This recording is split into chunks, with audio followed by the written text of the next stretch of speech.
Hello, everybody, and welcome back to Rogue Trader.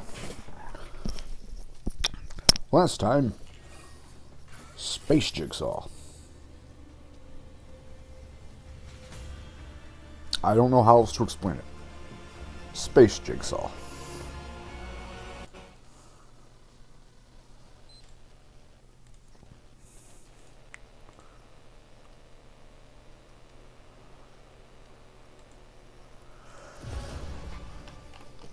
Yes, we've been caught in some smuggler's den of depravity, full of all your favorite Yukari nightmares. So, first order of business, take care of all his wacky bullshit and then get the fuck off this planet.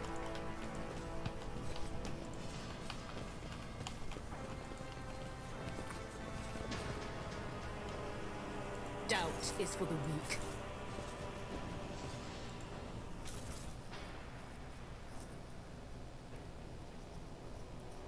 I'm taking that. I have learned much in my exile.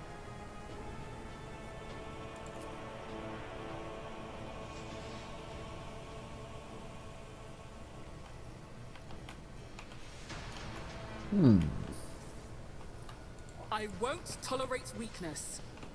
Yeah, I'm starting to get nervous that we actually are going to have to fight Necrons at some point. Looking forward to that.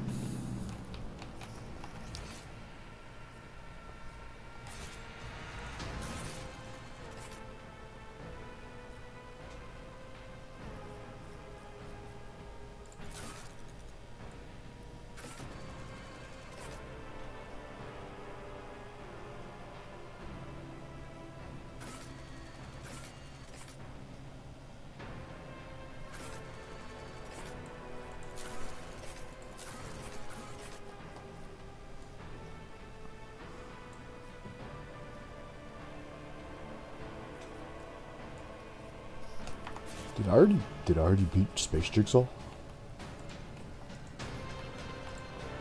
Because it really feels like I haven't yet.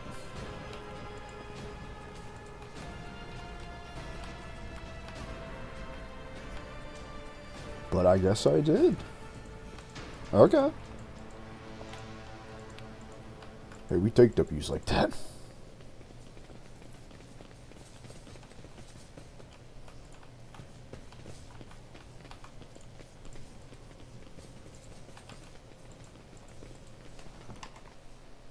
Aw.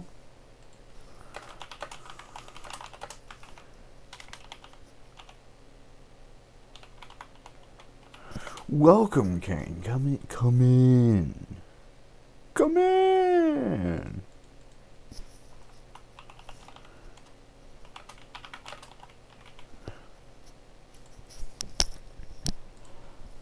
I didn't remember that last time we beat Space Jigsaw. Any challenge for me? So in that case, I guess we're gonna fuck off and go help the Inquisition then. Okay, you can. So the group feel like what? Will they what?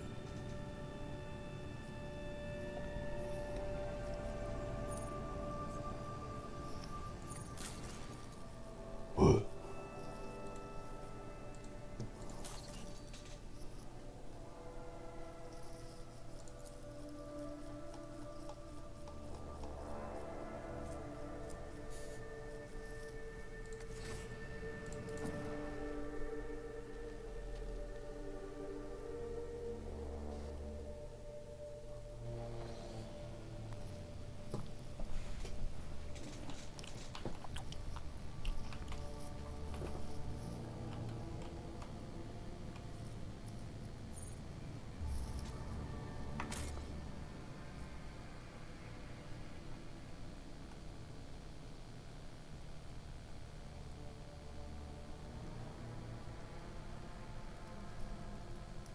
I believe so.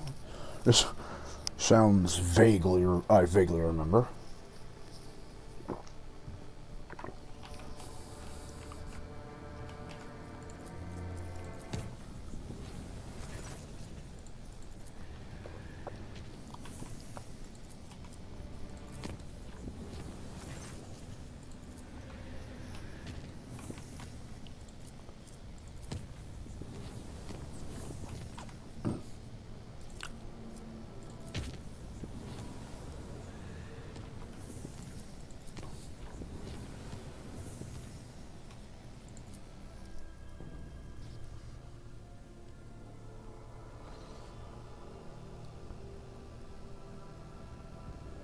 Oh, yeah, no, I remember her.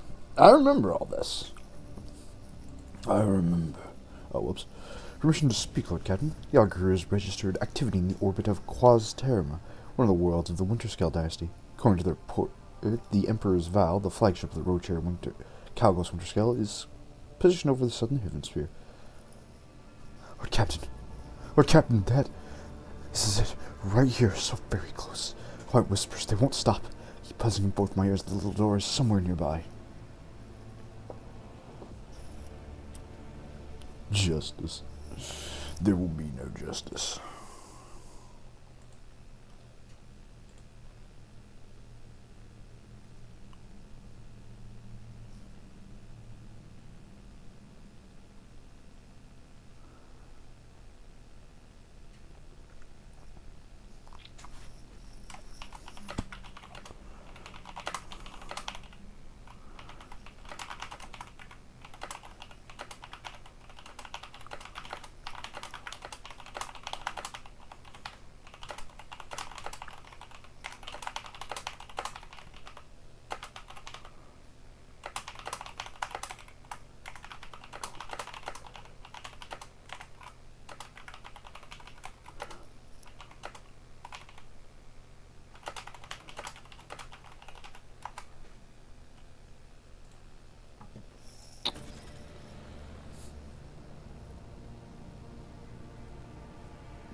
Alright, calm down. Need to care.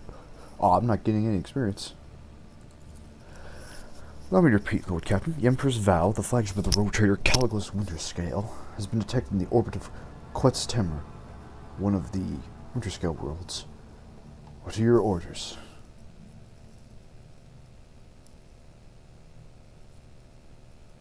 So what information we got on this? For a while, the Vox broadcasts only the clicking of Vigdis's metallic manipulators. The Emperor's Vow is a cruiser carrying up to 120,000 crew, length overall 6,000 meters, beam 1,000 meters, estimated time of service in the Winterscale fleet several millennia.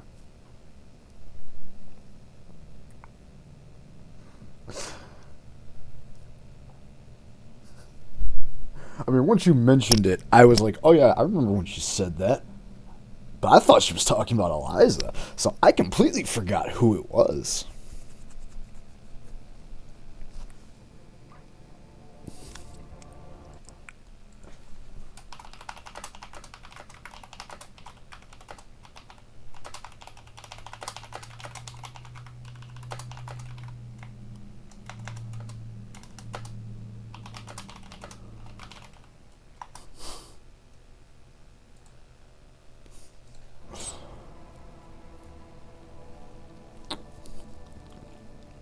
I kept thinking Eliza was the one that was going to get jumped. I was wrong. It is known for a fact the ship has undergone many modifications, including the replacement of micro-weapons for long-range laser batteries and short-range micro-batteries. And I'm afraid that's all we know, Lord Captain. Incredibly ancient, incredibly complex, incredibly unpredictable, and extremely demanding when it comes to resources.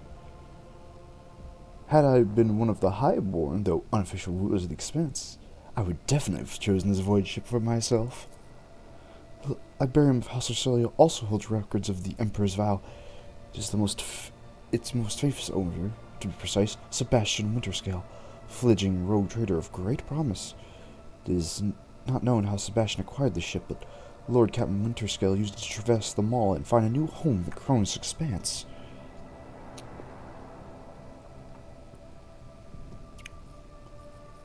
Is that it? No, of course not. The officers are about to extend a range of wave emitters. Lord Captain, the data has been updated. Quetzal Temur's largest continent suffered from a moderate Xenos planetary invasion. We've also discovered the wreckage of several Eldari vessels on the premiere of the system. Another vessel crashed into the world, causing minor seismic activity. A dozen shuttles of the Winterscale dynasty are patrolling the space directly above the crash site. I presume the Xenos hunt is in full swing. The hunter has already caught scent of its prey. Throne take me. Beg your forgiveness, Lord Captain. Empress Val has detected the empowered emanation of your augurs and is requesting permission to initiate Vox transfer. What would you have us do? Yeah, I'll call him up. It will be done. By the grace of the machine spirits, the air gradually fills with discordant noises until the Vox Master flips the last tumbler on the cogitator panel. The Emperor's... Who? Emperor's vow sends its greeting to the glorious ruler of the Von Valencius dynasty. This is Erbret ap Def, his lordship Calibos Winterscale's Voxmaster, who has the honor of speaking on behalf of his lord today. The booming voice fills the air, startling a few officers on the bridge. However, you feel that Erbret ap Def's ostentatious, confident tone is meant to hide his concern. Nice 9 XP.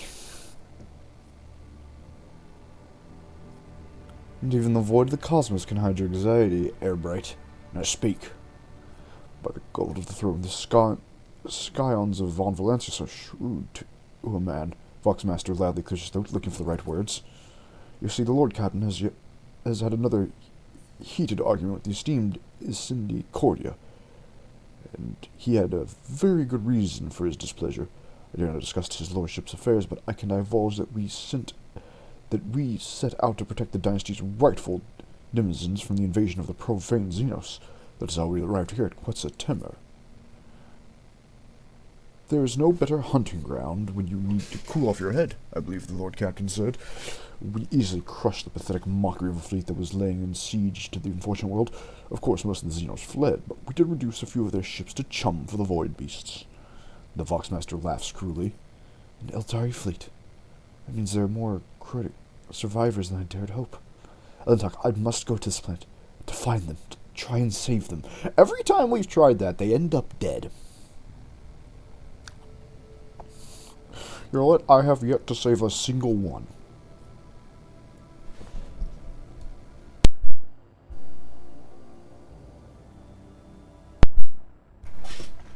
Alright, I'll help you find your kin. I am grateful to you, Elentok. Something tells me the story doesn't end here. You see, your ladyship, one of the Eldari ships crashed on Quetzaltemur, so the Lord Captain chose to descend and finish off the elusive prey. But he has not been able to find his way out of the local woods for over 30 days now, and this concerns me greatly. Anticipating the next question, your ladyship, no, I am confident the Lord Captain is still alive. His body and spirit do not break easily. Besides, he's accompanied by Woden the Grey, who would sell his soul if that would help the Lord Captain out of harm's way. May Azara protect his children. We must halt the frenzy of your stellar rival, Elentok. By Illustra's tears, her subjects will not escape retribution.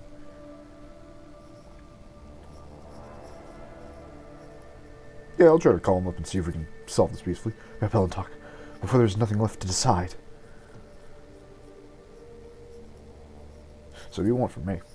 A generous favor in return for generous favor. Find Lord Captain Winterscale on Quetzaltemur and bring him back to the Emperor's Vow. Swear by the Golden Throne, I will convince him to side with you in any conflict that occurs in the next 100 years.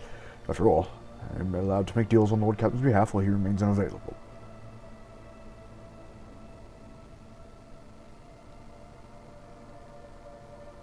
Alright, yeah, sure. Sure, fuck it, I got time.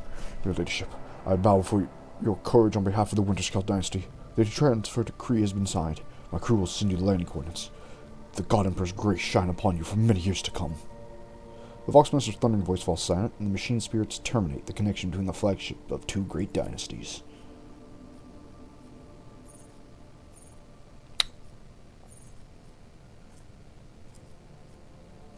Yeah, I'll be right back with that. Yeah, I'll be back. That sounds like future Woden problems. Current Woden has some shit to deal with.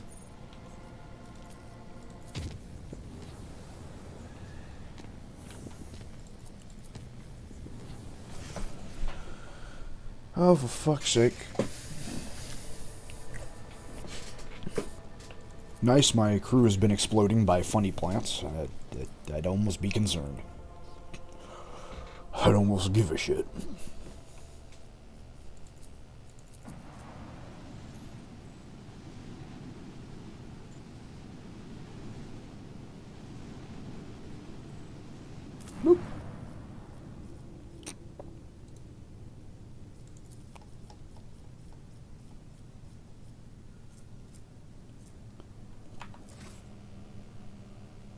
Was this place not being blown up? I was Dangerous and Veribos that was being blown up. My mistake.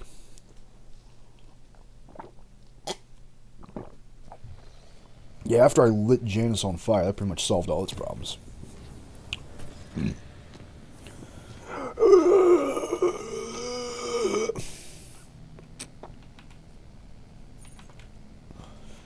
If it's not one thing, it's another.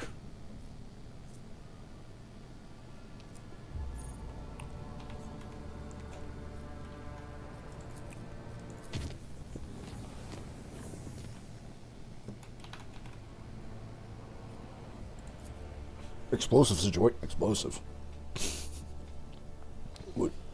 What do you mean explosive?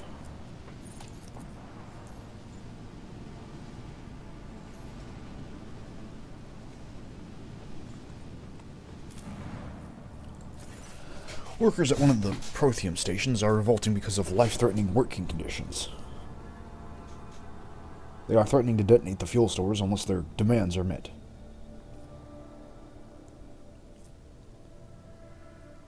Alright, use cohesions.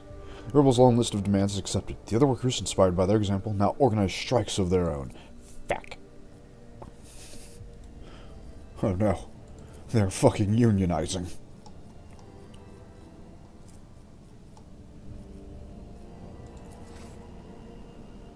Well, I'm sure that'll work out long term. I'm sure that'll be fine.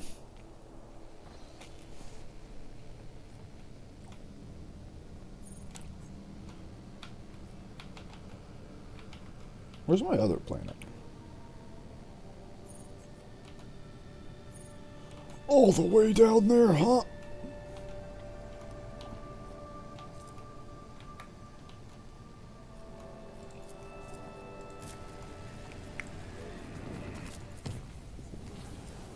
Bloop.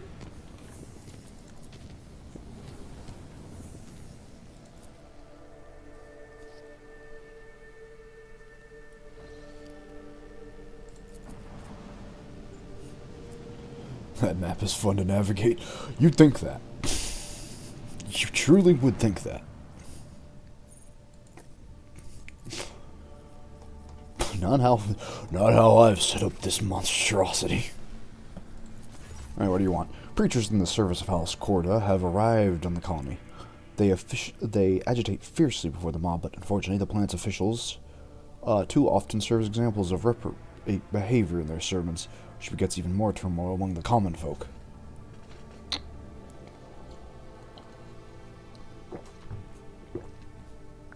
Or how bad can it get? Very. Very.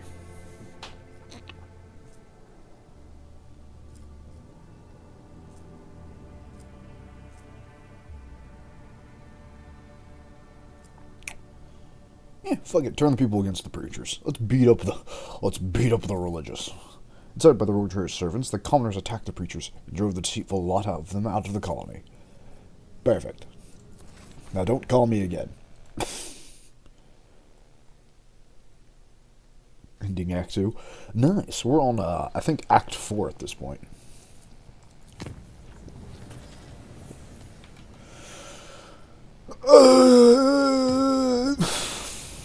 Fuck does Cavagama want?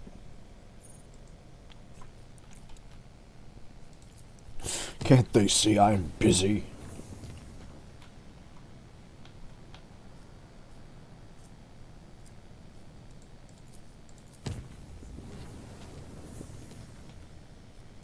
My God, this truly is a nightmare.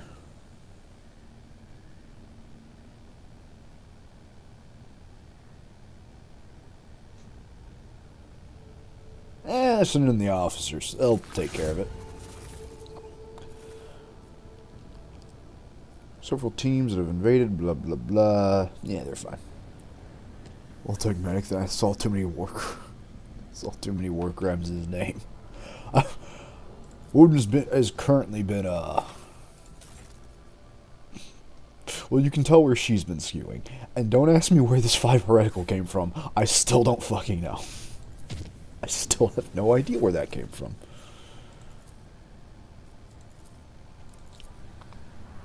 We may never know.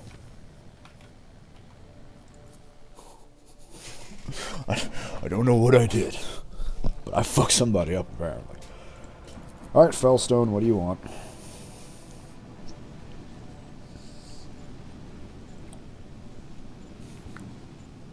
Is war crime blood feast of mass murder? That's the best kind of war crimes. Alright, what do you guys want? In its efforts to exploit the crisis in the Expanse, the prominent mining consort is disrupting ore shipments to the colony of the Protectorate.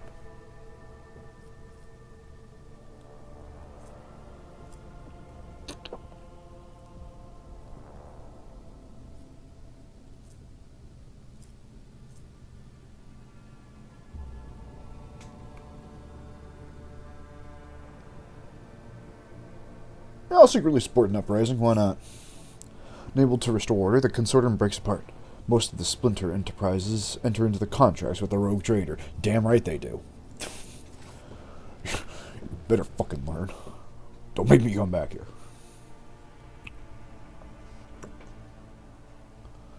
It's too easy. It's a little easy,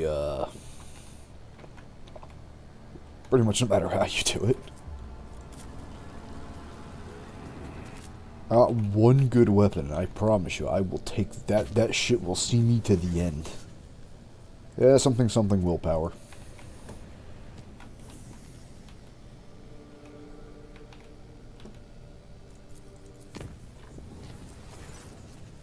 Something got Emperor.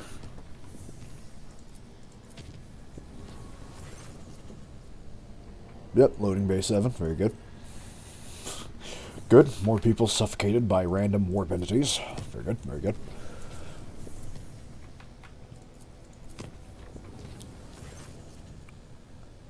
Yep, my fucking tendons and bones being plucked like a violin. Very good, very good. I'd be more concerned if that wasn't happening.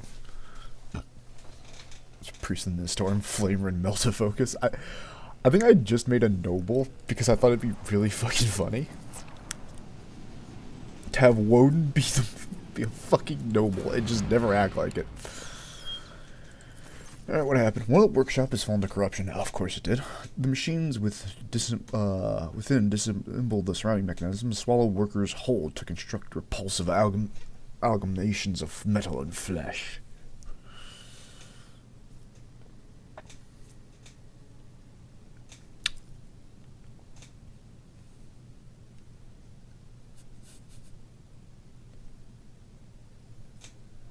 Probably should just blow it up. Manufactorum focuses all its efforts on executing the rogue trader's orders. After an arduous battle, the workshop is purged and with the last seeds of corruption on the planet. Very good. Don't make me come back here. I never want to see this shithole again. 207 with it. I don't know how to scale things, so I just kind of like run around bonking people with my sword and just never die. We physically are incapable of death at this point.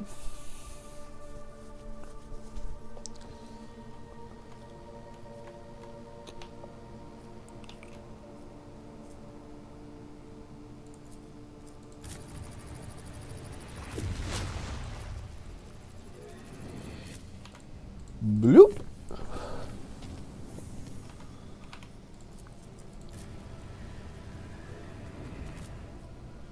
Alright, let's see what's happening. Tanks are tough. My boy Outerworld fucking doesn't die. Lord Captain, we arrived at the Fotis 4 system. Our translation from the warp was a little rough. Net loss of about 500 souls in the middle and service decks. Nah, it's fine. Dropping the fucking bucket at this point. And Gauntlet Emperor only knows how many wounded, but that's only half of it. The brain boxes on the augers are sending me reports that aren't doing my mood any favors. Real space here's got a lot of holes in a sieve. All our sensors are playing up. It's gotta be sorcery, Lord Captain. Remember tanking Hendrix as a dodge god? I pretty much made Hendrix and Outerworld functionally the exact same tank. If I was you, Lord Captain, I'd do what I came here to do, sharpish and clear out. Well, we still can. I've seen the likes of this before in the same region. Maybe your sources will be able to explain it better, but that's what I know.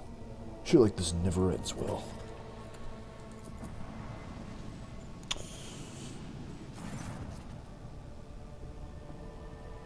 The surface of the star shimmers with a myriad of hues. The dance of colors fascinates any who dare glance at it. Play for colorful patterns appear on the vessel's augers in a wide variety of spectra, from infrared to ultraviolet. Every voidsman knows that such emissions are dangerous to organic matter, and Master Revor asks the crew to resist the desire to admire the star. Not everyone manages to follow this advice, and some crews suffer from nausea and headaches. Yeah, we should probably close the windows. Yeah, we should probably close those.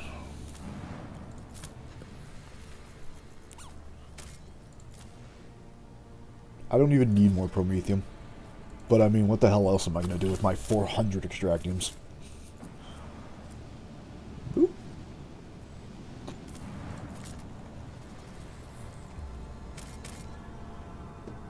And there's nothing! Very cool.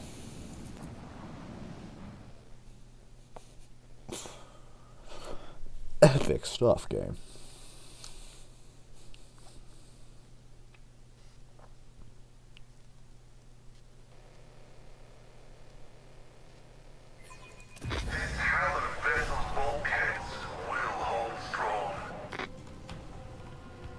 Only 3 Dark Eldar? I'm insulted.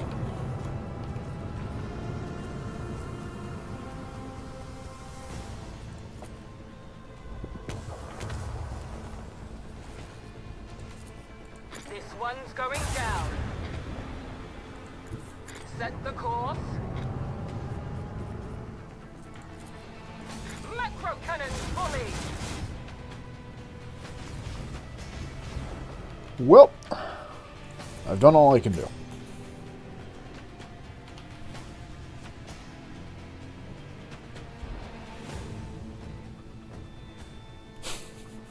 Damn, every single one of them came back, huh?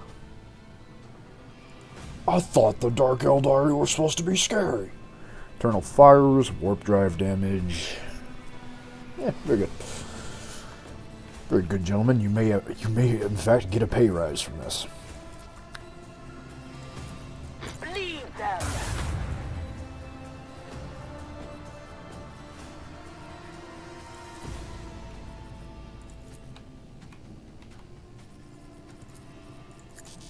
Now then, deploy the fighters. Torpedoes locked.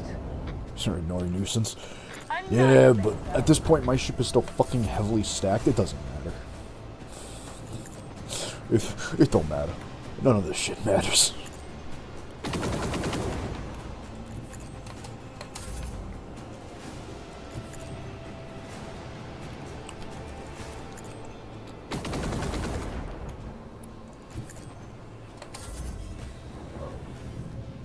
Oh, I should have killed those guys. Look at those cute little bastards.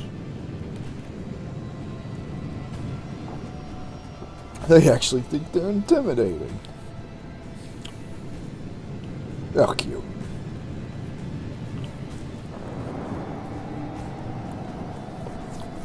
Go get him, Johnson.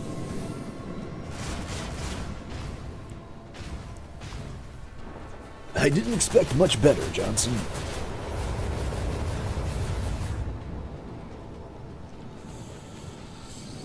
How come everyone has a bigger ship than me? Bullshit. Oh, come on, game. Come on. Let me point blank him.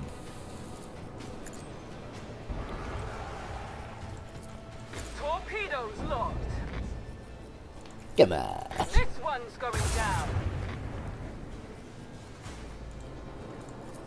Leave their hulls strewn across the stars. Oh, hiding, are you? That's fine, you can hide. Outer world, swing this bitch around. Driver, get me closer. I wish to hit them with my sword. Lay in the course.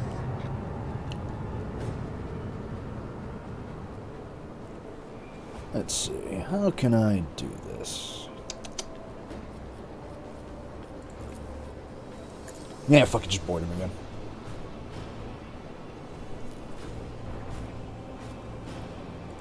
Onward. Well, you gentlemen, it's been a pleasure. Another salvo. Fated to fade. Quickly, my interceptors. Go bully those small ones over there.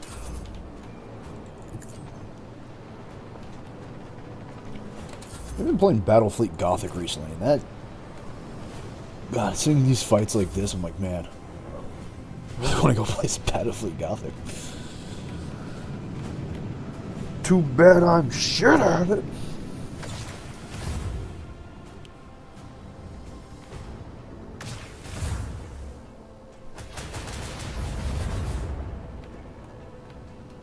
Yes, get closer. No, don't come back here. We ain't done.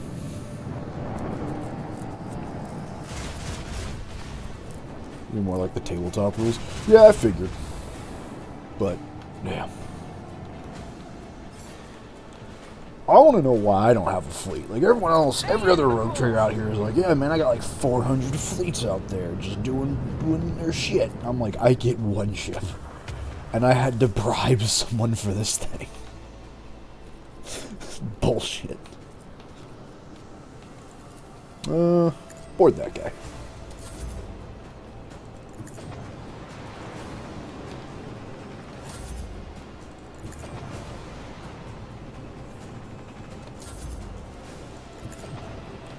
Come along, gentlemen, come along. Yes, get closer.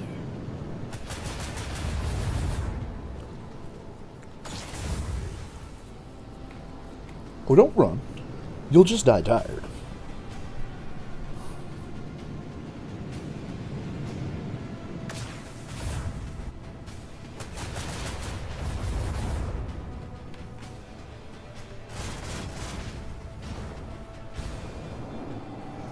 Just fucking kill him.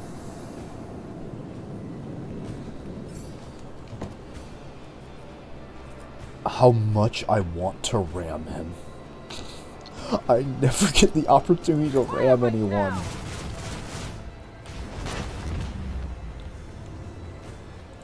Onward! I just want one opportunity, one chance to just fuck somebody up. Fire the large battery. Alright, everyone's dead. We can all go home now. Ah, very good.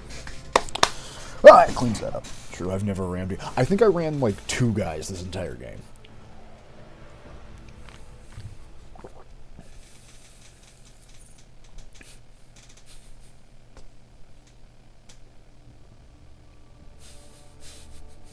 Do I even bother?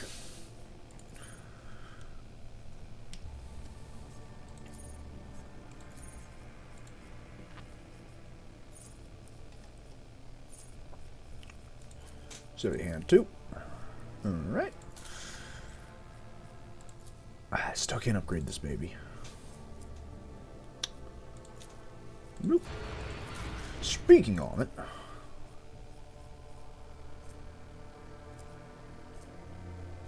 Yeah, upgrade that.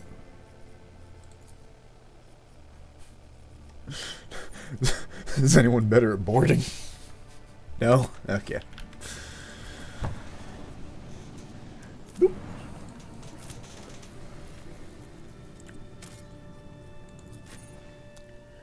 Henrix, my boy. Come along.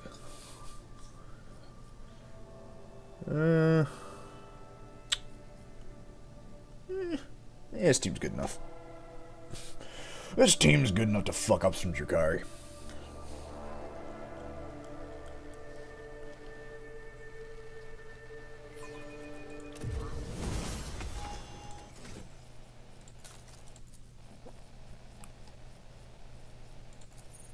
Wait, what does this do? Heals an ally. Well, I don't heal people. You have the Drakari companion. I have every companion but the Space Marine, because I didn't realize I left him behind, but then I looked up and everyone said he was shit anyway, so, yeah, I'm not too broken up about it.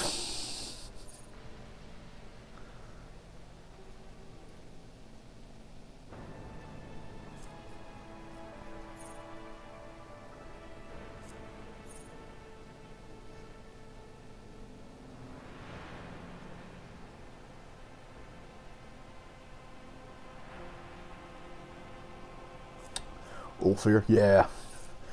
I did want to get him, but from what I've seen, everyone says he's not really that good anyway. So, oh well.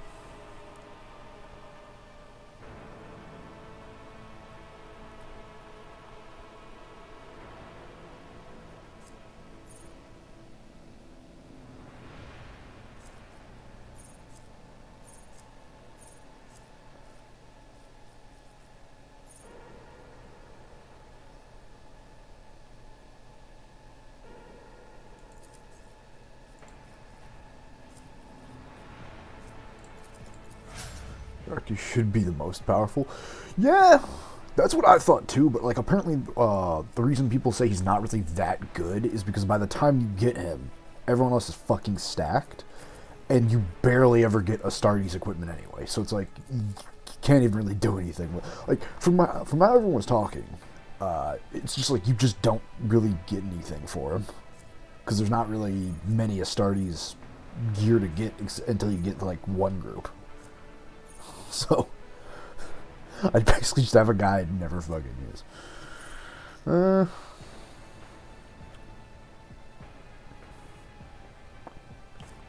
what are you doing?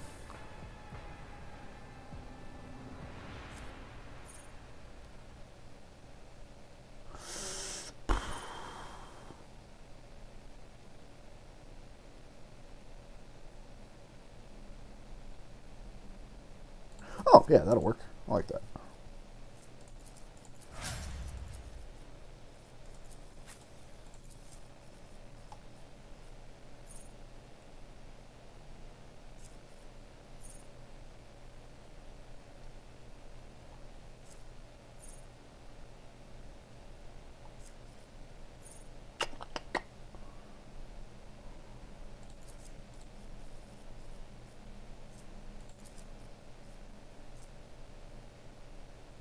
Damn.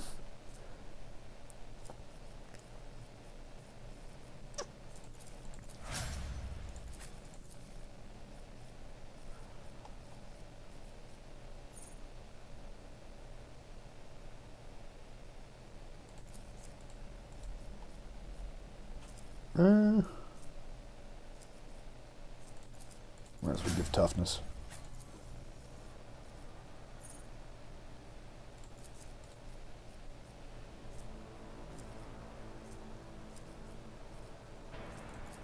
And make my toaster fucker invulnerable. Why not? The local toaster fucker. Blade of Light. Force weapon. I don't think I have a force weapon, so.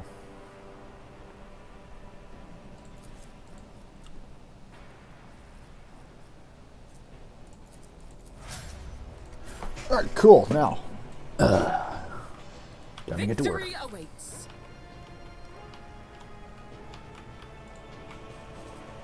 I bet that as soon as we come across something interesting, the greedy hunk of junk will crackle on about the privileges of the Adeptus Mechanicus and try to lay his hands on the spoils.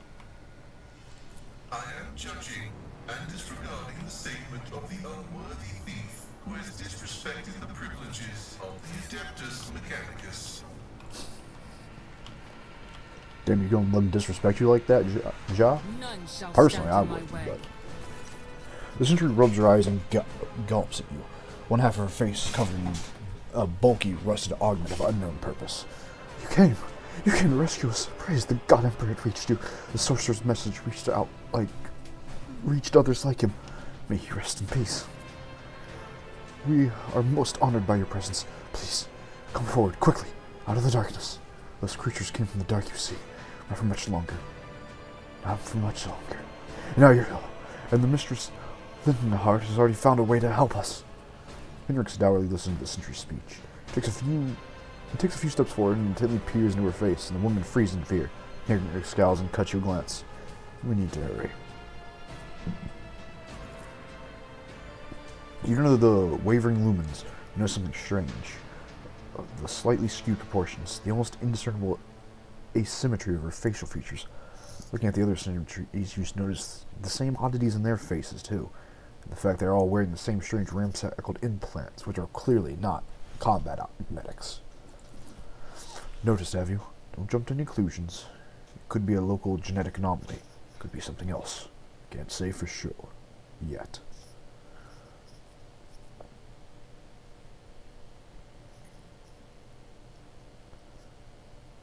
Well, they don't. Your barricades kind of fucking suck. Please, my lady, do you think we are trained guardsmen? Yes? No? Maybe?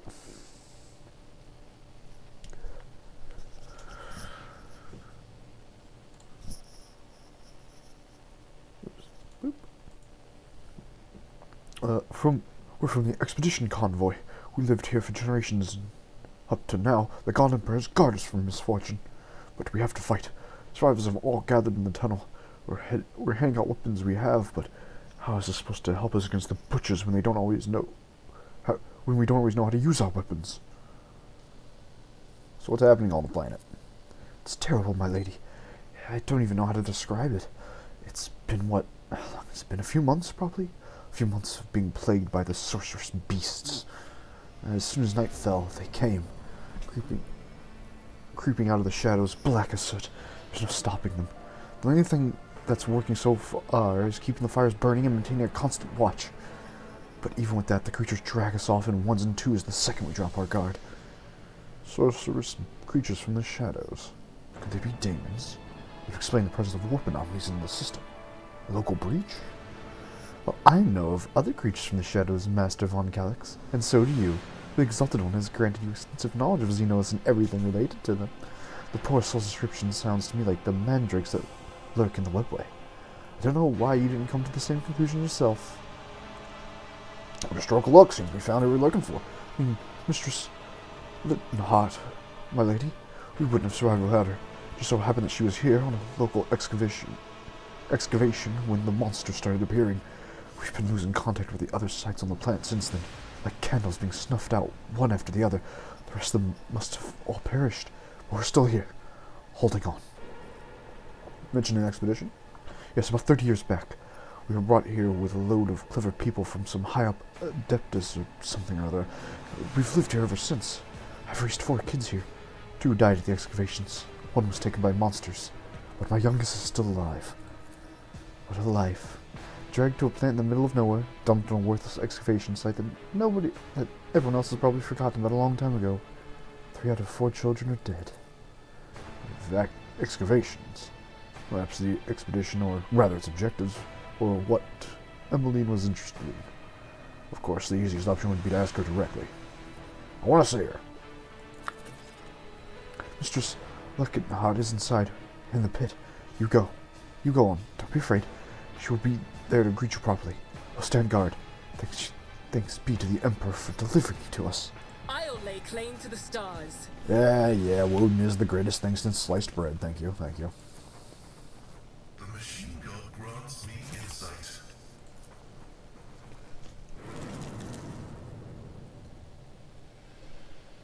Uh-oh.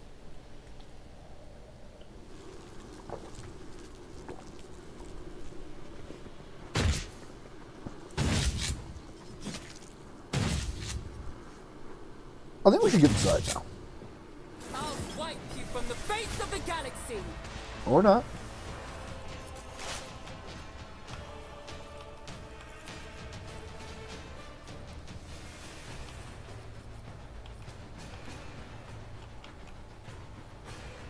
My boy, go help him. Tactical imperative dictates.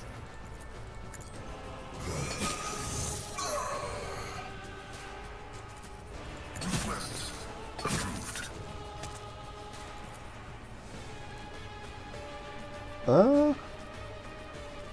That's all I had.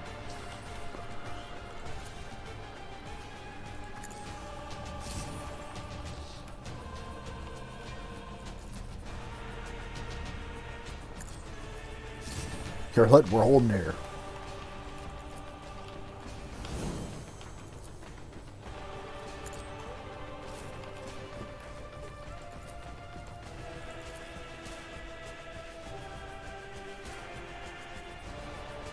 I won't do that. And why in the fuck not?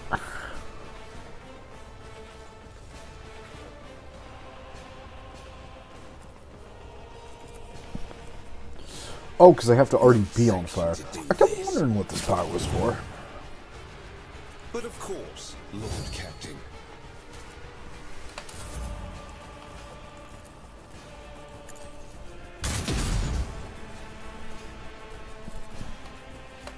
Stay vigilant.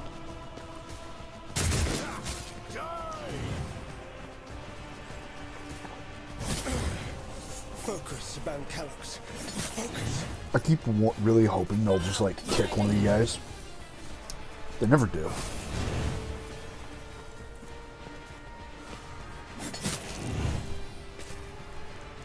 Man, I have been doing a shit job of this rescue mission, huh?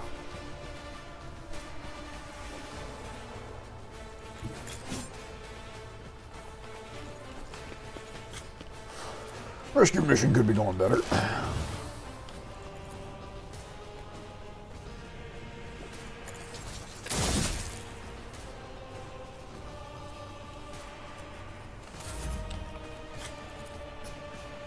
You usually do. Yes, thank you. I can Yeah. cross a Casbah. Yeah. Am I getting paid for this? Yeah.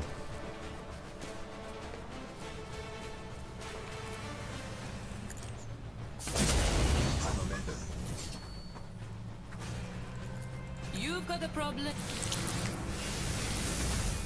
Emperor, protect me. Why does this always happen? I'll do what it takes. I can't stand it.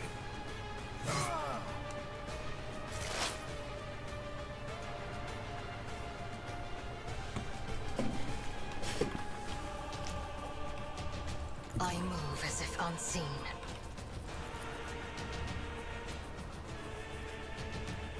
This tedium has been done. See you moving? No. Another ring wraith brought to hell. If I must.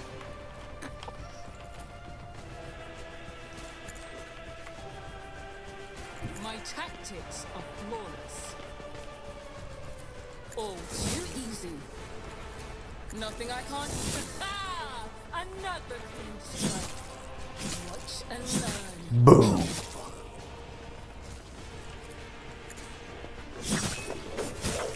No, you don't. Suits my purposes. The hell is this guy doing down there? This way.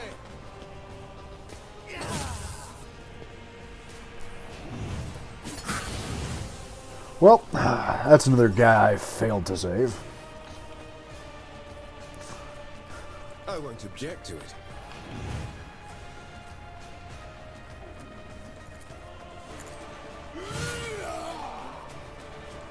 Come now, Von Callis. Naturally. Von Callis, I'm really gonna need you to not fuck this up. Alas, no.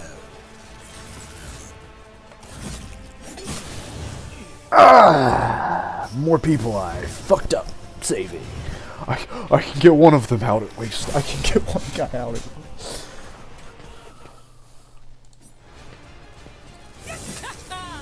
Another clean strike. The Omnissiah knows all, comprehends all.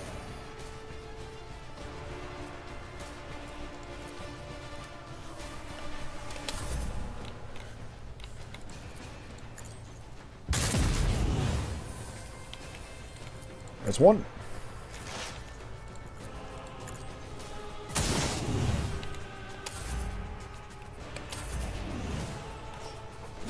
Yeah. Quick, quick! This battlefield air is good for my lungs. And frack you. Don't get too cocky. Tell me, and be stupid. Don't get too cocky. Not so. Watch and learn. Emperor, protect me. Don't be a hero. God damn it, Woden. Woden, we're here to save these people, you fucking moron. That is beneath me. Stop killing the hostages. I approach the designated position. If it serves your cause. No weakness is hidden from my sight. At this point, fuck it. Just shoot our own teammates. Who gives a Monkey. Alt, there's nowhere to hide. Nothing I can't do. Well, that wasn't the right move.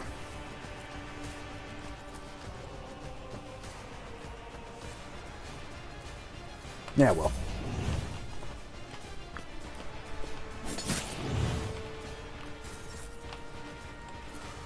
Let's see to it. Come on, Calyx, why do you continue to fail me?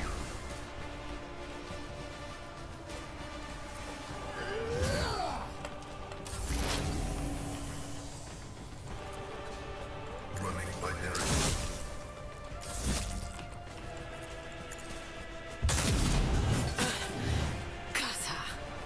Ah, we saved one.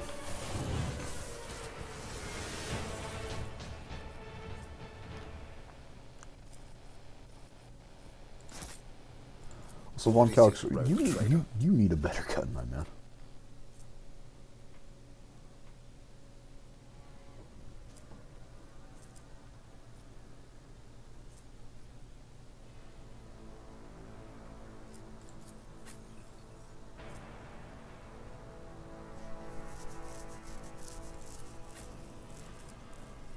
Also, Von Calyx, my man, you got like no drip.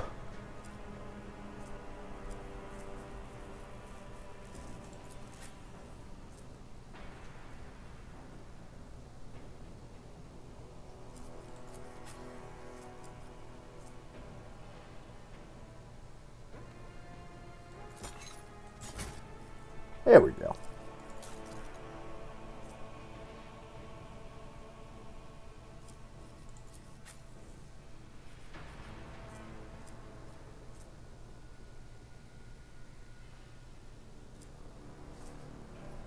More persuasion, you say?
Yeah, that'll work.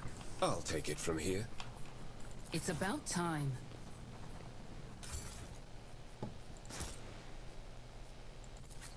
We saved one guy, chat.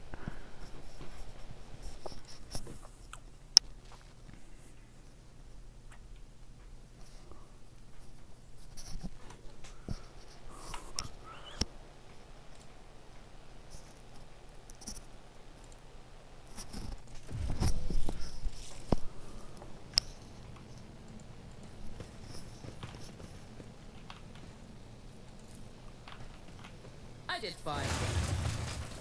Fuck that. I shouldn't have, but I did. It's a Vox liturgy twisted by warp sorcery. Try not to listen too closely. I cannot make out a single word, but the taint that hangs with these sounds in the air is almost palpable. That's nice. I'm just gonna loot the place and leave. A new challenge for me?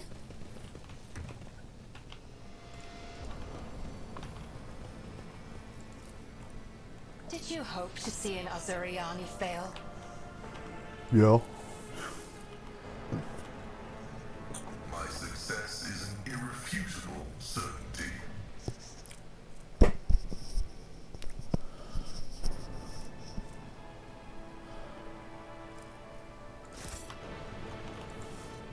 All this gear, nothing to use it with. Follow my lead. Servitors, keep up the good work.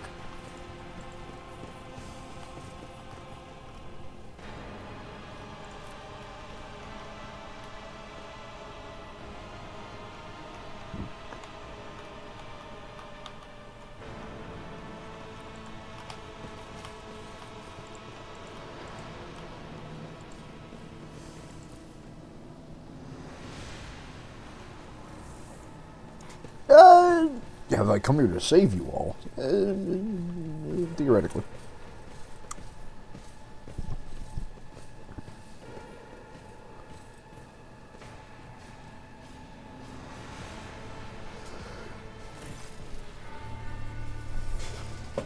The stooped figure draws back the hood of the grimy robe, revealing the emaciated face of a woman. Skin is stretched taut over her skull and sickeningly protruding augmentations. Her cheek is marred with several open wounds. She looks at you with a feverish gleam in her eyes. The visual description matches Interrogator Von Calix. Sage blinks several times, her head twitches. You made it here after all. Henrik's usual mask of stoicism has melted away without a trace. He stares around him in undisguised dismay. Emelina, what is this? Referring the Archdeacon's rituals, but stop right now. Not another move unless I tell you. The sage draws herself upright, as far as her crooked spine will allow, and flicks several switches on her facial augments, then turns to you, ignoring Henrik's words completely. Who have you brought with you, Interrogator Von Calix? Clearance level?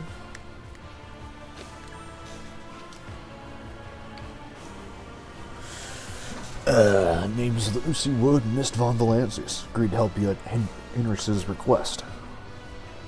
Emelina Lichthart dips her head. Von Valancius, a rogue trader dynasty. Territory of the galactic west of Furbus, and the head of the dynasty. Theodora von Valancius has been flagged for several heretical sentiments. Threat level. I brought the help you requested in your message, Emelina. A void ship under the alias of the Rogue Trader. Attract thousands of people and megatons of plasteel and ceramite to the bowels of the warp. And for what? Discover you've sold yourself to the archenemy.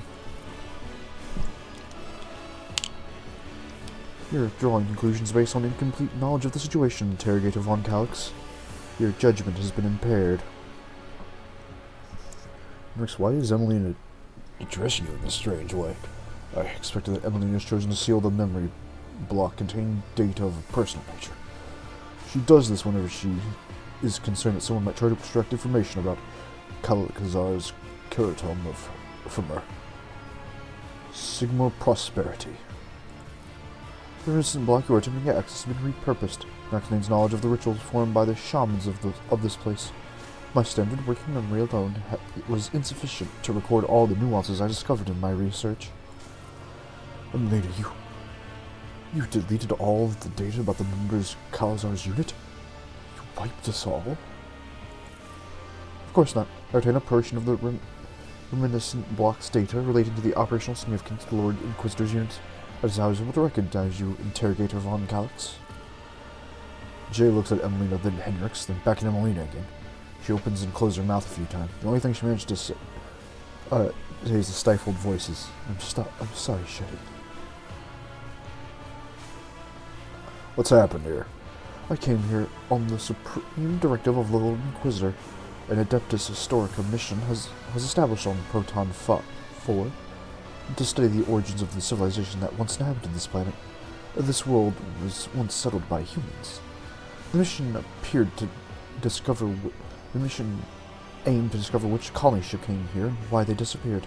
Traces of the ancient cover of the ancient culture uncovered a layer of soil suggesting the existence of primitive solar faiths from among the dark inhabitants of this world. Faiths that are strikingly similar to the worship of the archenemy. The surviving scrolls indicates the shamans used the gifts of chaos to protect their people, to secure the harvest, to imbue their warriors with strength and vitality.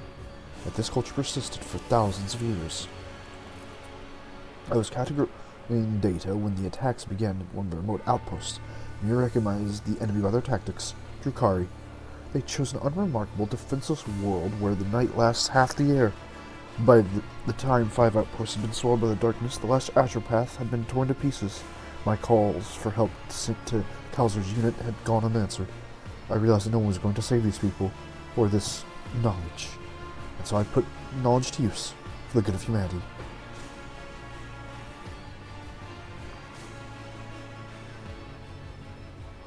So that explains what we saw on the way here. Melina glances at you, but she cannot bring herself, or it is not considered necessary, to ask you to elaborate.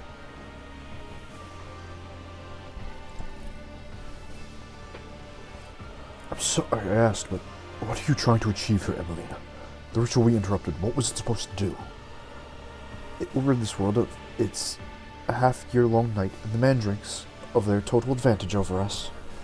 It will force a new heavenly body, the one of human making, to rise above the horizon and illuminate the dark side of the planet. The ritual works. I will have mastered the secrets of forging a new sun. This is madness. Madness, pride, and monstrous, staggering heresy. Do you mean to say you discovered a ritual for making a goddamn sun? Buried under the sickle and granted our knowledge and resources that can repel the enemies of humanity. We're too afraid of anything labeled prohibited. My memory contains thousands upon thousands of these pages from these manuscripts, tomes, and scrolls. Contact with any of those is supposed to guarantee instant death, but the preachers who claim this are liars. I am living proof of their falsehoods. What happened to the people here? All the survivors are here in this tunnel. The rest are dead, or worse than dead. They're in the clutches of monsters from Kamara. Our last astropath died when his mind was invaded by a warp entity. It used his side trail to hunt him down, and the rest of the people here have been blessed with the protection of those forces I summoned to our aid. It is enough. I've heard all the justification and complaints 100 times before. No purpose can justify what you've wrought here. Who you've become. Who have I become, Interrogator von Calyx? Am I what any agent of the Golden Throne is predestined to become if they are not able to see through the essence of things? I have, as the Puritans say, succumbed to the heresy of radicalization. Moreover, in doing so, I am only following the footsteps of our mentor. The only difference is I have chosen the path of the Obelites, while he chose the Xenos Hybris, forging an alliance with the cursed Chukari. The suppress your urge to debate internal matters in the presence of the rogue trader. Additionally, I will not tolerate insults to the Lord Inquisitor in my presence. Xenos Hybris? Obolationist. I have no idea what these things are. They're names given to philosophical ideologies practiced by agents of the Golden Throne. They have nothing to do with the current actions are being driven by this philosophy, Interrogator von Calyx. Mine, yours, the Lord Inquisitors. Why do you avoid talking about the fact that Xavier Callus is a dangerous radical? No less dangerous than I am, except I am not driven by utopian ideals, but by desire to protect humanity, using a broader range of tools. What you call a broader range of tools is heresy, Emelina. Unremarkable, commonplace heresy. Heresy that has taken on a twisted form in the mind of a subject to prolong contact with corruption. Our enemy has been gnawing at you from within, creating a star with a chaos ritual. You've crossed the line. No, you obliterated the line. The line? Lines are for the weak and ignorant. Anyone capable of weighing the risks and making a calculated decision would have done the same as me, to protect the Imperium's domain, to deliver preemptive strikes, even von Valancius. Emelina whips around you.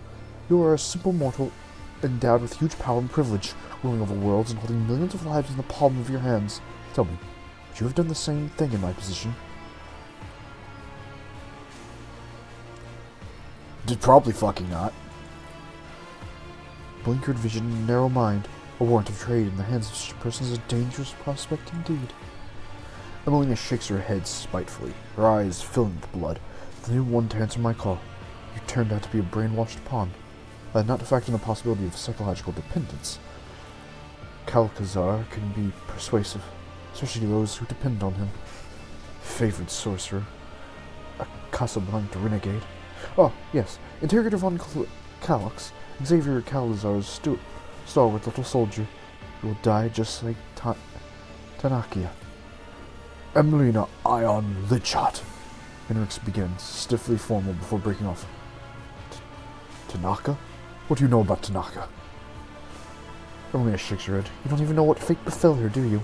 I suppose it won't hurt for you to know something of it. A strange sound calls the sage to fall silent. She turns towards the tunnel.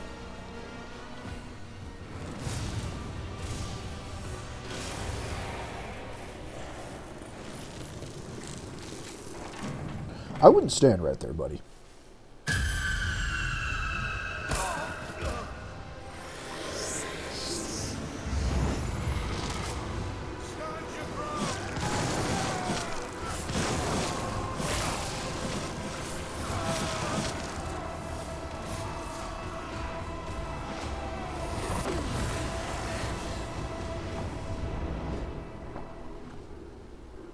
Die, inhuman scum!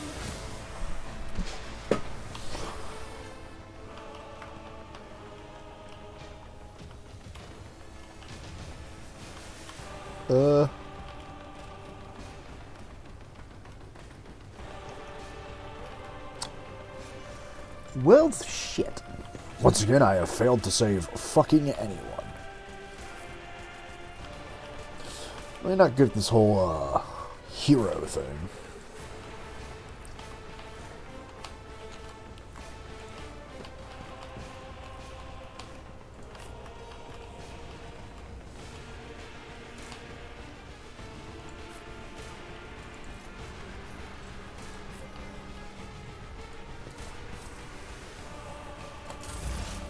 Let's go, turn on the lamp. And fire the fuck off gun.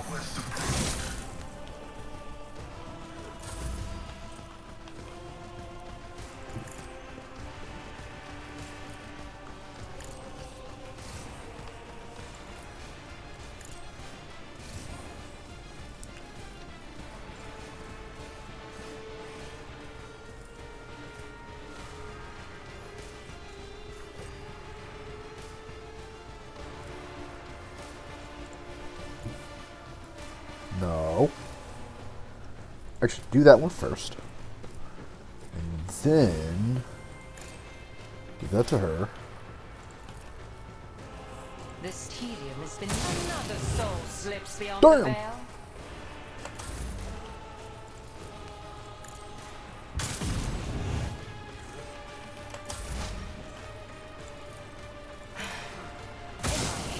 Just fuck that poor guy up, why don't you?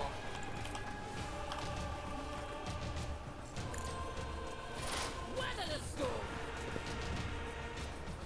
Onward! I must not falter! Yeah, you guys could also turn on the lights.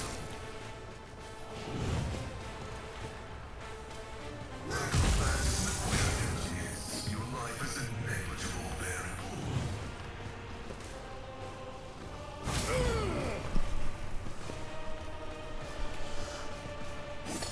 Well, truly there was nothing we could do.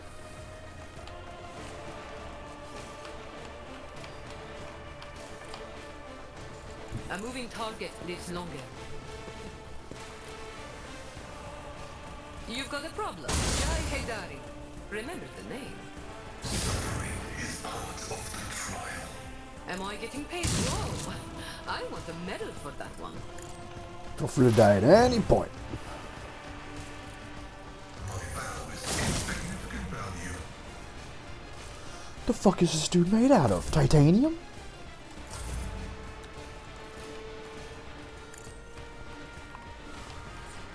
Never wavered in the face of adversity. Suits my purposes. Absolutely not. Already done. All too easy. Easy peasy. Nothing of value has been lost. Henrix, get that damn light on.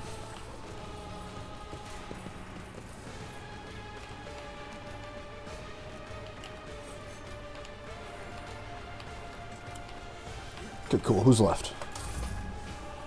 Moving out. You keep right there. This dude won't die. He just won't die. Stop struggling.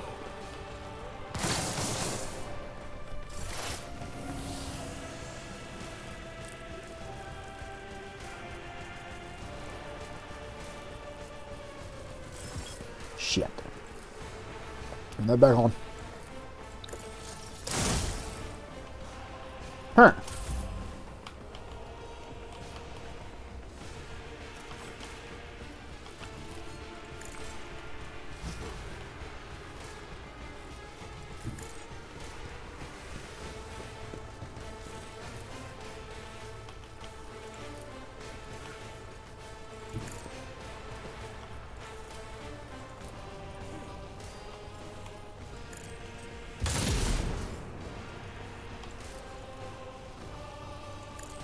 You shoot that guy.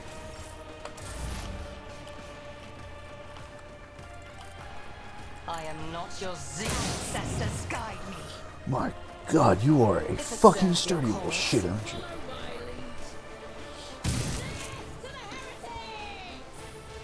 Follow my lead.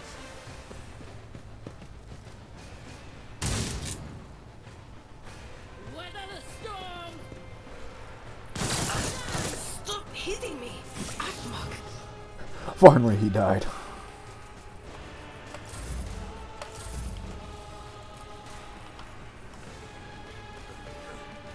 Okay, we should be good now.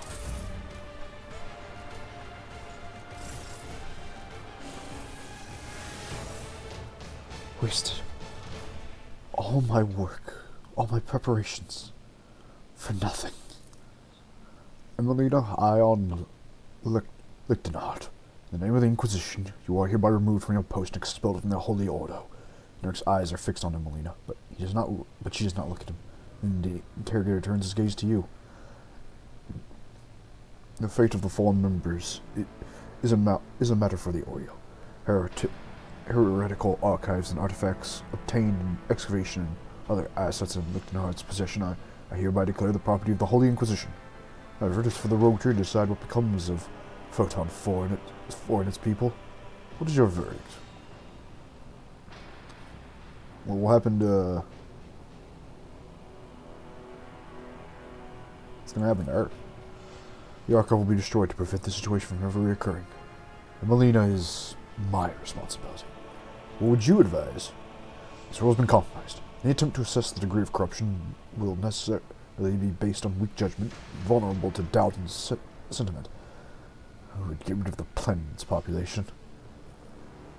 I'm taking them off planet. So be it, Lord Captain. Now, for Emelina. You're hereby stripped of your special status as the agent of the Golden Throne, and all attendant rights and privileges. Authorized to use all interrogation measures stipulated in the standard framework for information extraction to ascertain the fate of Acolyte Takana Calburengia. Will that be necessary, Emelina? No, Interrogator von Calix. Sage's voice is scarcely louder than a whisper. I have no intention of concealing that information from you. I'm almost certain that Tanakia Kalbreg was eliminated on the orders of Xavier Caligros after being deemed a volatile element. You're lying.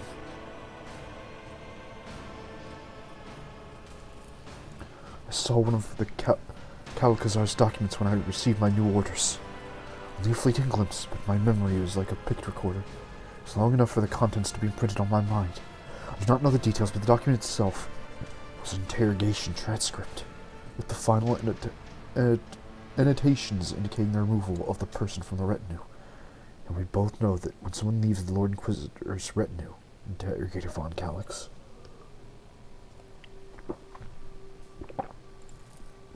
Tanaka's the Lord Inquisitor's top espionage specialist. Whenever Xavier chose to refrain from making a public show of strength, Caliburgra was invaluable.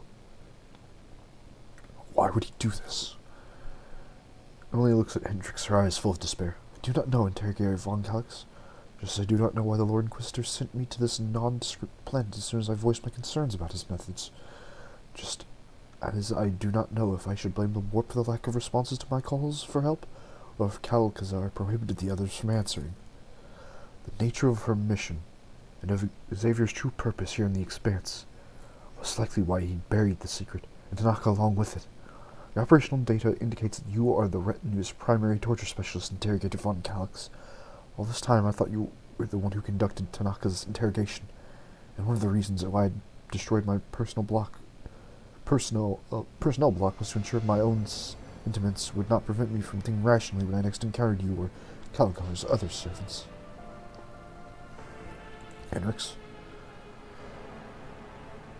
says nothing for several seconds, staring into space. At last he begins to speak.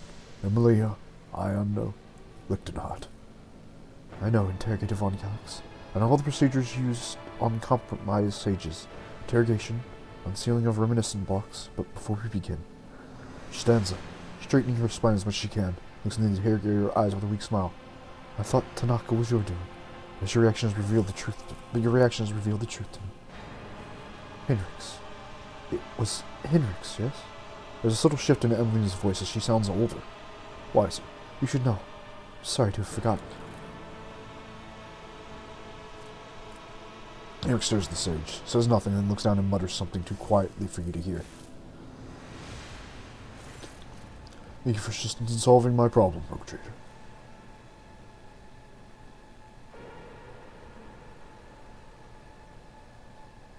But why? Why don't you answer that question yourself?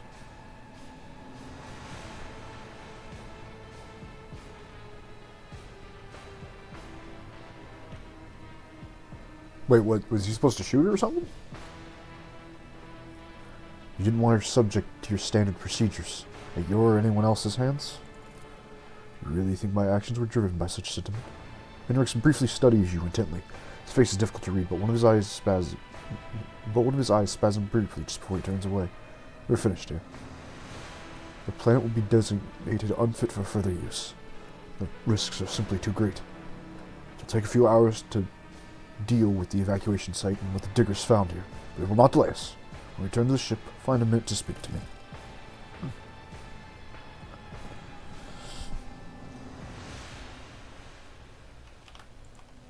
I won't tolerate weakness. Another group of people I fucked up saving. This is starting to become a disturbing habit. We got most of them.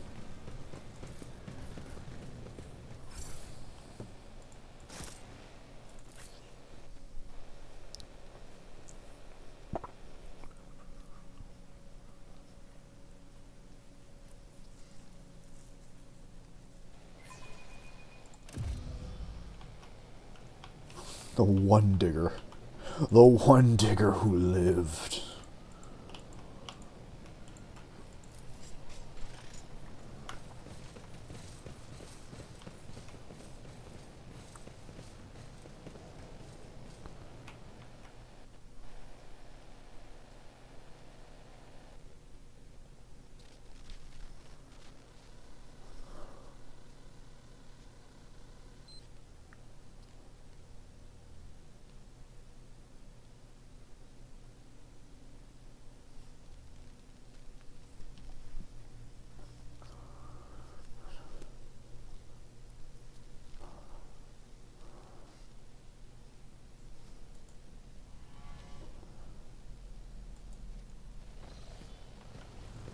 Henrix, my man.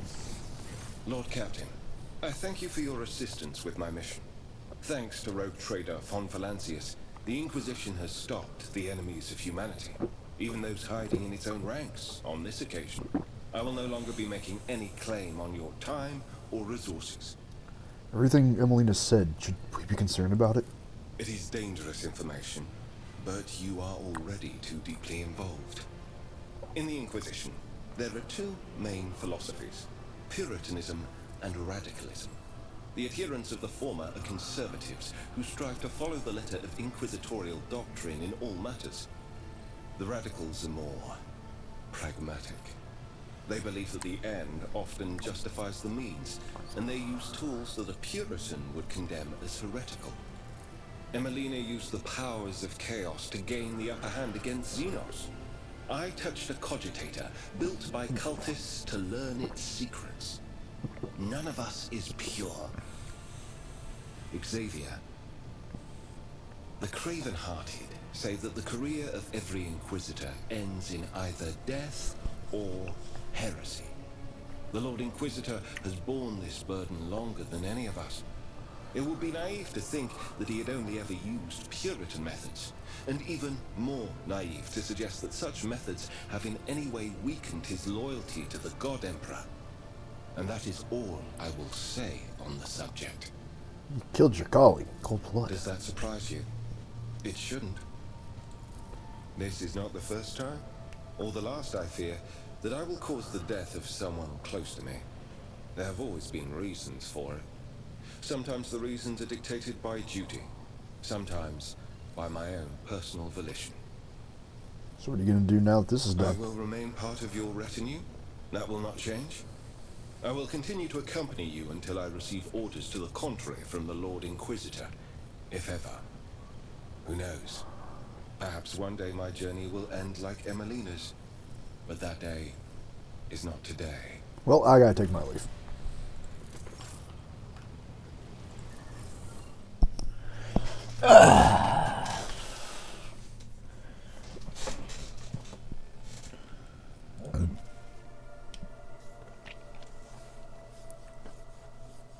If I never see that plant again, it'll be too soon.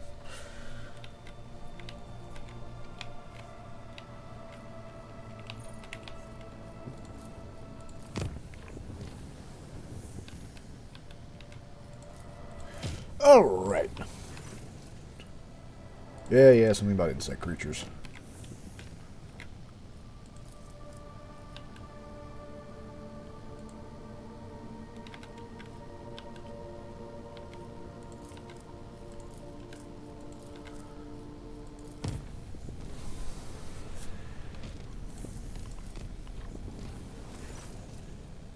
Yeah, give them holy gifts. They'll be fine. Warp Beast got on board. Yeah, give them a fucking cross. That'll do it. That'll stop them.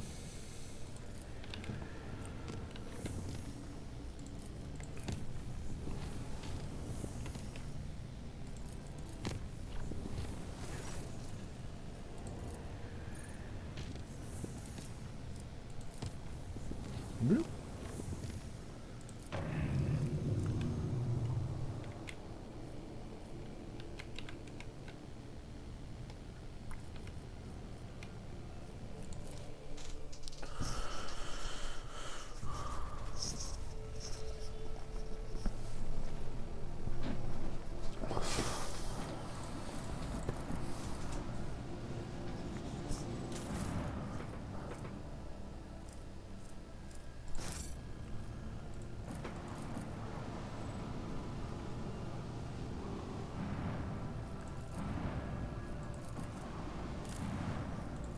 Well, let's get down there.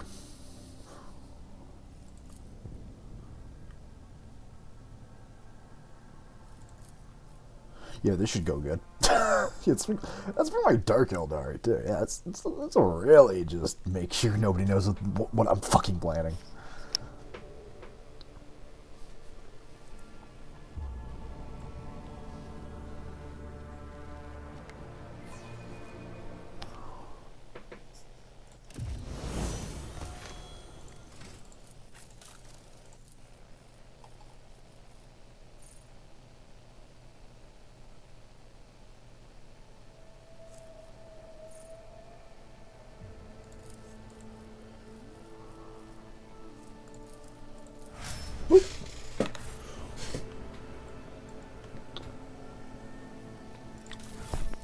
Do you actually have any gear, my man?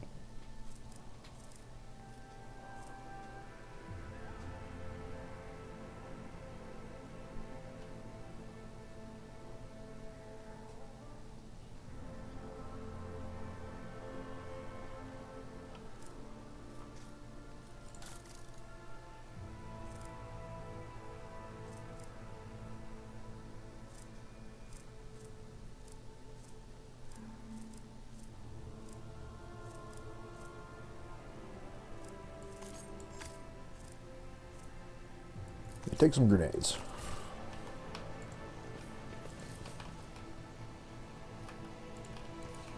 I'll lay claim to the stars.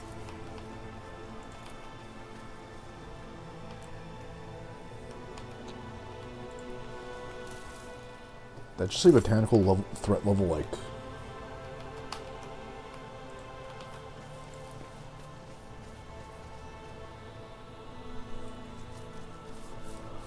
What do you mean botanical threat level?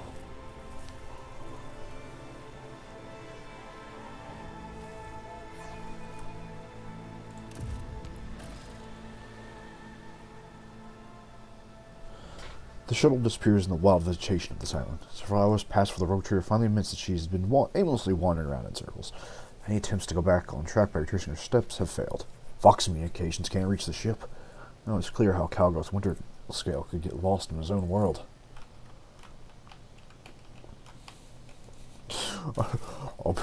I'll be real. None shall stand I don't know where the fuck I am. Too hard for a simple I monkey? can cut your eyelids for you to see better.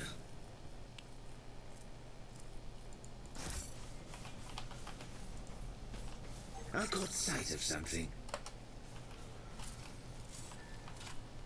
My success Just was wait. inevitable.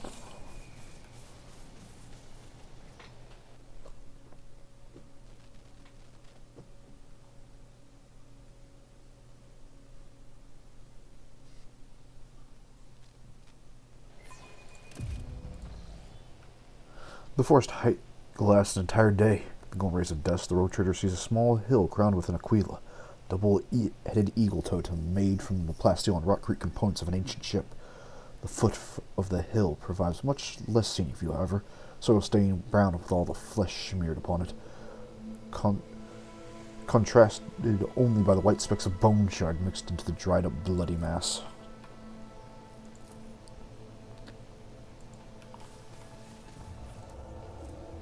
It's about time.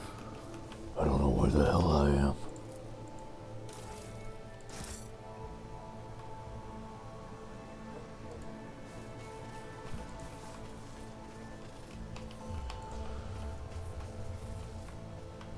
Yeah, I don't need to be a shuttle pilot to tell you that guy fucked up.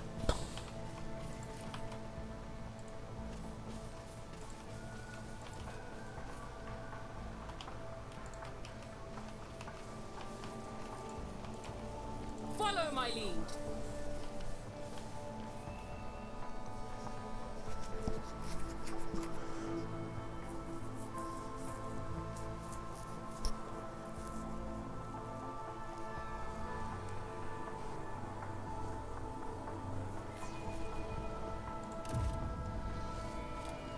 For several hours of traversing the forest, a small mountain blocks the way.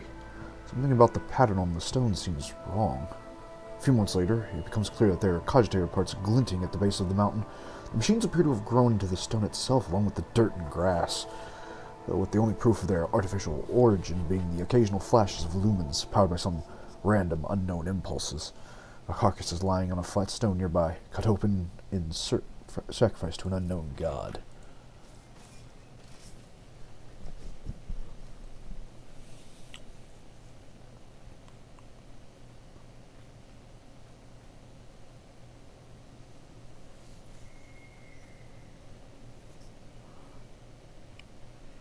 Hey, how's it going, boys?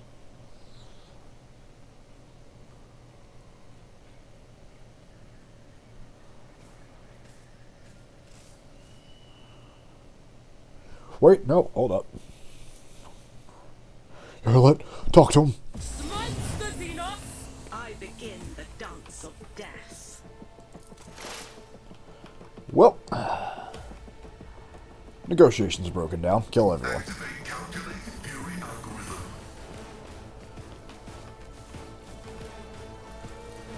Request approved. I will not join the ranks of the dead. Binary override. That's what you think.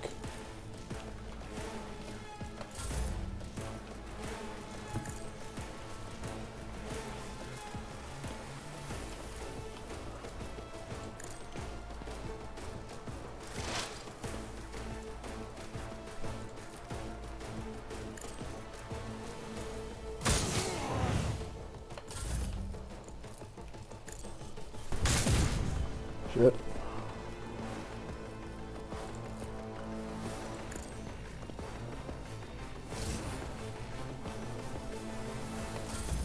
I answer the call. Repeating damage to Borg. I will not fail the craft world. Neither fear nor hesitation.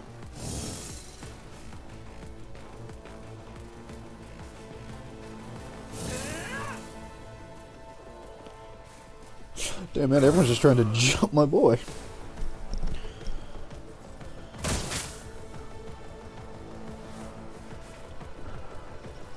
Your path ends here. I move swiftly to strike. I understand your intent. Isha, heal my wounds. I could have drawn it out much longer. Well, there went egg. Fever's fear. Fuel the rage. Everyone's just bullying. My dark cousin has fallen.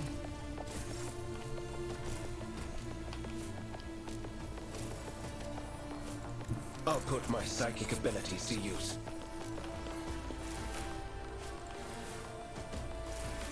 For the throne's glory. I'll return this favor tenfold. Let's see to it. Damn. But of course, Lord Captain.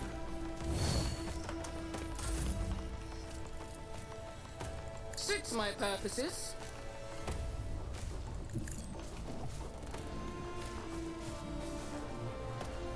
Hey, how you doing? Nothing My path won't end here. Wrong. already done. Give me stand a chance. Not a problem for me. All too another clean strike.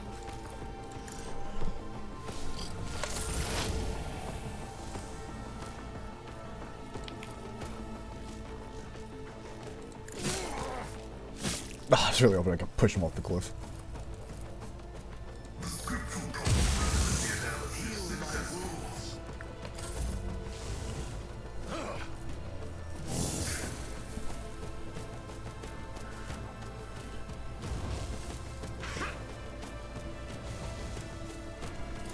Watch and learn. Go and heal my wounds.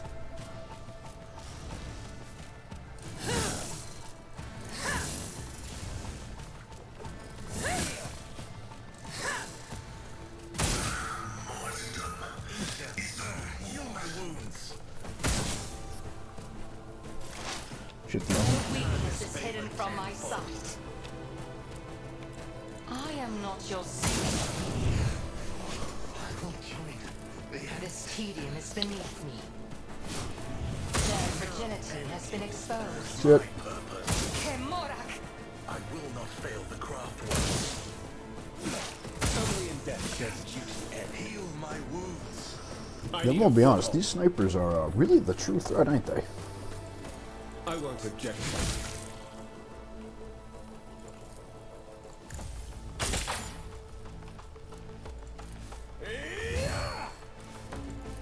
Naturally.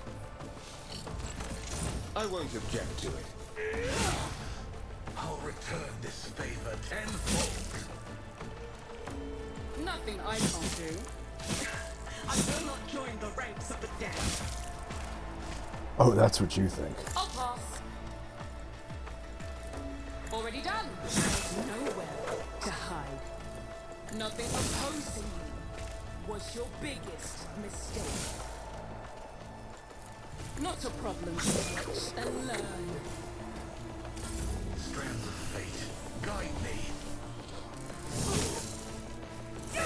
Shapes my actions. Ends here. We all walk our own path.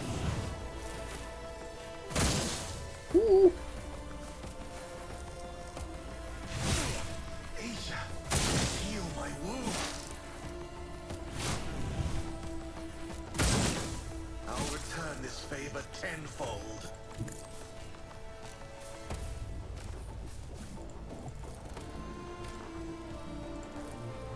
For the thrones, I'm done with this one.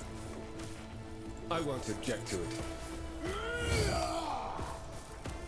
Naturally. Nothing stands against me.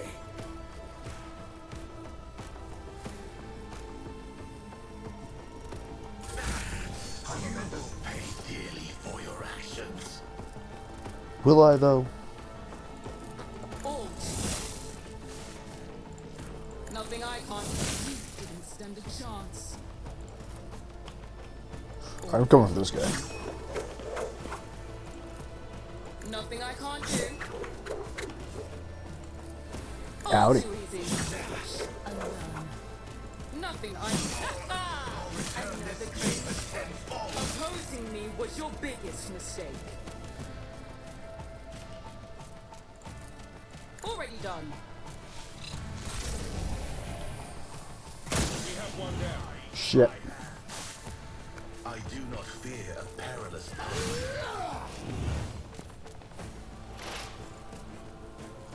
The enemy will thwart my purpose.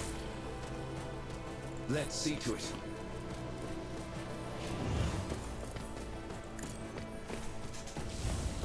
Holy terror, smite your enemies. But of course, Lord Captain.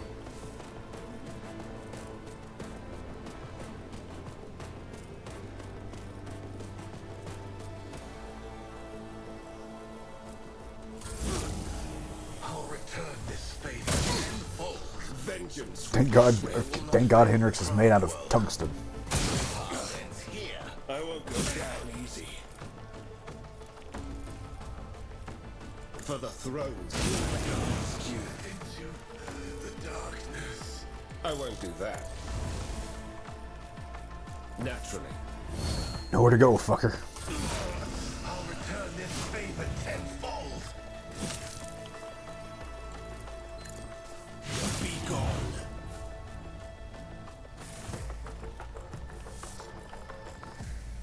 Easy peasy.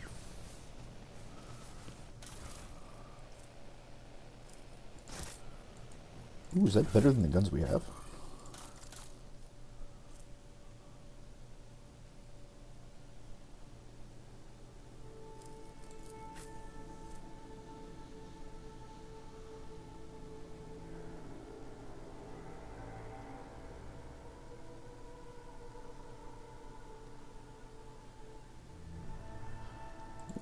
It'd be better if Egg just got this.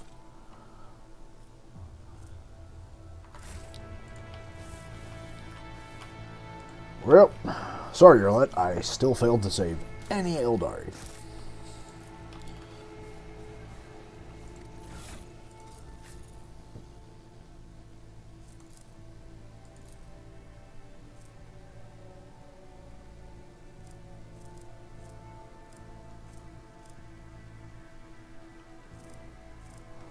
Literally did not save a single damn one. Victory awaits.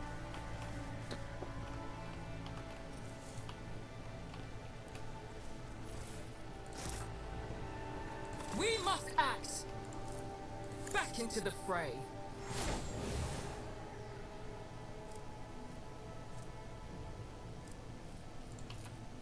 Get Kill over bag. with yourself.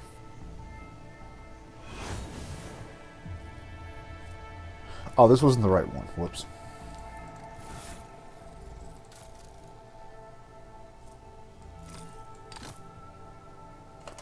I wanted this one. Woden. Entertain me. I tire of idleness.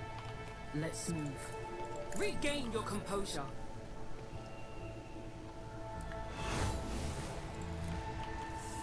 I stand in recognition.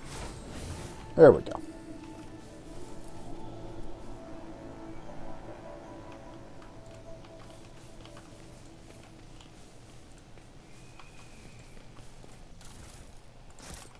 I won't tolerate weakness. The rogue trader requires rest, and she soon finds a suitable spot for a camp. A meadow with a few fruit trees. A creature with an elongated body and large, blunt claws leisurely descends from one of the trees. Its muzzle is red as if stained with blood, but it turns out to be merely the juice from the fruit of the nearby trees. The fruit has a peculiar taste reminiscent of grox meat, baked in sweet and sour sauce. Okay. Magos, are you certain that this Nomos is not an abomination that requires immediate destruction? A creature from a cogitator that has taken over a mobile machine.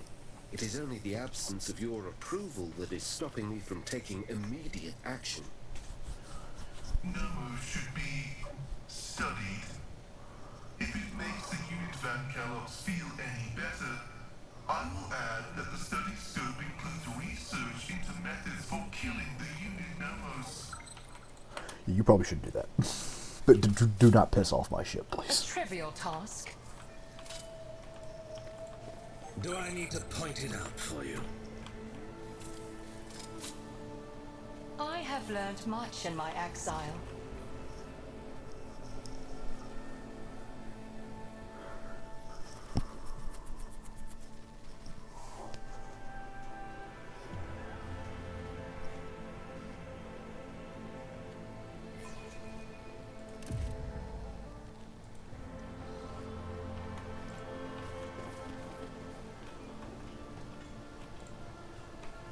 Well, civilization.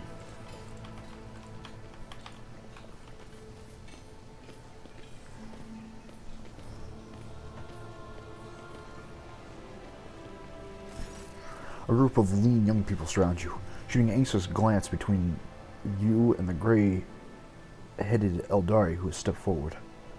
Unlike the rest, her skin is completely free of decoration, save for the two-headed eagle branded on her wrinkled forehead.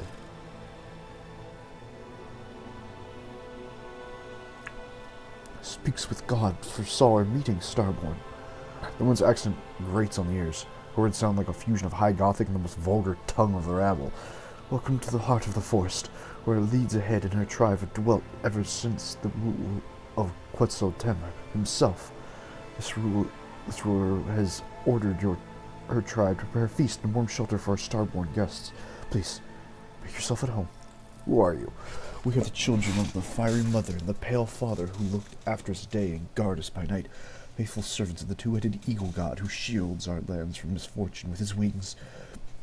We are the ungone forest-dwelling children of the earth, and the guardians of the temple of Quetzaltemur, the first starborn to have ever set foot on this virgin soil. The eagle god, you say, is that the brand on your forehead? Oh, yes. Many seasons have changed since our ruler received the eagle god's blessing and became the leader of this tribe. Only those close to the gods are allowed to bear their brands, and this ruler is one of them. I thought Quetzaltemur was the name of this place, but you talk about it like it's a person. Legends of this place claim that long time ago, the first among the Starborn descended upon this world together with the ruler's ancestors, created the ancient cities and temples, and brought the blessings of the eagle god into these forests and lands. The fast-flowing time has erased the Starborn's name from the minds of the people.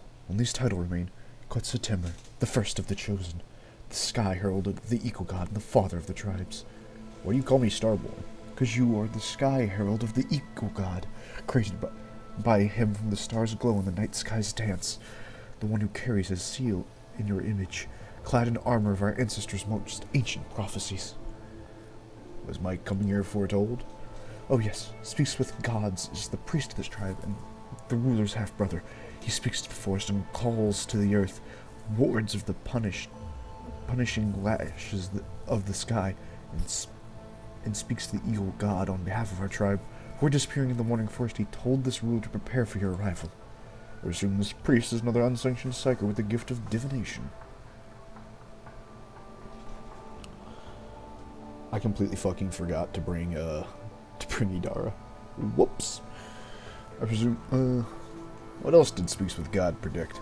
Quetzaltemur is enraged by the invasion of the spirits from the darkness that have called rain and fire. called rain of fire and metal upon this world. He demands blood, and blood shall sate the sorrow, rather the path chosen by the gods who have come to right the wrong. Spirits from the darkness. So that is how the Monkai of this world see my kin, as invaders, a calamity. But those Monkai have neither teeth nor claws, not even aware of the most basic technologies that your kind use. So why did my kin burn their world so fiercely? The Starborn will be accompanied by a spirit to put an end to the misfortune of this world. Thus spoke the priest. Seeing a spirit among the living is wrong. Spirit should stay in the spirit realm, and humans in the realm of the living. You think several gods have set foot here? This ruler has already had the honor of greeting a Starborn, as strong as a saber-toothed boar, as nimble as a forest jaguar, and as wise as a three-tongued guardian snake. Like a whirlwind, he charged into Quetzaltemer's forest, chasing the spirits from the darkness that had descended upon the world 3 10-moon days before. Starborn had lost his priest in battle, so he ordered this ruler's brother to help him trace the spirits' footsteps and cleanse Quetzaltemer of their filth. But when Speaks with God left his home, something enraged the forest. Thus the Starborn and this ruler's brother have been trapped in the ever-changing paths and lurking evil spirits. The collection data partially matches and completes the data received from the Emperor's vow. Calgos Winterscale descended on this world, lost a Psyker in battle with Xenos, and found a replacement in the village of the current coordinates. Powers of my kin have disturbed the wild flora of this world, which then concealed the remnants of the child of Kredek from the wrath of your rival. It means there's someone in the forest surviving, hiding, preying on one another. You know where your brother and this other Starborn are? The Eagle God Sky Herald wanted to find the den of the spirits from the darkness and destroy it, but the forest of Quetzaltemer is as endless as the skies above. The sky touches the forest edge, the Deadlands begin, the realm of the dead, whence there is no return. So how'd you survive in here? Speaks with God, hears the whispers of the leaves, and can commune with the tree spirits.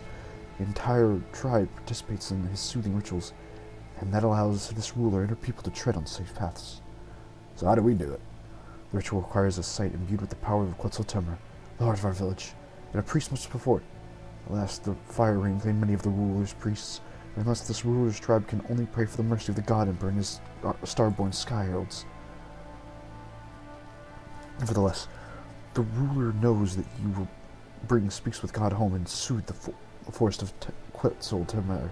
The prophecies of this priest have never betrayed our tribe before, unless this ruler asks you to forget your worries and rest here, in the heart of the forest. Alright, yeah, let's do it. In order the ruler's tribe to serve you, O Starborn. Follow the lights, and you will find your shelter, food, and water. Then when it's time to follow the priest and your Starborn kin, this tribe will pray to the God for himself for your success. It's about time.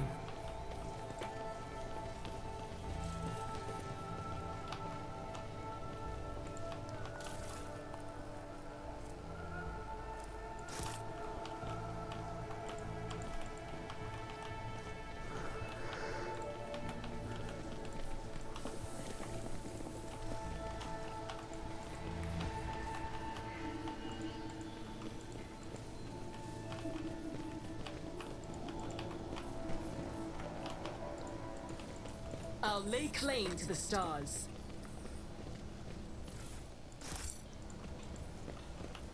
Yeah, I fucked up not bringing any Dart here, but oh well.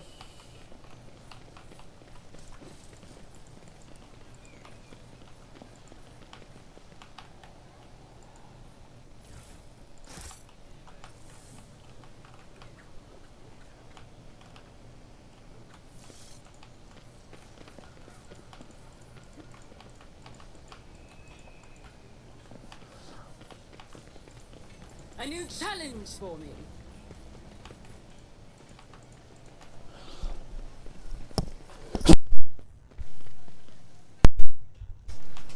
She said follow the lights, but I don't see what she's talking about.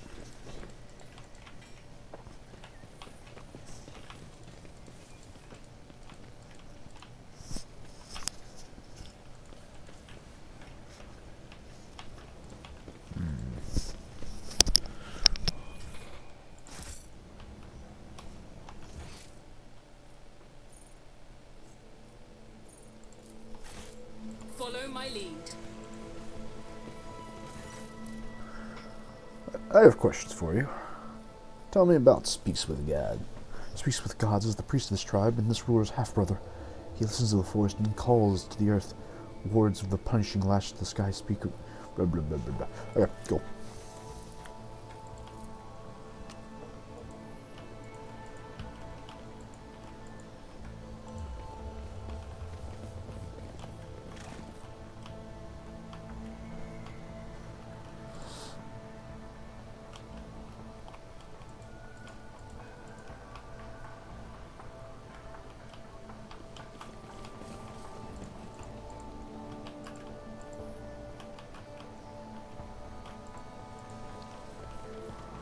I won't tolerate weakness.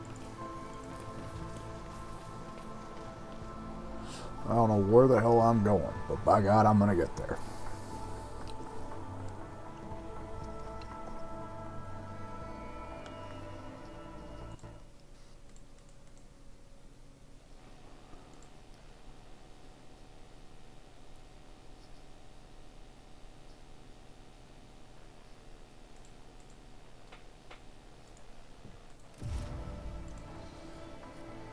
Sky breaks open, the heavy rain penetrating even the dense canopy of the forest. Luckily, the elements relented before long. As the sun emerges once more, the forest comes alive with the singing of birds accompanied by the quiet sound of droplets. Outcast, have you ever wondered why the Arabenian chose to direct you toward your Farseers? Do you not dread the hour when he will return to claim the reward for his aid? My mistakes brought me to the road that leads to the abyss. If that is the price I must pay for the truth, I will step into the darkness without fear.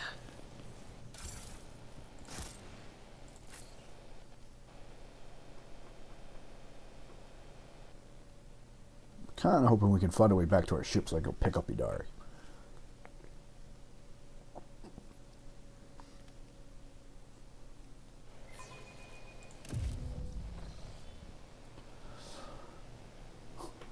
The irresistible sweet aroma of the fruit teases the rogue trader's olfactory senses, especially after so many hours in the stuffy humidity of this forest, but after locating the source of the aroma, she decides against tasting the appetizing fruits.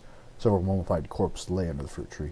Their withered face is a testament to their agony, their bodies covered in dark wounds resembling the bites of giant leeches. Laboratory is blessed with multifunctionality.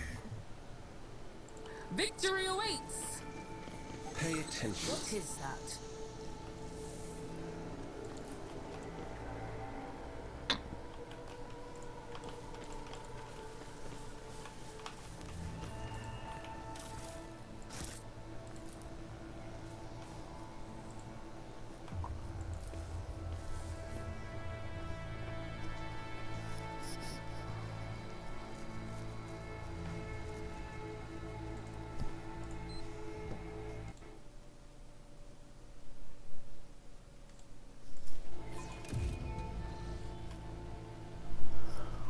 The forest is alive with the constant rustling of thick leaves and creaking of the wood, as if the trees themselves are walking around lumbering, looming people.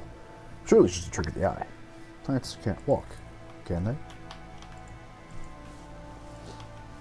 I sense something nearby. We should not have let the aberration's families live. Poor time to bow to sentiment. This statement is true. Emotion severely impairs rational judgment. Oh, too I hard rise for a to the simple occasion. monkey.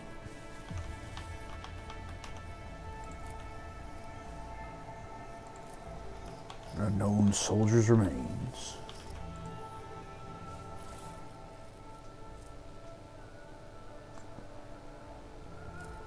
Holy shit.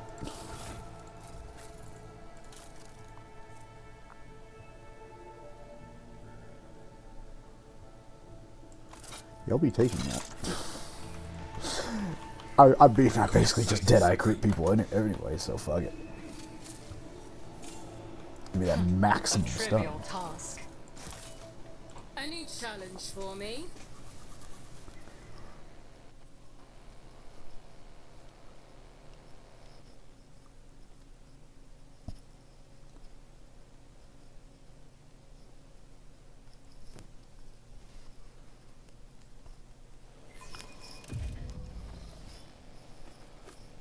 The rushing water comes from somewhere close by. A few more steps, the forest parts, revealing a steeped waterfall.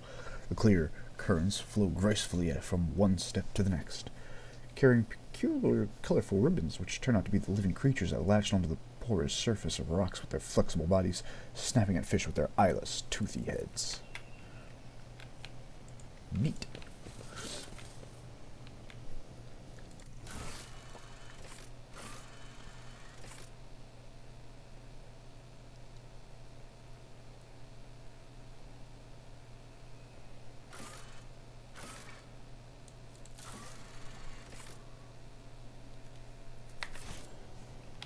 Follow my lead.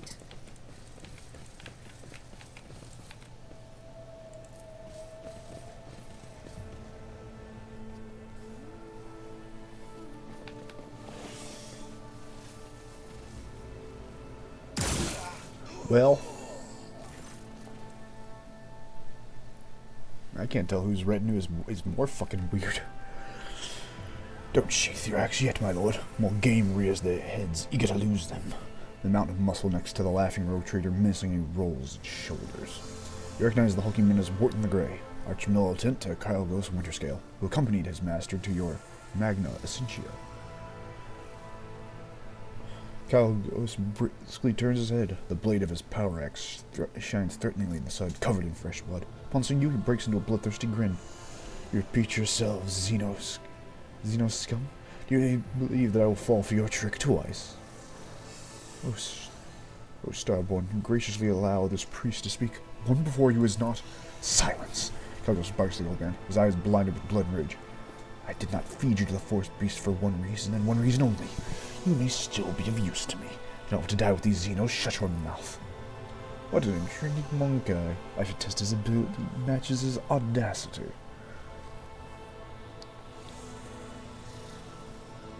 Kylgos, look at me. It's me, Woden! Come on! Of course. And I am the God Emperor of mankind.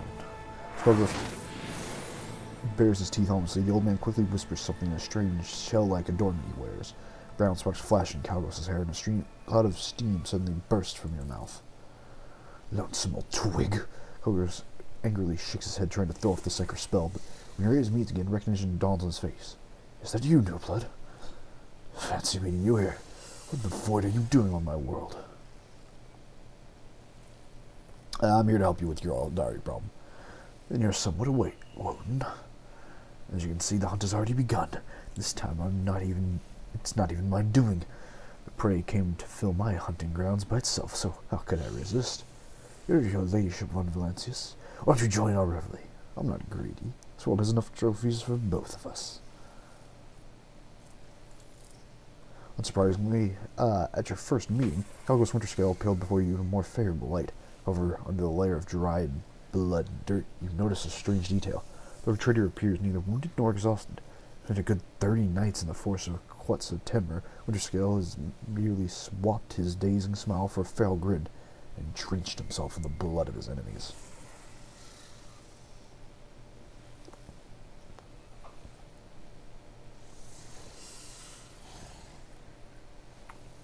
He inspected the boys. Speaks with God, looks on with trusting violet eyes, and there's a silvery sparks glimmering within them. His thin, wounded body shivers from the slightest gust of wind, yet you can sense the power contained in the elderly frame. He nods meekly and gives you the same simple, genuine smile as his sister from the tribe.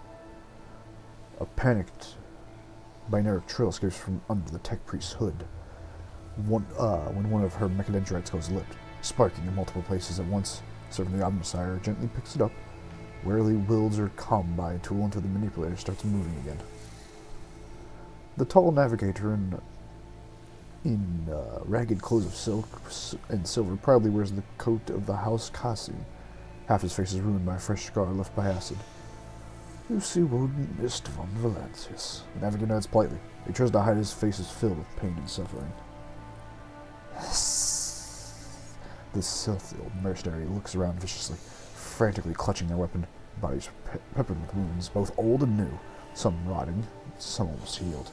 Their yellow pupils narrow when you lock eyes, but the Xenos quickly loses interest.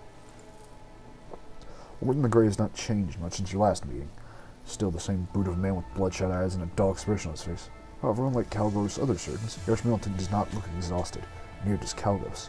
They are filled with rage and thirst for battle, as if the hunt has only just begun. I want to ask you some stuff about what you're doing here, really. I should like the tenderest sea serpent steak and a bottle of Calix Amasac. What misery for 10 moons already I have been forced to sift on grass, roots, and insect larvas. Save your questions for later, Woden. I'm not talkative when hungry. Let's find a way to the old man's village, and I'll give you your audience.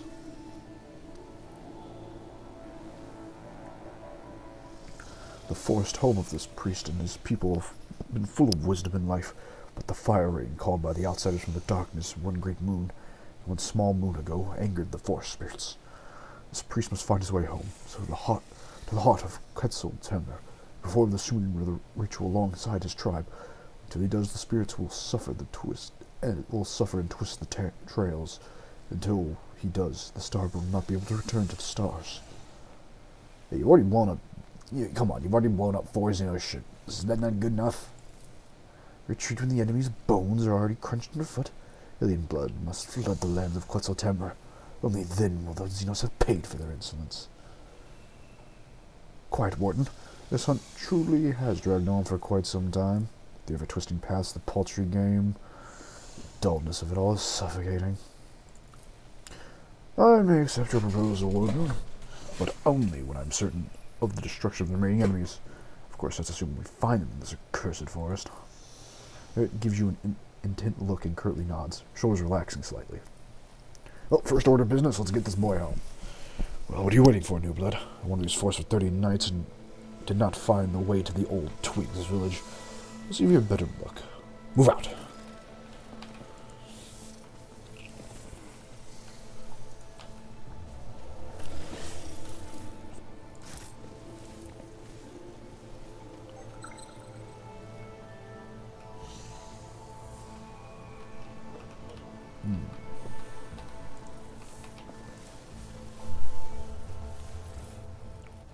Ooh.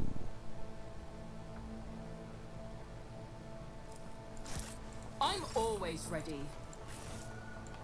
I won't tolerate weakness. I call now we just have a fucking gang squad.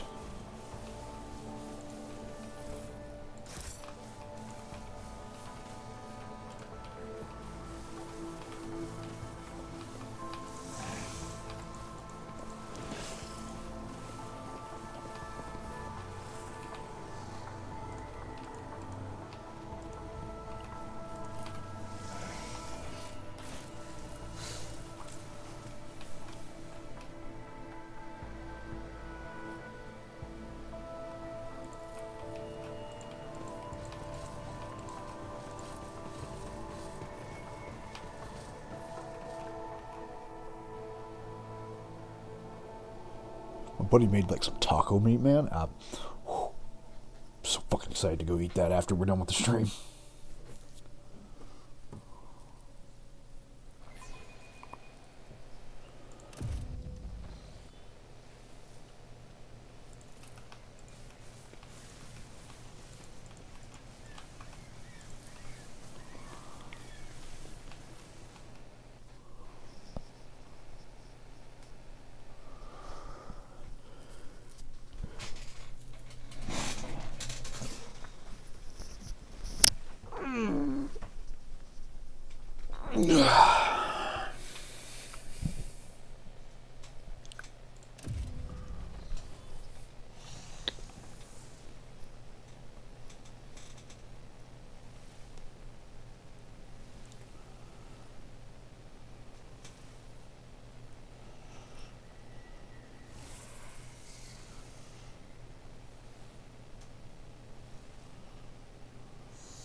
It's about time. Like I was like, yeah, there's no way we could have found our way back. And meanwhile, I'm just like, I bet.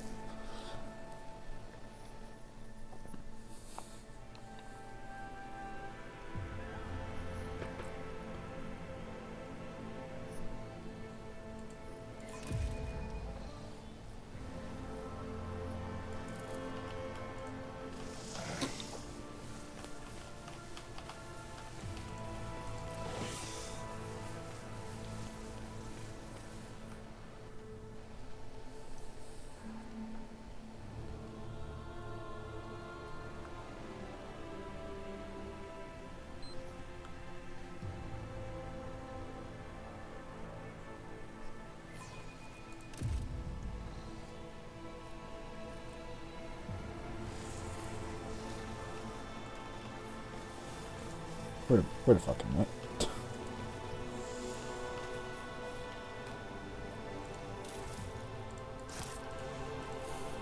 Uh-oh. I'm fucking lost.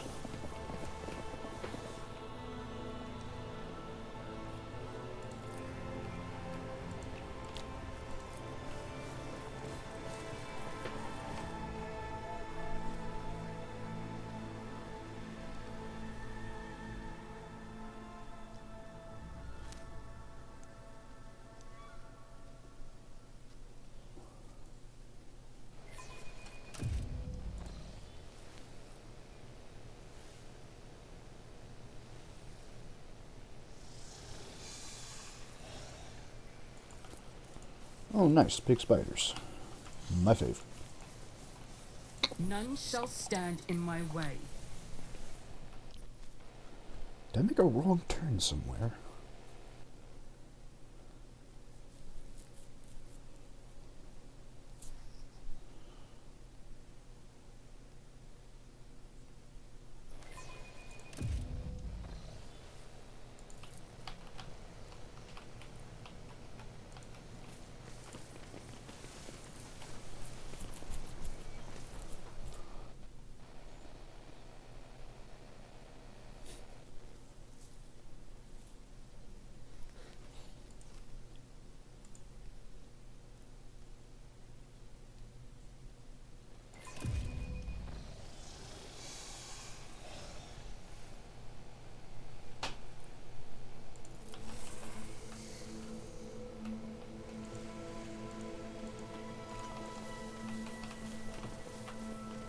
Yep, we're lost.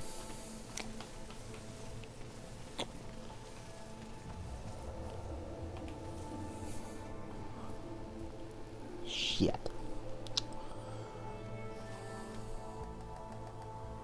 Not great.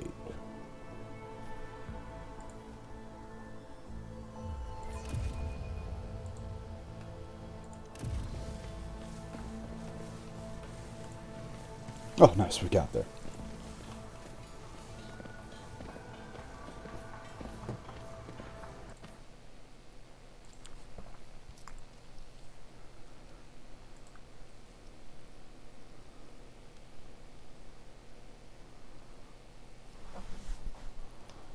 Oh, whoops. Hold on.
Hold on.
Okay.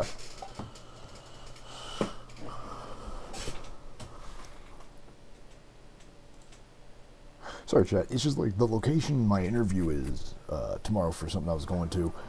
It's like way the fuck down in Memphis. It's like, what the fuck? Why is it so far? I thought I was doing the one in Arlington. I am. It's just, that's not what my interview is. Everything happened just as speaks with gods foresaw. Starboard and back, and with them are... Enough of your bleating, old hag. I told your speech offends me. It makes me want to cut out your tongue. I'm sick and tired of aimlessly trudging through the woods, old man. I'm a hunter without quarry. And without a quarry, I turn to quite the beast. Use with gods is ready to conduct the ritual. O Starborn, the heart of the forest is calling out to me.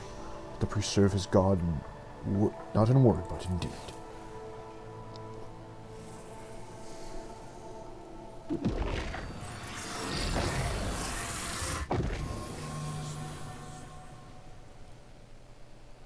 This is done.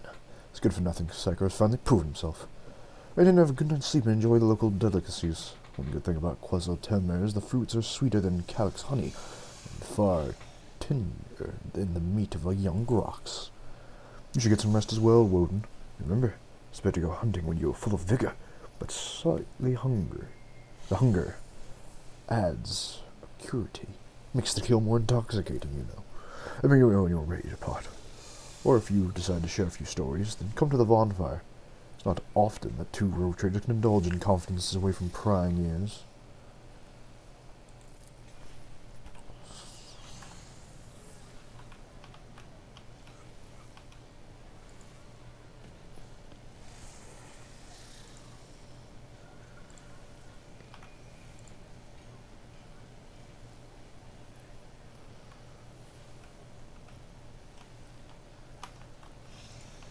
Said, come by the bonfire. Where the hell is that? I'll lay claim to the stars.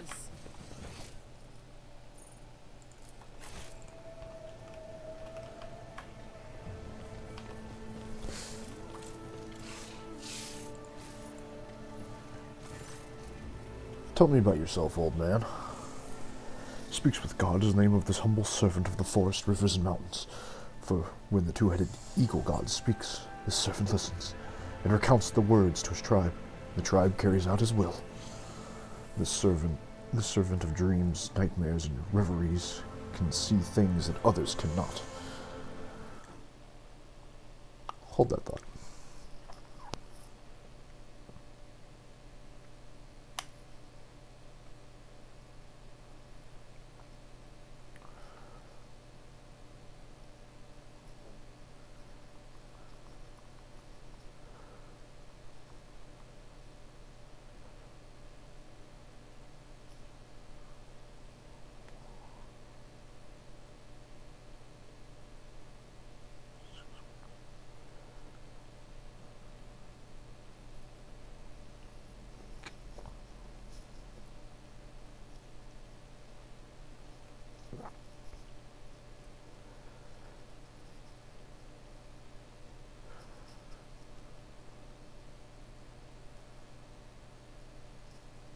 Oh, perfect. Okay. Nice. The servant of dreams, nightmares, and reveries can see things others cannot. What has transpired and what has yet to be. Your appearance in the heart of the forest and the consequences it bears for Quetzaltemmer. What consequences did you see? The Sky Herald stands at a crossroads. I see all of her choices and none of them good. And I see all of her choices and see none of them. But the servant knows one thing clearly. Starborn must go to the Deadlands to destroy the one who should have been long dead. The sunset rays will paint the heart of the forest crimson. If the darkness leaves it, the two stars will part and meet again. Crimson, crimson. The fading light can still be saved. Forgive the servant, Sky Herald. The waking dreams are the most painful. Tell me about your tribe. We're the children of the fiery mother and the pale father, who looks after us by day and guards us by night. This faithful servant of the two-headed eagle god who shields our lands from misfortune with his wings. We are the ungone forest-dwelling children of the earth and the guardians of the temple of Quetzaltemmer, the first Starborn to ever set foot on the virgin soil of this land. Tell me about Leeds Ahead. Is the half-sister of the servant of smoke, fire, and ash. She was the first to emerge from the mother's womb, and thus named the next ruler of the tribe. And this servant, who was the shield to fend off disasters from this ruler. Many years later, when the gift of the eagle god awakened from inside the servant, Leeds Ahead named her brother the priest of her tribe. A strange way of speaking. Forgive the servant of Quetzaltemra for their speech so starborn. No matter how much the ancestors tried to pass the language of the gods onto their descendants, the tribes seldom use it. For the gods only descend from their heavenly palace, not more often than once in 3 life dwells. The lingo-cultural analysis of the target's speech suggests that the expression of 3 life dwells equals 150 standard Terran years. Yeah, I got nothing else. Tell me, how did you and Winterscale survive? Starborn, who carries the seal of Quetzaltemra's descendants, is strong in both body and will, as befits a god. The servant, like the rest of his entourage, had grown weak on just the 7th night of our journey. Starborn continued to lead us fearlessly, pressing forward to seek the spirits from the darkness, even among the twisted paths, delivering the sky's judgment. The servant of the grass, flowers, and trees regrets only the imminent death of the Starborn's companion, the one you called the Sinshal. He quarreled with the ironclad guardian. His words enraged the Starborn. Unless he slashed Infortunat's body up with his axe, threw the remains to the wild animals of Quetzaltemra for them to feast on. Wait, he fucking killed his own Sinshal? What? Servant saw everything with his own 2 eyes. It was not proper, perhaps, but a mere speck of dirt under the boot heel of the sky herald of the 2-headed eagle god to muse upon the deed. However, this certain instance, with his entire being, rage possessed the Starborn for that moment. The ironclad guardian reveled in his god's wrath.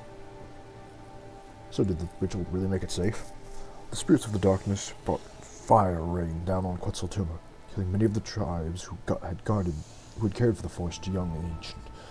This blasphemy enraged the guardian spirits, but as soon as the servant of wind, rain, and sand soothed them with the ritual sacrifice and divine theory, their wrath gave way to mercy.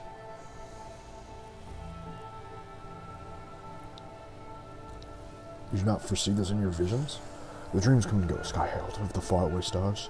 Sometimes the servant of gods can speak with the mystical visions of the days of old or the future, but even speaks with gods cannot fully comprehend the divine design of the 2-headed eagle god. Sometimes I am blind even when I see. You're a good man, if you are an unsanctioned psyker. Blessing is the life that serves the 2-headed eagle god and his Sky Heralds. Alright, well, I gotta go. I serve the golden throne. If what you're saying is true, then I'm gonna try it. I'm gonna try and get back to my ship and get Idari down here.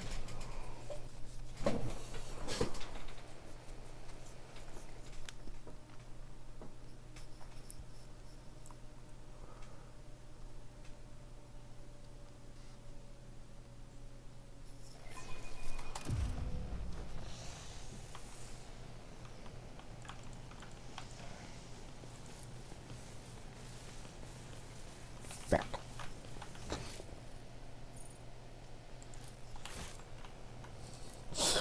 Damn it, I can't get out.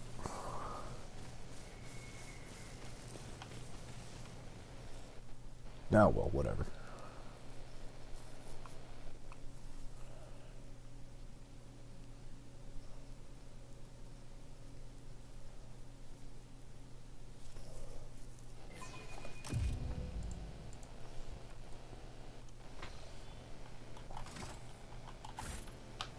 A new challenge for me.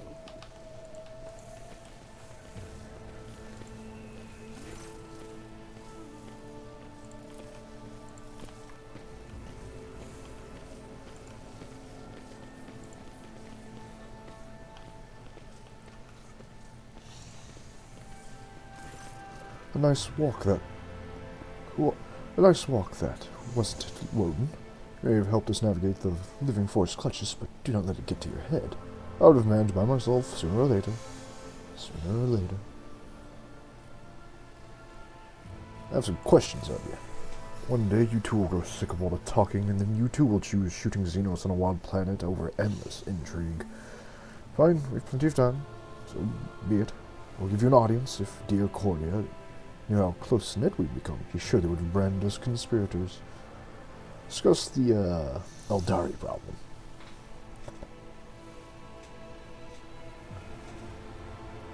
You care that much about them, New Blood? Good, then. Try to convince me that the vile Xeno scum deserve the mercy of Calgos Winterscale. But remember, you only get one chance to try.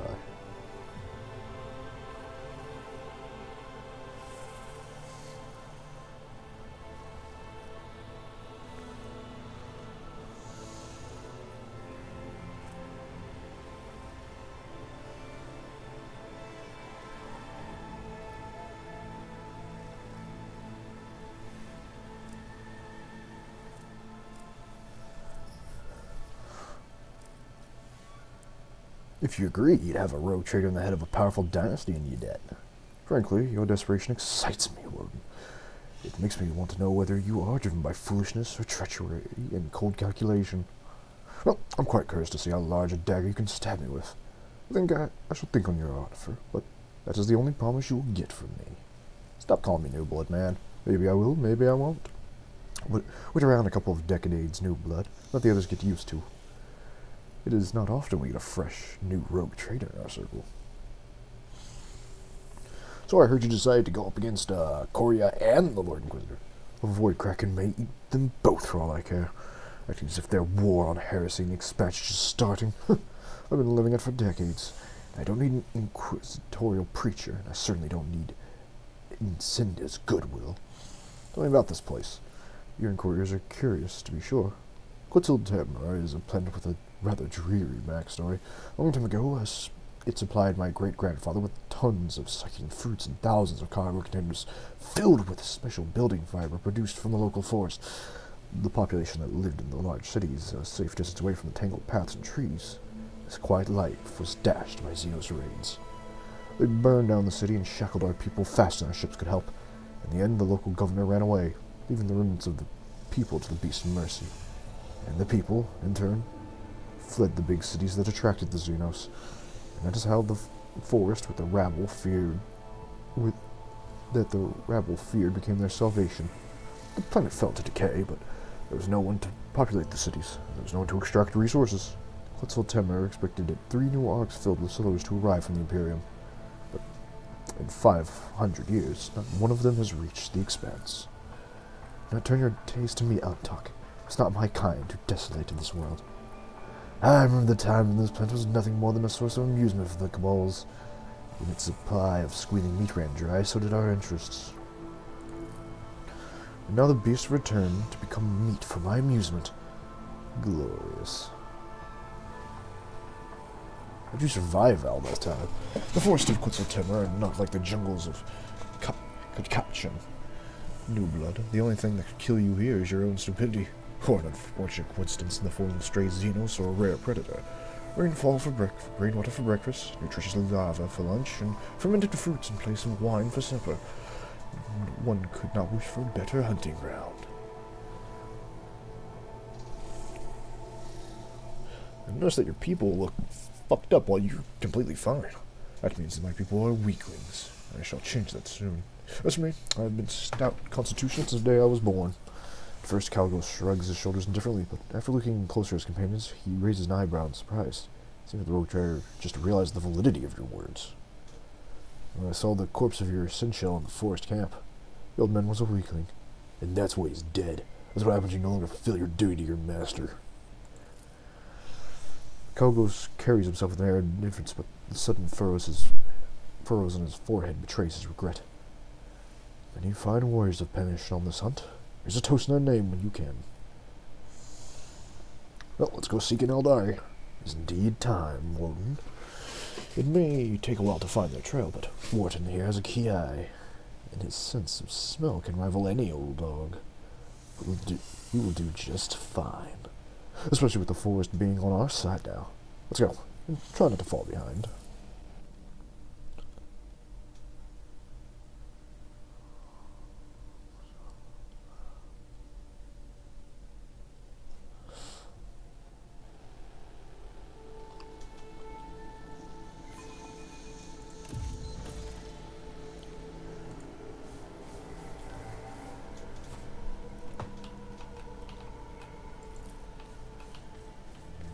You belittle me with this.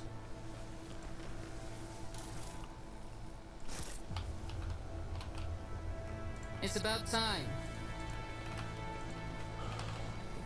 Alright. Hey, I know this looks bad, but we're just here to talk. We're just here to chat. A stately Eldari warrior steps forward, calmly looking at the intruders. His armor and its adornments gleam in the sun despite the traces of dried mud and caked-on blood. The Farseers instruct me to send you away, Monkai. The smooth voice of the Xenos sounds out of place in the rough wilderness of Quetzaltemur. However, I recently stopped meekly handing out their counsel, and besides, my sister is among you. I'm curious to hear the outcast's tidings.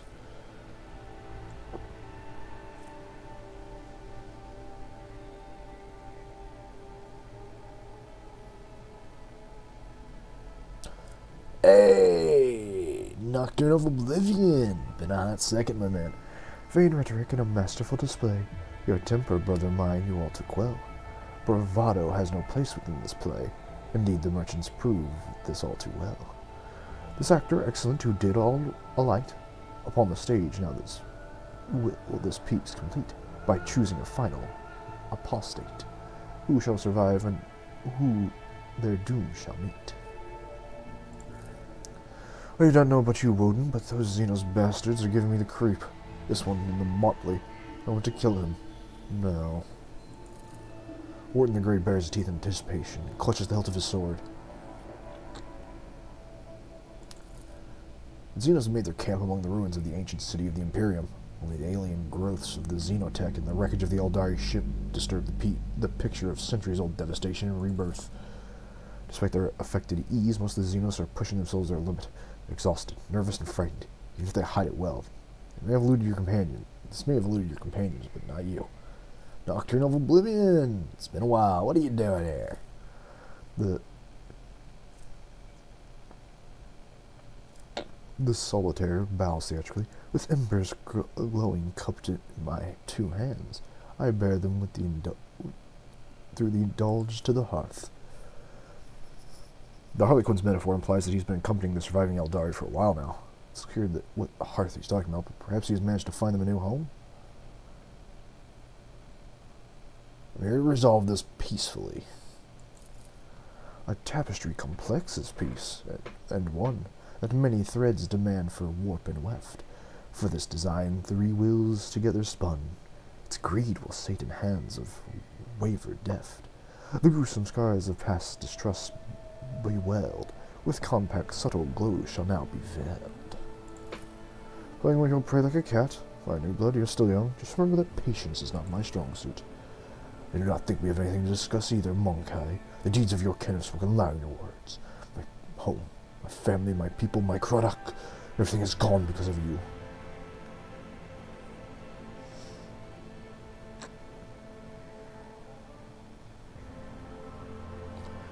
Your brothers and sisters are exhausted. You're trapped, and I'm the only person who can change that. It may be disconcerting, Monkai. Only half of what you say is true. We did not attack this world, Monkai. Last of Krudit's children assemble once more to scour the Master of Flesh to Ventus from the memory of this universe. The homunculus who abducted and tortured the Farseers from our craft world. We learn that he is hiding on this world. But something prevents our Farseers from discovering his lair, so we're forced to act decisively. Master of Flesh from Kamara is here. We must destroy him. That's what we're here for, Outcast. Reach our hand and grasp the spear of vengeance together with us, and plunge into the dark heart of the Architect of Torment.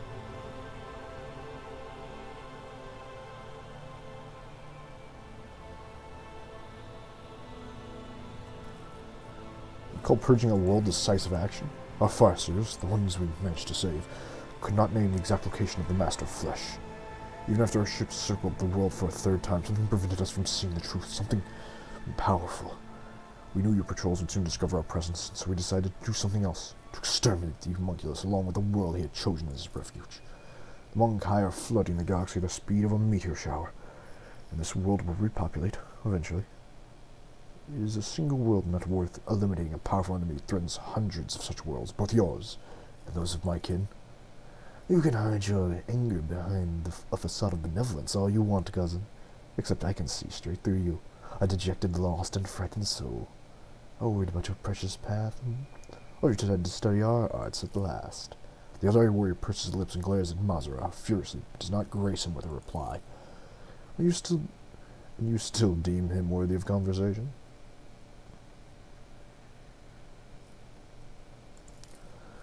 Your gaze wanders from Calgos to Solitaire, and from Solitaire to the Eldari warrior and back again.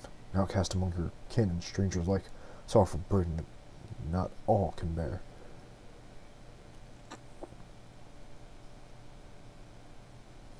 Well, do you think they're still worth saving? Never doubted it, Alantok. To you, the deeds of my kin may appear cruel, even criminal, but spending enough time among the Monkai granted me clarity of vision. Why don't you treat your own kind worse in pursuit of baser goals or personal gain? The homunculus is a threat to both our species, Alantok. You know well that his dark heart and perverted mind are capable of. Juventus must be destroyed. My kin have taken on the role of a vengeful blade.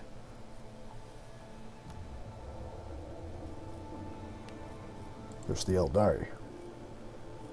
Tell me about the homunculus. Where is he? I will not say a word until you let my kind depart from this world.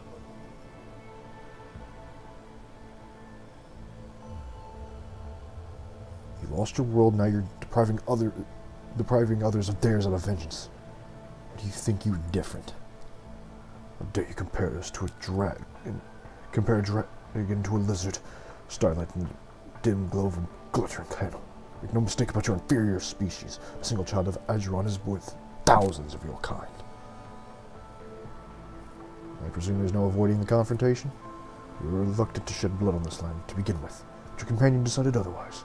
Shot down our vessels, chased us into the woods and harried and hounded the survivors. Now finish what I started. However, if you turn back and leave camp, and then do not impede our departure, I swear not a single Monkai will come to harm us by it, or on any of your worlds. I do not believe a single word, Xenos. Serve the camp.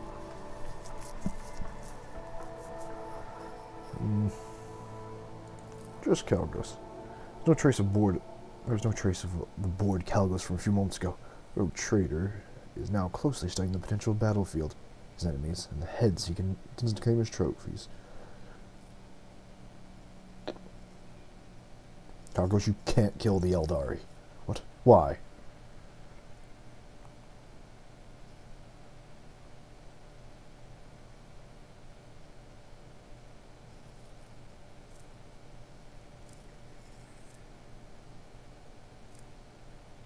Look at yourself, Calgos. You're becoming a monster. At least I'm killing the enemies of the Imperium. What about you, Woden? Whose side are you on? I'll kill myself later after I find out what I need to know. Oh, I say. Only if you hand over all the trophies and personally bring me the heads of those two on a plate in the victory feast. Don't take you all the misfortunes of the galaxy along with you. Must confess that all this dismal talk has given me migraine and made my own wounds ache. So you've...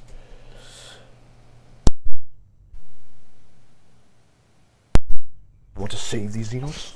Assert yourself. By my grace, I entrust you with the lives of the enemies of humanity. Have fun. Shelled back now. What kind of hunt is it when the prey does not even struggle in your grasp? Disappointed. I don't think I'm going to forget about your words and promises, Woden. We shall revisit that later.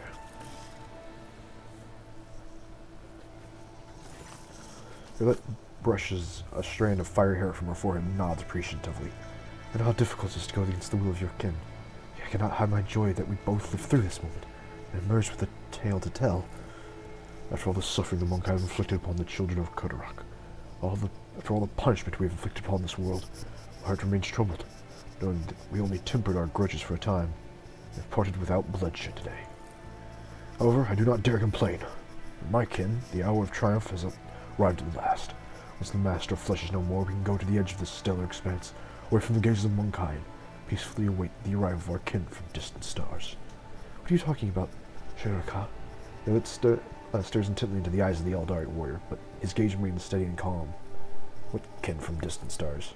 Outcast Shirlet, I have good news for you. Our Farseers managed to contact the children of the craft world Alatok, and soon your fellow outcasts will visit part of the galaxy that the Monkai called the Expanse. Take us away, give us a new home, and... Is that what the adamant of the path of warrior wishes to tell me?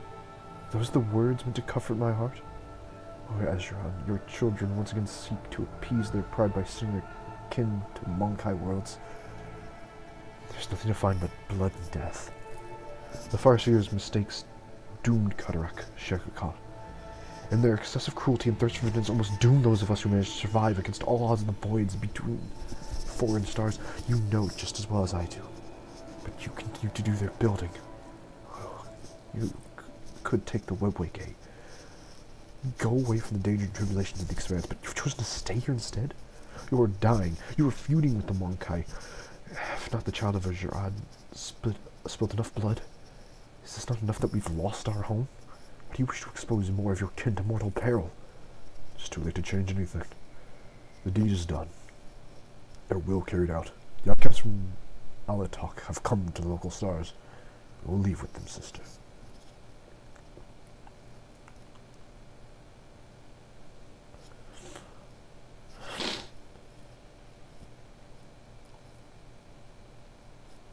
Are you saying there's another craft world heading for the Expanse?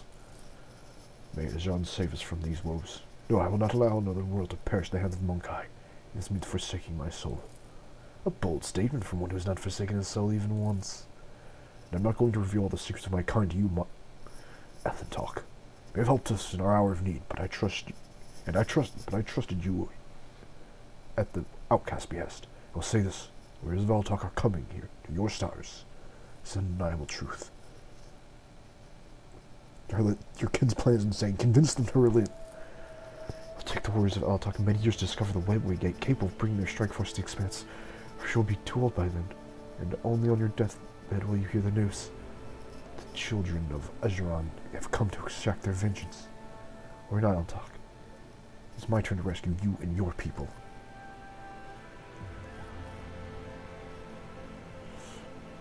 Rescue me? How? Like a forgotten shadow, the solitaire steps in the light and leans forward with interest, a spectator watching the accumulation of an exciting performance. During my exile, I've met many companions who temporarily joined me on my endless travels. Well, Judge Compellion was a fellow outcast who already completed many paths. It was he who told me about the ritual of unity, a great opportunity for one spirit to reach out and touch the infinite circuit of a craft world known to the Farseers who perform it. The Sharakal said that the Crotic Farseekers have already contacted Alatok. This means I can too. The darkness of space drive you mad during your exile, sister. Even those who walk the path of the seer balk at joining us, also the ancestors inside the circuit. They are wise and know the ritual is perilous to the spirit. Returns to Scuster, something non-existent. You would die without achieving anything. And even if you did not die immediately, ask yourself honestly, why should the ancestors listen to a simple outcast? As you said, Altok is a world of my fellow outcasts. They would not wish harm upon me, which gives wings to my hope. Look me in the eye, Sharakal. Do you wish to end the suffering of our kin? I can see the answer in your heart, but you must accept it and help me.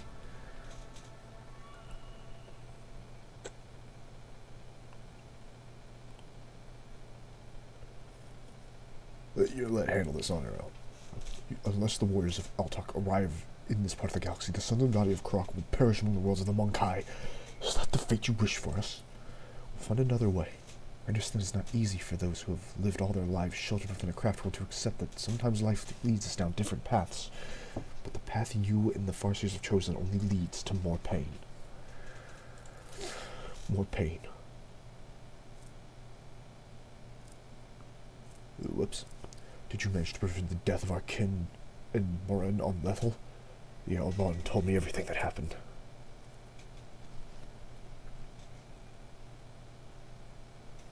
It's the life of your people, Yud.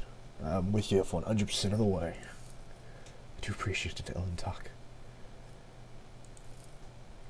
I've done all I can, Sharka. You know what you must do. The solitaire does not intervene, but shifts his gaze to Sharakot, as if expecting to hear the last line of a play of Where the Curtain Falls. May Ajar forgive his children. Fetch the Farseers. Tell them the outcast wishes to perform the ritual. We will wait for them here.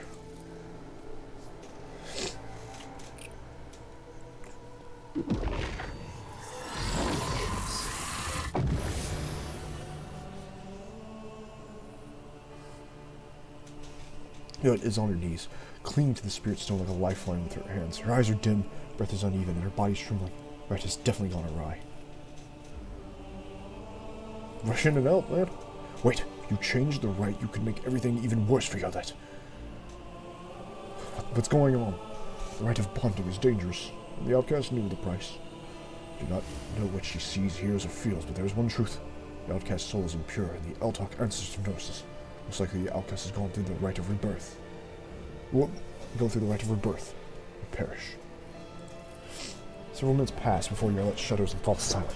Her arms hang limply at her sides. Her gaze is turned to the sky. On her trembling lips appears the shadow of a smile. Welcome back to our world, child. You remember what happened. You know what will be. I spoke with them, Monkai. Strange, subtle changes in the emerald eyes make your heart sink. Inexplicable anxiety crawls up your spine to whisper in your ears something is wrong. Something is missing. You're right, you look different somehow. I do not think so, Monkai. I spoke with the souls of Altok's ancestors. My bright glow and hundreds of observant gazes piercing my soul, and then I don't remember anything. I just woke up. You should start calling me Monkai again. Why? Because you were one of the Yes, my memory is slowly returning. For ones like you, we use the word Elentok. But you called me that ever since we first met. It's possible, but I remember little of that time and of you, Elentok. Perhaps I lost some of my memories during the rite. Well, our ancestors decided to relieve you of them. When you first came, I saw dark spots in your soul, diminishing its glow, but now your soul's crystal clear. Wait, does that mean Yarlet's forgotten everything we've been through together? I think many of her memories will eventually return, but something in your soul has irrevocably changed. You said you went through the rite of rebirth, is that true? No, at least I don't remember anything like that. Yarlet, did you do it? We're eager to know as well, sister. Ajuran was merciful to you, but were our ancestors from Altok's Infinity Circuit? Tell us, what was their answer? To find understanding among those who share my path, but even the ancestors from Altok, despite all their wisdom and supple intellect, I reject their hatred of the Monkai who doomed thousands of innocent souls of the children of Ajuran. I tried to appeal the light in their light, but my arguments broke on the rock of their transgressions, like waves of sea foam. You chose this path. Not only did you invite doom upon Krudak, you've also condemned our kin on Altok. You repeat the same mistakes over and over again, guided by fear, stupidity, or pride. Even after losing everything, after losing our home, you found the same thorny path, unwilling to change. No, I've had enough. My duty as an outcast is fulfilled. From now on, your fate lies in your hands. The angry forester tries to object, but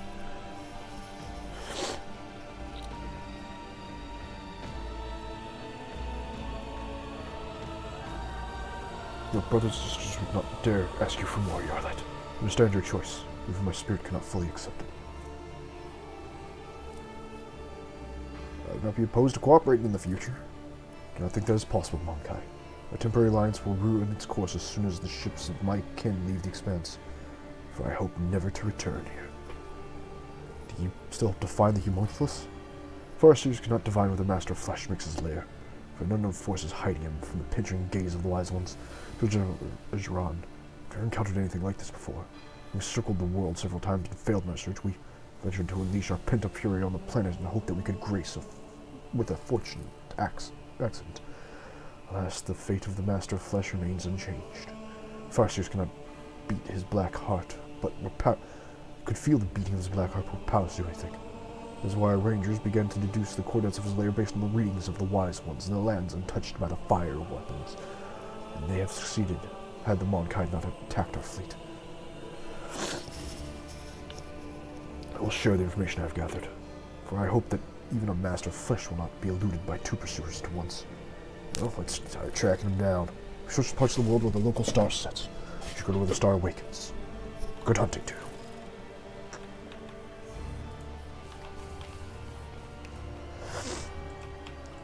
None shall stand in my way.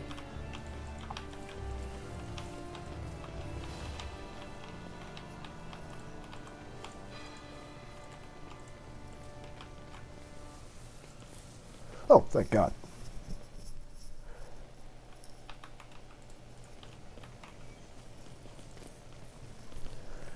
Okay, we need to fall back a second.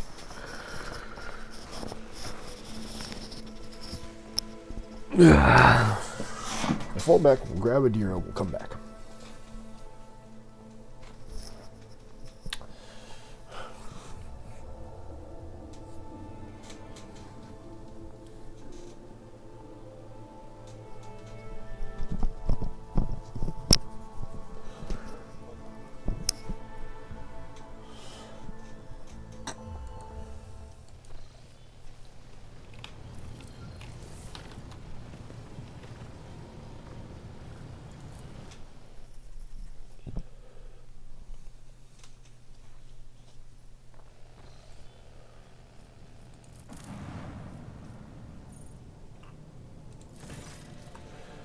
Hearing inside Adria's voice, even over the box connection. Lord Captain, we found it.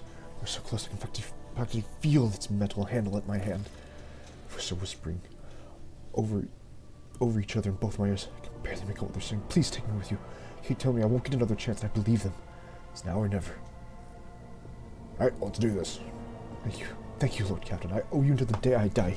You can hold me to that. Well, Dor, I'll see you soon.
Alright, team, move I in. won't tolerate weakness. I like how they're like, yeah, we couldn't find his lab. It was so well hidden. And I just kind of walk in and it's like, oh, there it is. Oh, it's right there.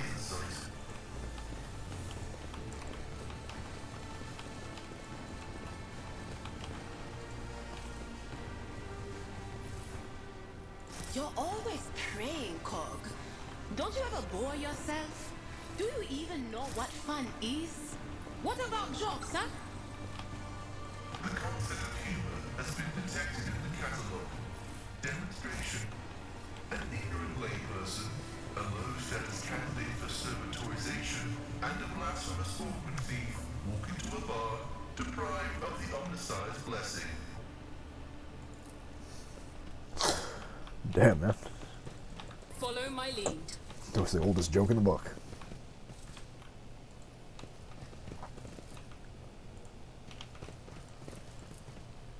Operation successful.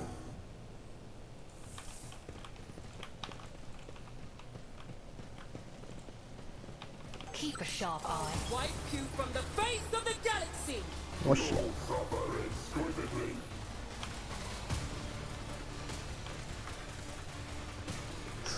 Oh, dear.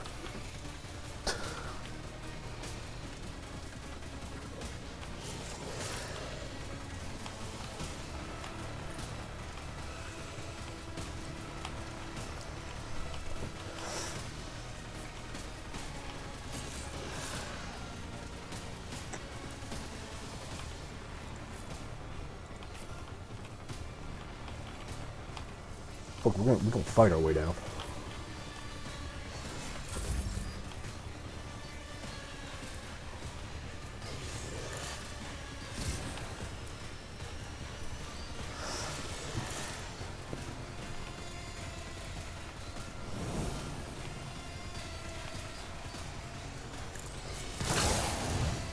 Easy peasy.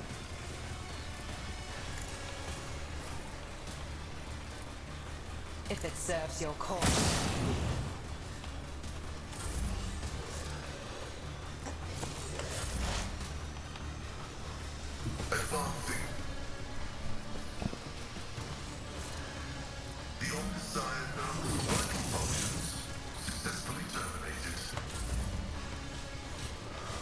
Oh lord, here he comes.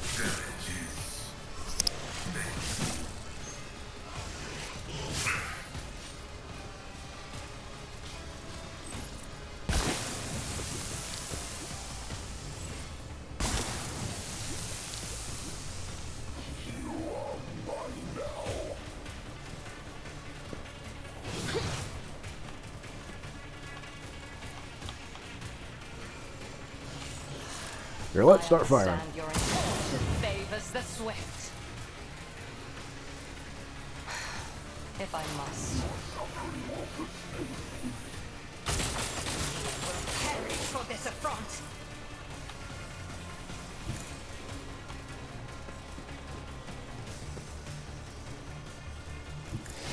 Oh shit.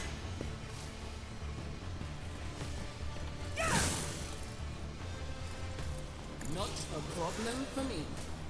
Nothing I can't do. There's nowhere to hide. All too easy. He's a tanky boy, isn't he? Another clean strike. Momentum.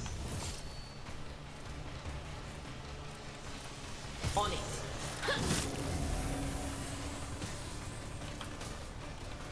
Will do.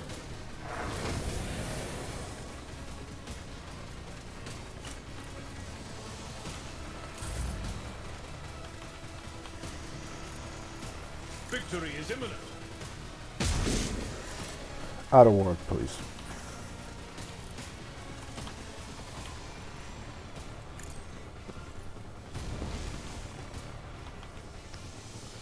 At your beck and call.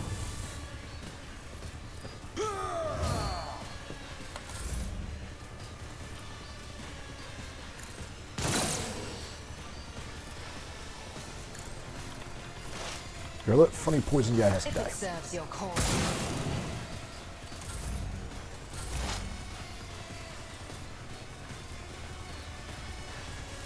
Running binary goes right.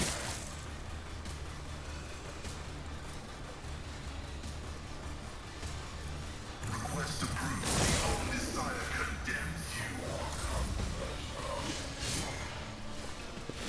you. Oh, come on, man. Hit Woden.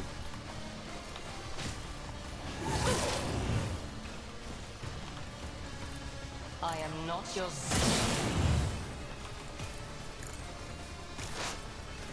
Suits my watch and learn. Yep. I am fear incarnate.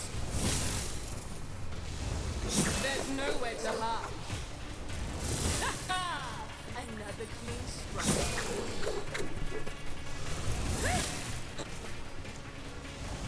There's nowhere to hide.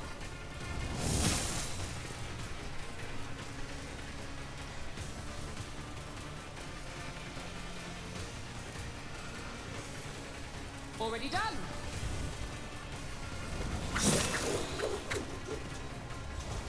Watch and learn.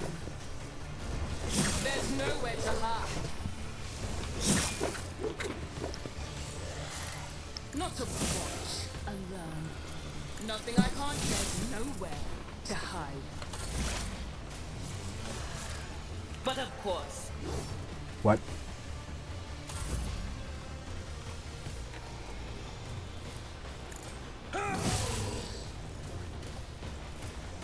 Indeed. I will do my duty.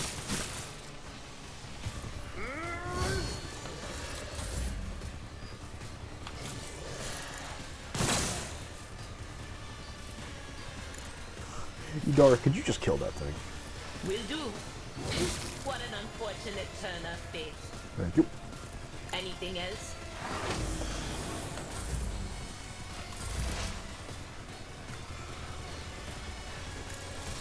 Class is an equation. Your life is a vector variable.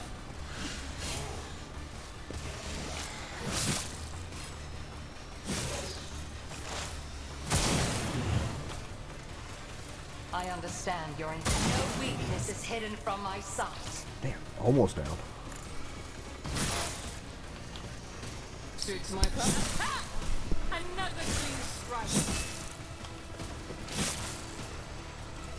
Ultimately, there's nowhere to hide. Ah! Another. Why did I not foresee this? I know what is to come.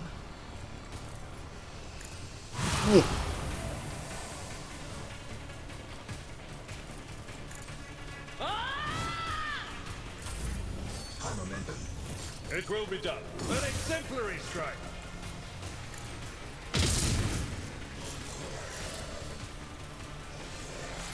Kick him.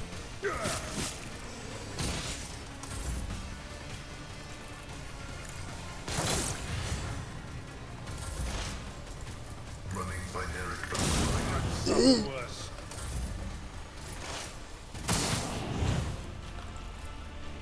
You have my permission to die. Another soul slips beyond the veil. A new challenge for me? I have failed my kin.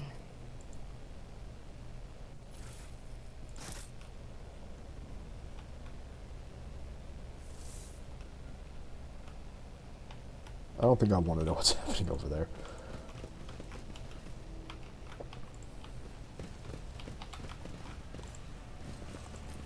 Excellence matters.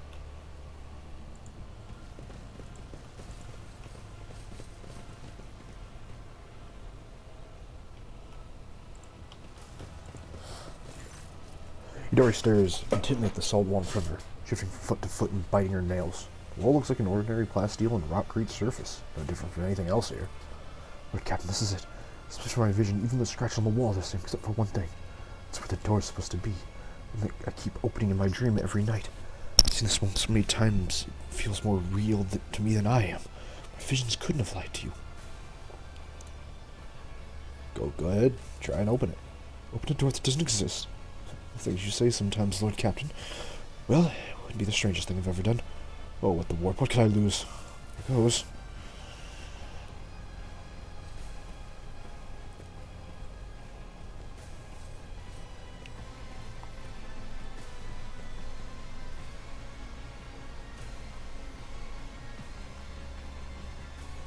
Like how he has like skin things that he's just like fucking draped out here to dry. That's nice. Darius steps close to the wall and reaches out to a non-existent door handle. As if in a trance, she clutches her finger as if gripping an invisible handle while it slowly turns. You hear it click.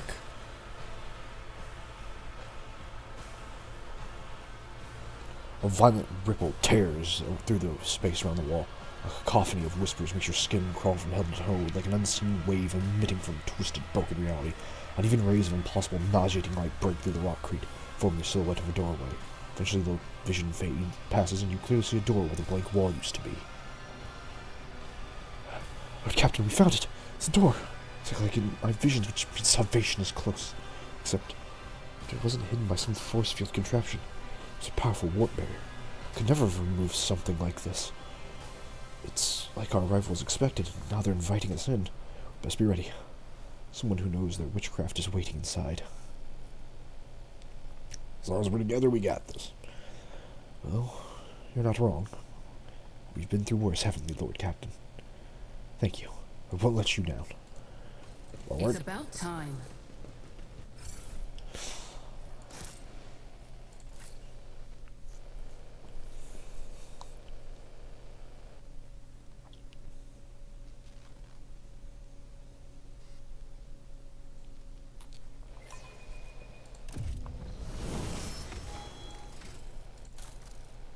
Oh, whoops.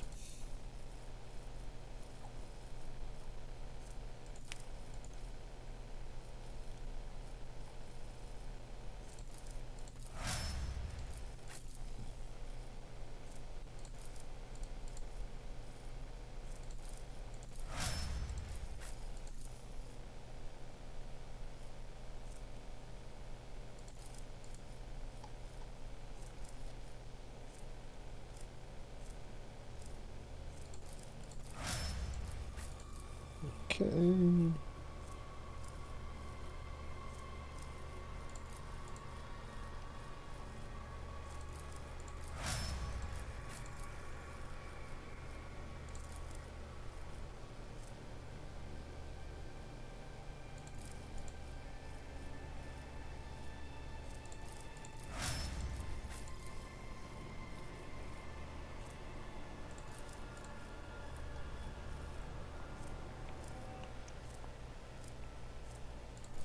I like how so many of my people that live in the Imperium don't know shit about the Imperium.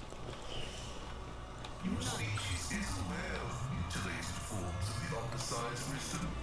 Does anamorphic Ursat's veneration of the Deus Mechanicus exist in your culture? We venerated Vor, the smith and craftsman, but he is nothing like your ugly deity.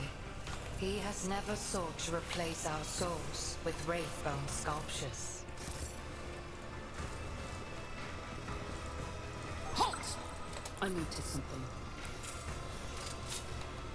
My success was inevitable. You think Home Slice is hiding in here? God, I hope he is. I sense something Why? nearby. I'll lay claim to the stars. Charlotte, why? I Had a have whole learned fucking much stairway in my over there, and you exile. walked right into it.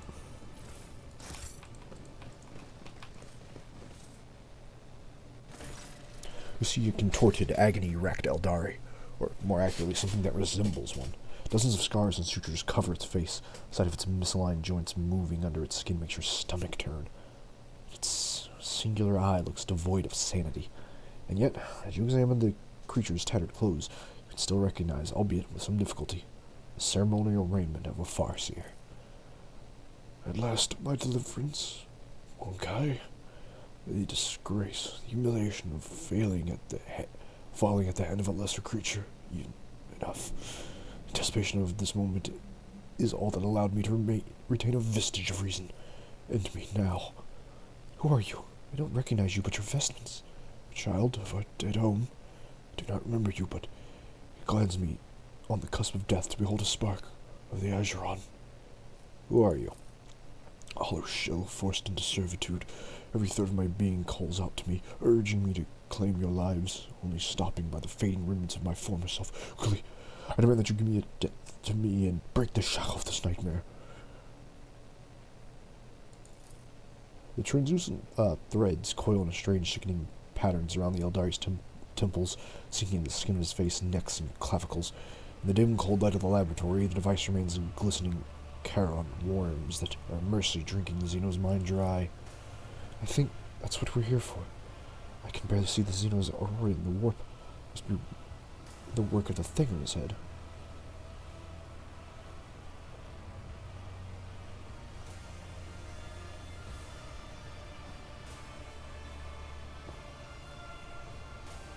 I shall grant you a swift death.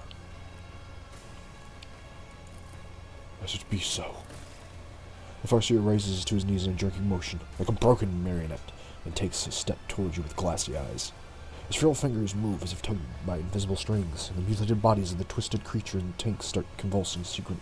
In frightening unison, their unblinking eyes shift to you. Uh-oh.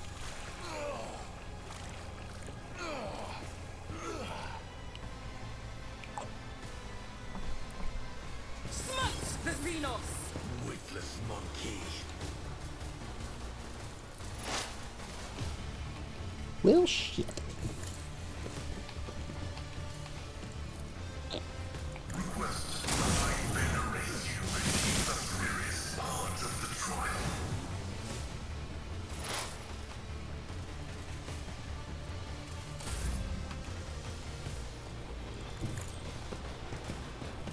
Everyone get to cover.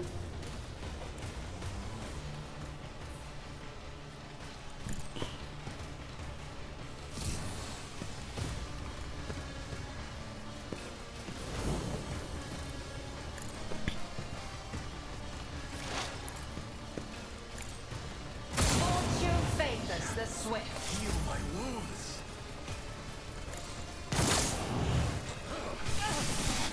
You will pay an even greater price. I can't tell if he wants me to fuck him up or fuck these guys up, but hey, I can do both.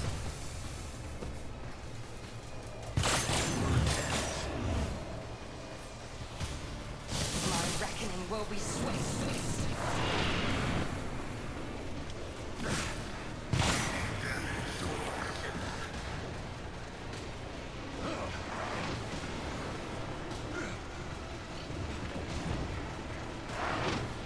How many fucking buffs you got?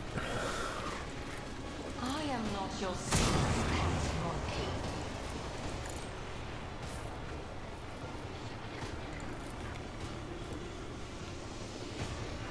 Get him. I've seen worse battles than this in my time.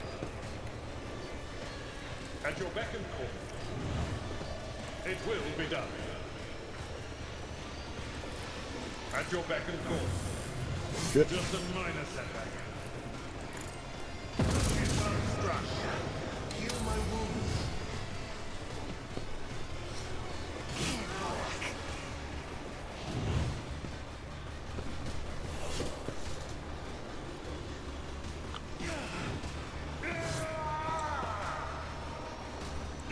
Oh, my ears are ringing.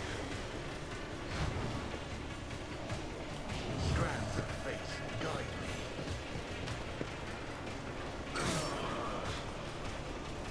I answer the call. That was insulting.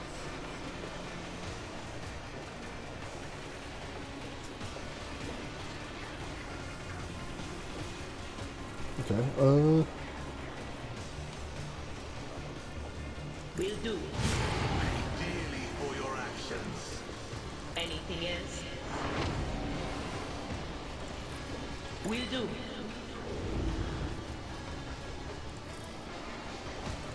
blind hand.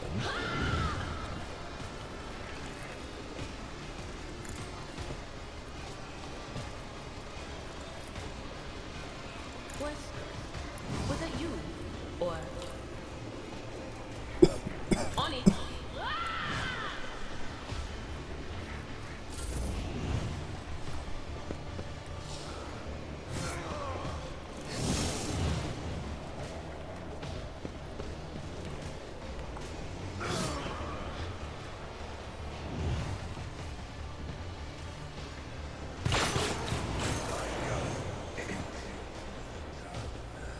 Well, I mean, I'll take it.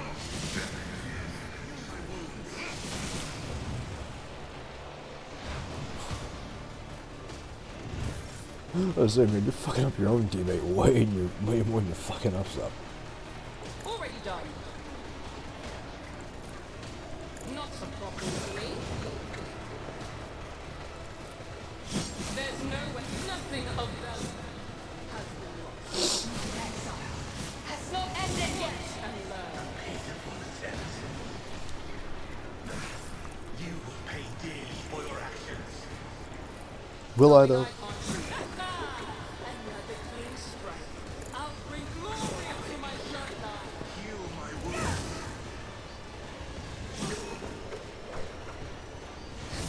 I mean, if you want us to kill you, you can just like, you didn't have to struggle as hard. Opposing me was your biggest mistake. Into emotions.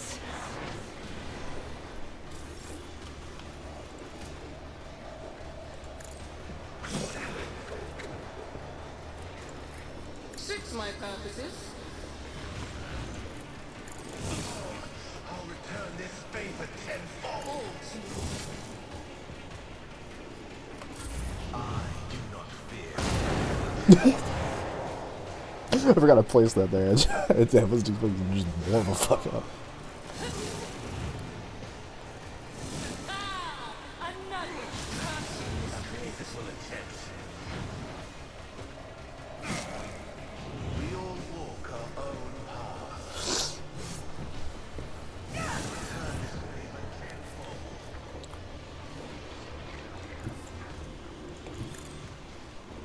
Just walk on over here and fuck you. You will pay dearly for your actions.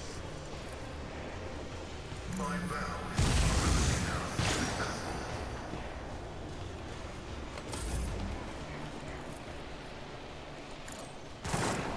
you will pay dearly for your actions.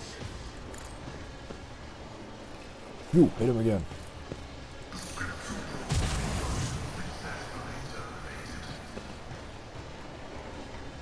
Injury is not an excuse to shirk one's duty. Shit. I will not fail the craft world.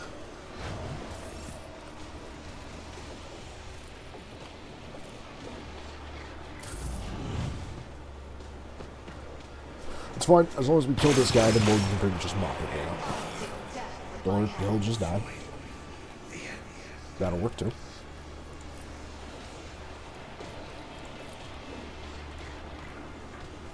Follow my lead. It will be done. An exemplary strike. What? You are target.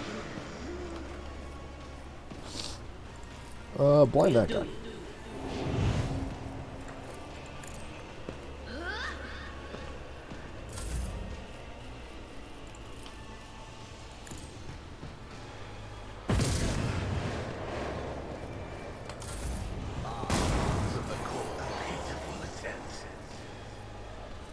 Man, I really wish you had more AoE stuff. But of course. Oh well. Nothing to be done about it now.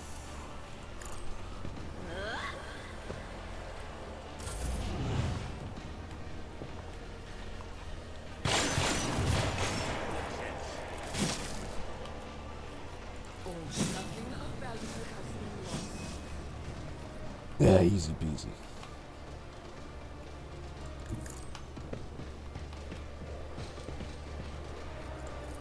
Suits my purposes.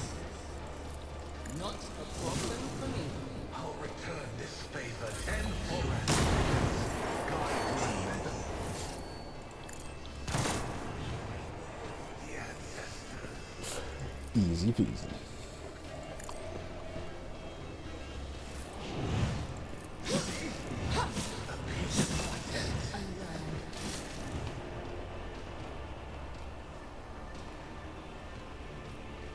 Where's this last guy? Oh, there it is.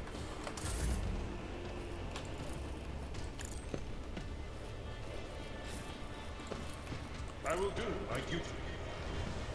Target well. Return this favor tenfold. Gray hair for your sure hair.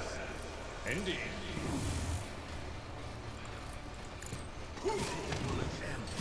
At your beck and call. Victory is took care of this one. Easy peasy.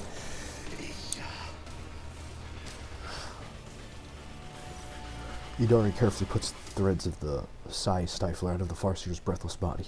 The strange device glimmers ominously in her hand.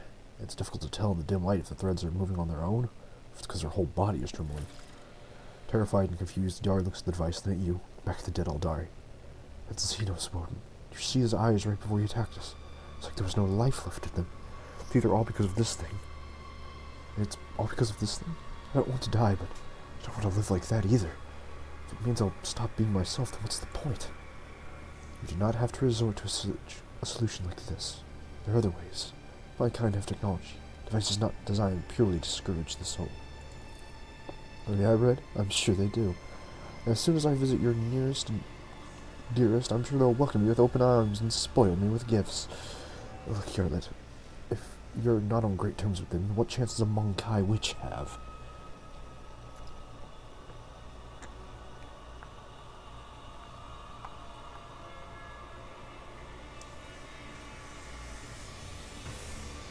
Decision is yours alone, Indira.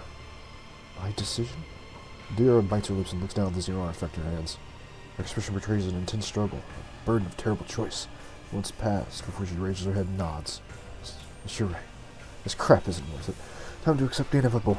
And entertain these fantasies of a nice long life, all I like, but that's all they'll ever be. Fantasies.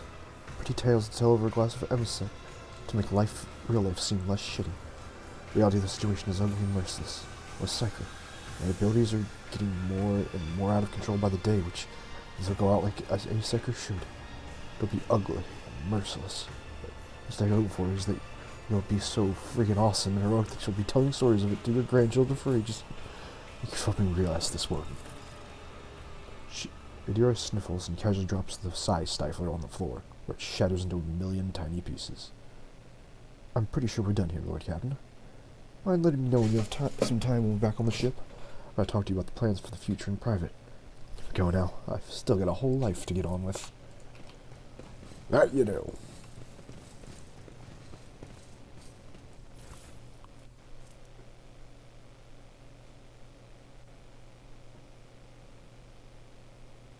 I am taking this stuff, that's mine.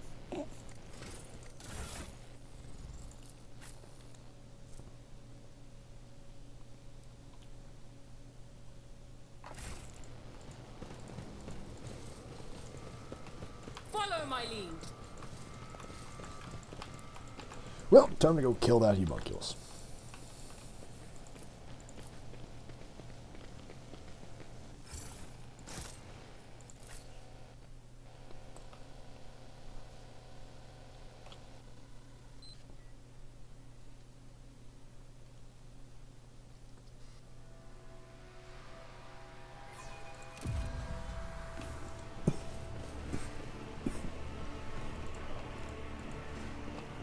What is that?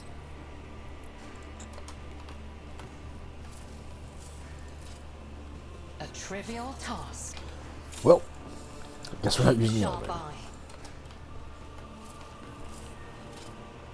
My success Victory was inevitable.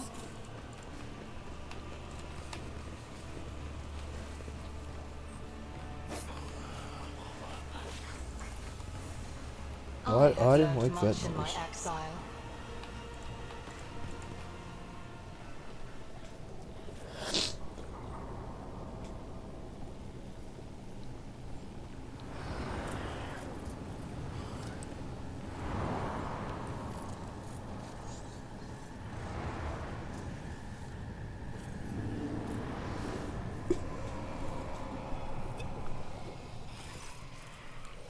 You are looking at several completely identical homunculi at work. A disturbing sight. The indistinguishable and familiar faces turn their attention toward you, morose and almost indifferent. One of the homunculi starts to talk, with all the usual arrogance. Specimen, we meet again. Straight from Kamara was both statistic anomaly and an act of abject cowardice. Should have died in the dark city instead of overstepping the limits of her usefulness. You caused too much of a commotion. The monster falls silent. Barely perceptible. Electrical surges charge through the homunculi's body, and the one who spoke to you continues. So you're here. Now what? Are you going to bore me with your questions, Monkai? The homunculi are slightly twitching slightly, as though from an invisible electrical impulse. Look virtually identical, yet two of them seem missing something. A limb, an implant, even a facial feature or two. The single gaze of the many faces no longer seem full of haughty superiority only. Some kind of shared defect shows in all of this. Well, that and the fucker's like ripped off half his face for some ungodly reason.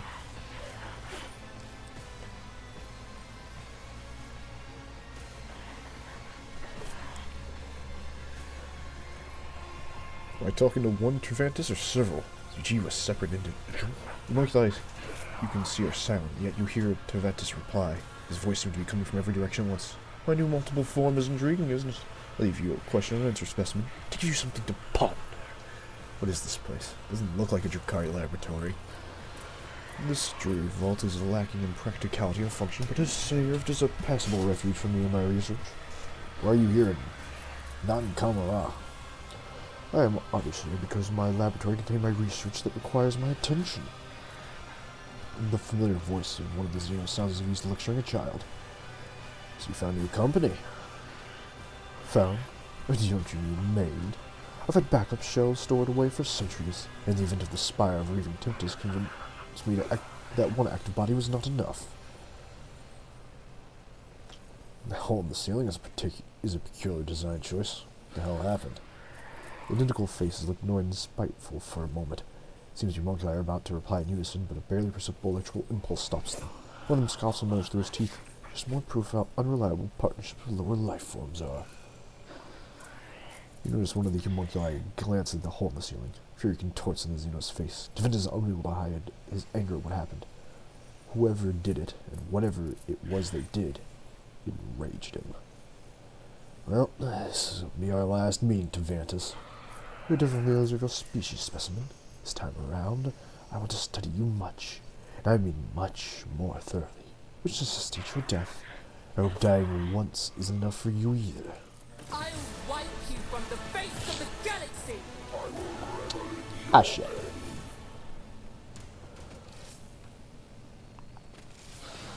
That's a lot of dudes.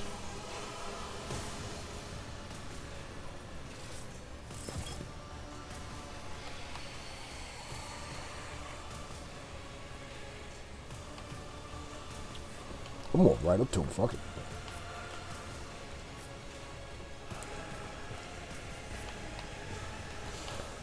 Let's go. You and Adol Ward kind of hang back a second and cover our lovely snipers.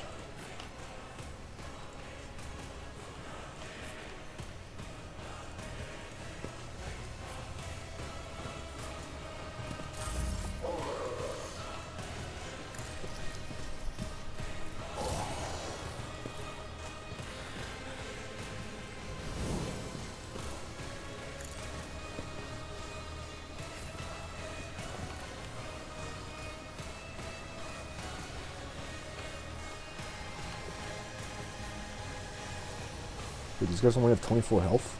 You cannot force me, Elantak. I'll take it. Ancestors guide me.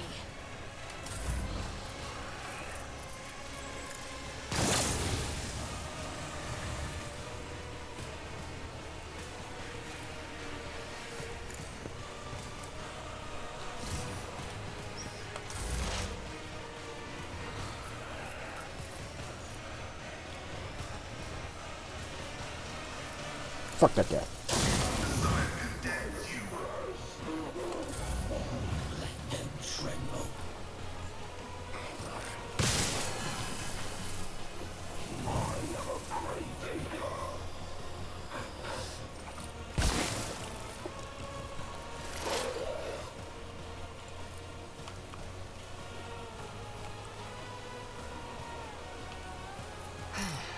If no weakness is hidden from my sight.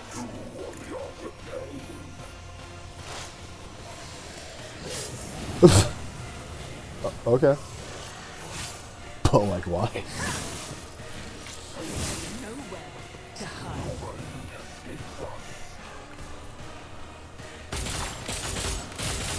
Stop mocking me.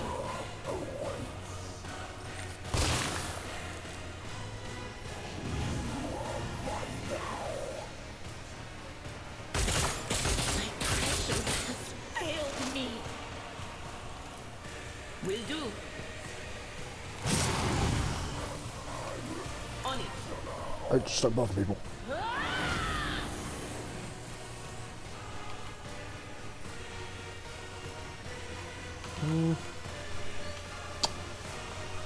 Nah, not really much else. Okay.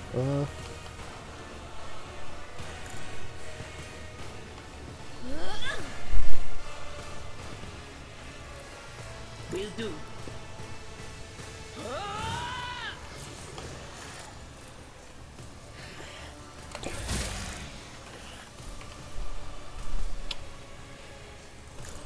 Yeah, we'll buff up Yarlet. Why not? Another sleeve strike. All too easy.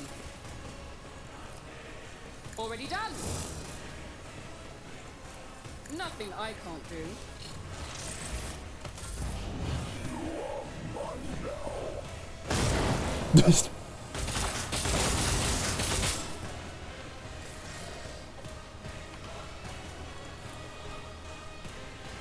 I will do my...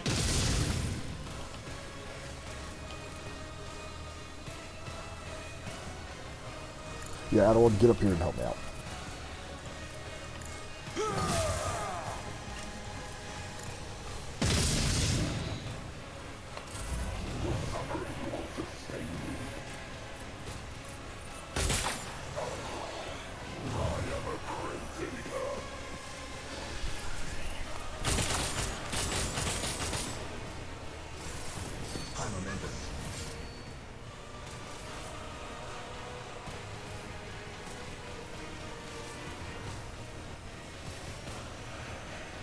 Ah. Well, that ain't good.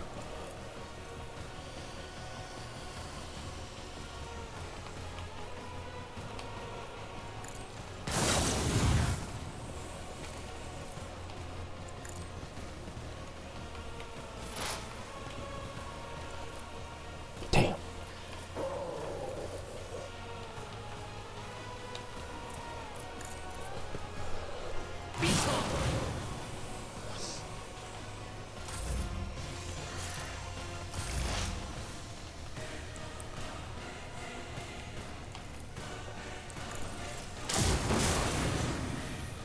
Might as well just start breaking shit.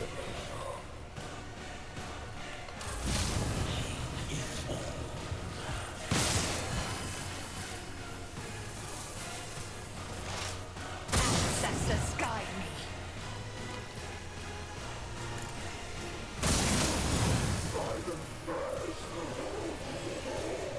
Stop trying, monkey.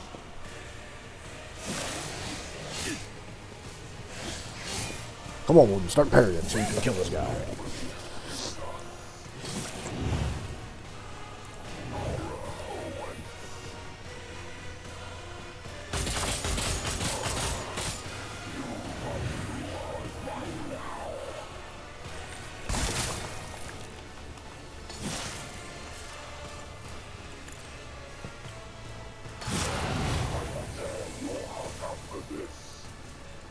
You can damn well try, friend.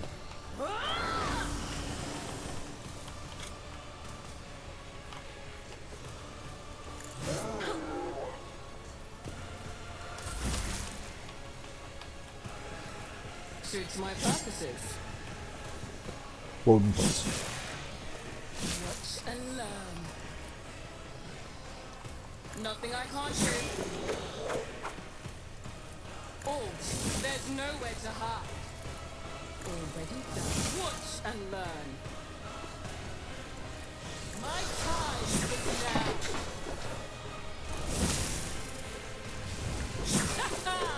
Another clean strike.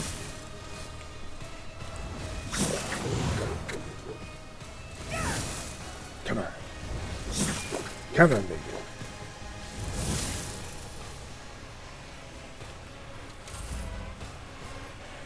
It will be done. At your beck and call.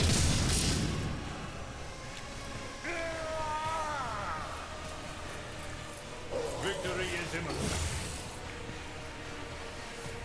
Indeed.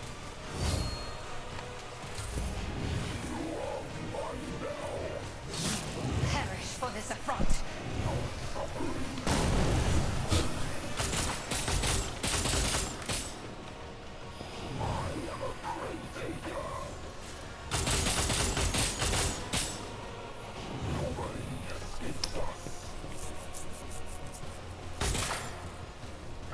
Brace yourself. Shit.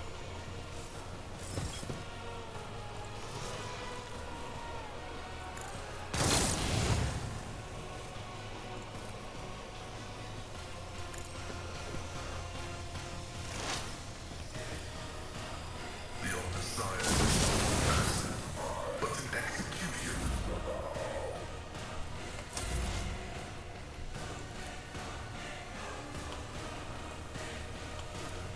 Fire again.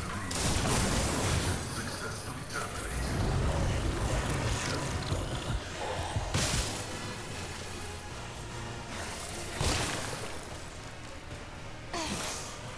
Unworthy soul. If it serves your cause, fortune favors the swift. Which I wish I could nail him. Another soul slips beyond the veil. Easy peasy.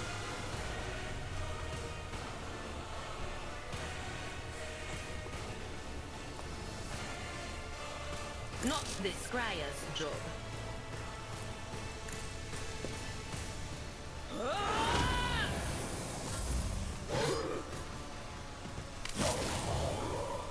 Just kidding, bro.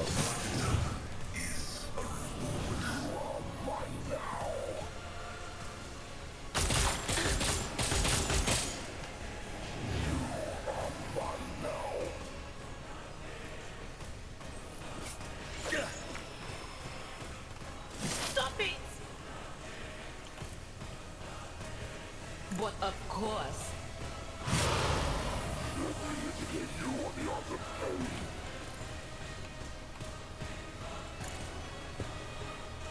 Fuck that guy. And in fact, I'm not fuck so that guy sure. too.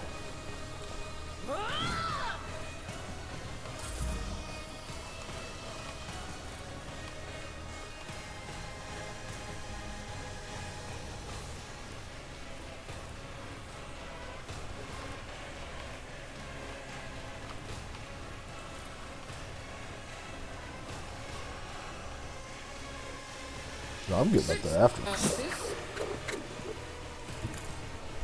You ain't running from me, big man. not a problem for me.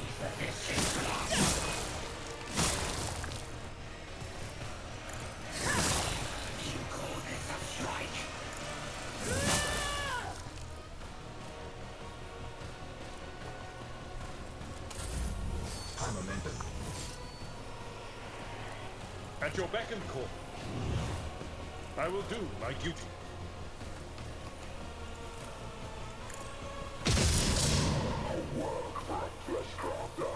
I'm not interested. Shit. I've suffered worse.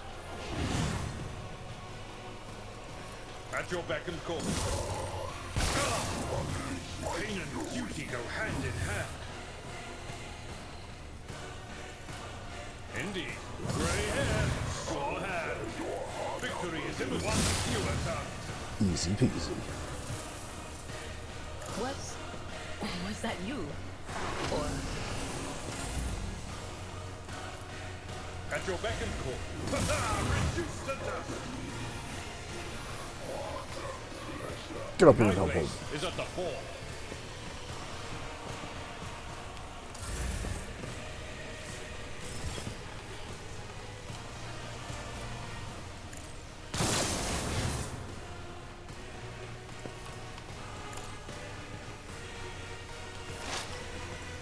I am not your small weakness is hidden from my sight. Explorers know one route. Forward.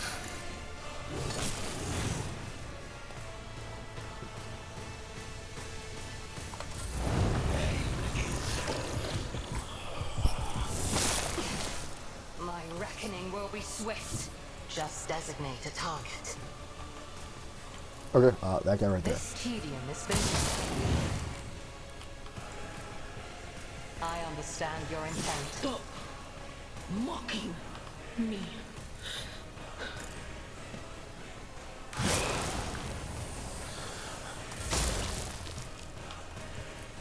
Nothing I can't do. You call this a strong? Watch and learn. You talking big shit for the guy getting fucking bodied. Know where to hide. Suits my purpose. It will be done. I will do my duty. Victory is in grey hair, sure hair.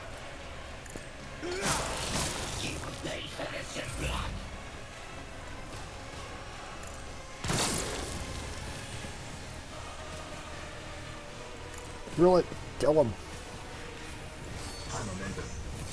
If it serves your cause, it favors the swift. Eddie is the tread of his faithful.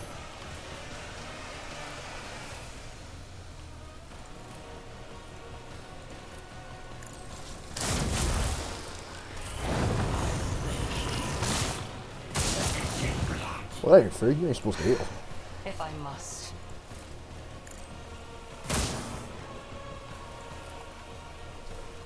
I am not your siege pet My monkey. passion has failed me. Will do.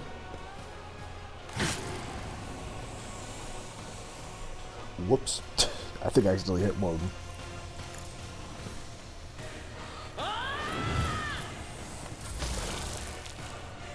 Nothing. Aha! Another clean strike. Since there's nowhere to hide.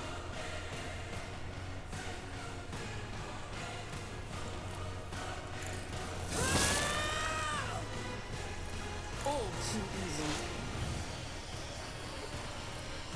I am no more. I won't tolerate weakness.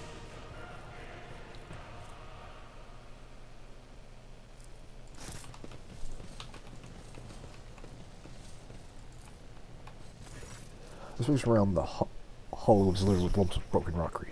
A feeble breeze blows through the ugly hole in the ceiling, stirring up the whirlwinds of stone and dust at your feet. The hole, the hole in the lab's vaulted ceiling and the hollow underneath it point to an obvious conclusion. Something broke into this room, ripped out a piece of the lab, and dragged it outside. You are now mystified as to what that something was. Take a closer look around. Through the piled up rocks, dirt, and thick dust, you were able to make out parts of fixtures that were ripped out of their socket and thrown to the floor. Parts of these are used for fastening industrial girders in place at large manufacturers in the Imperium. You study the edges of the breach carefully. Reflected for a few minutes and conclude that the hole in the lab ceiling was created by several powerful target explosions. In time, you note the characteristic markings on the debris and wall. This was breached using multi-charges. What do you make of this? I don't understand. The crime machinery and their toys seem out of place within these walls. Seem positively alien, in fact. These walls. This is the standard architecture of an Imperial bunker. How does Eos conduct their business in a place like this? Mike and I were unable to find this place. The Dark Ones would hardly have been content with a single trophy, even one as great as this. And this was done crudely and quickly. Behavior more typical of a Monkai.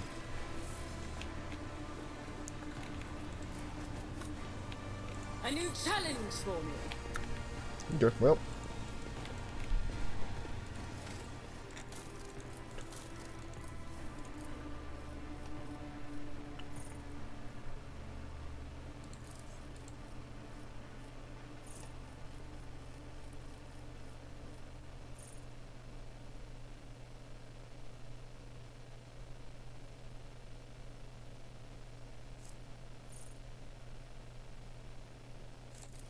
Okay.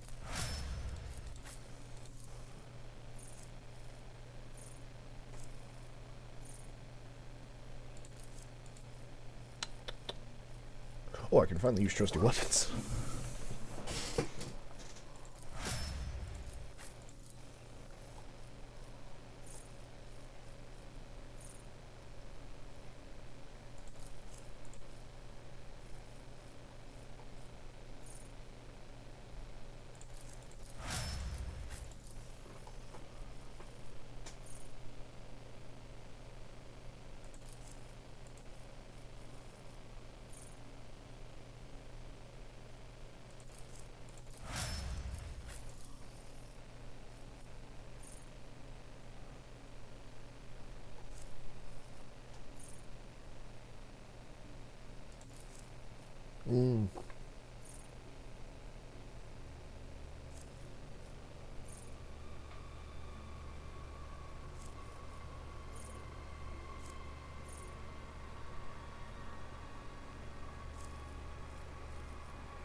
Oh man, I can't have him be a damn.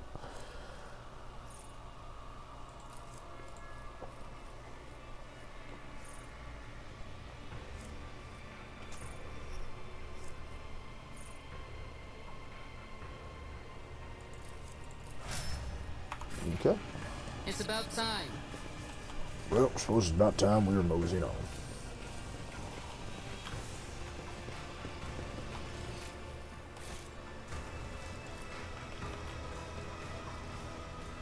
Damn. Done.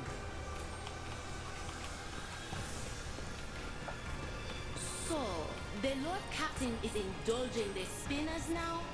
Is she going to start cutting people left and right because the Undying One gave her a sign? Oh, by the hope.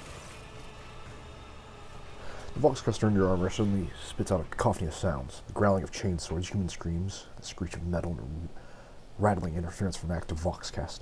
Working the button switches and tumblers only make it worse. Prepare this baby. Skillfully wielding your tools, you open the device's case and check each part's condition. Voxcaster does not enjoy your manipulations and hisses at you. The lumens on the screen go red, and the broadcast stops. But the calm does not persist for long. Right before your eyes, the device remains burst into purple sparks, and the dead speaker emits the voice of speaks with gods, hoarse, feeble. As soon as the priest's voice stops, your entire body arches with a crack as if being electrocuted. You're standing on the tips of your toes, staring at a crimson sky at dusk that is turned to an ocean of split blood. Its still surface is broken by the hands of the fingers covering in rings, and Calgo's winter scale emerges from the depths. Only take a single breath and disappear once more into the blood. It happens again and again until he finally notices you, throws out his hand and reaches for you. He reaches out. The illusion fades away, leaving only a splitting headache in its wake. Processing acquired data. Restoration complete. The slightly altered voice of the priest comes from Pascal's Vox system. O Starborn, herald of the Eagle God, hear my prayers of your servants, sent to you through the mirrored forest of Quetzal Tamir. The nightmare has become real, the darkness has left the forest, and the light of the dying star can still be saved. The heart of the forest calls out for you. The sky has reached the tree tops, and the crimson heart has struck at last. Dying stars have no hope left. Run, fools! Back! I could barely understand the speech of this Monkai, but one thing is clear. Our settlement needs help. I cared little about the woes of those primitive creatures, simply paying reparations for the pain that my kin have brought upon this world. By the throne's radiance of Psycho certainly loves speaking in riddles, and now we are supposed to go herring off, making guesses about what happened? Still, his tone made it clear that it is nothing good. I fear it is already too late. Rotten feeling, I dare say.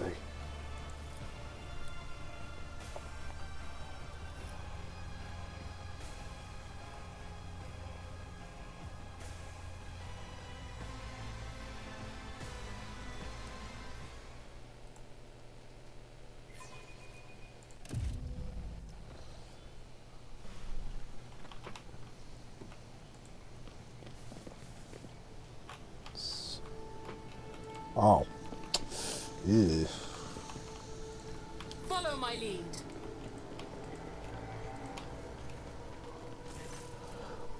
Blood for the road trader's throne. Skulls for the skull god. Calgo's winter scale laughs uncontrollably, looking around the blood-soaked village. His eyes are full of rage. It's absolute insanity has possessed him.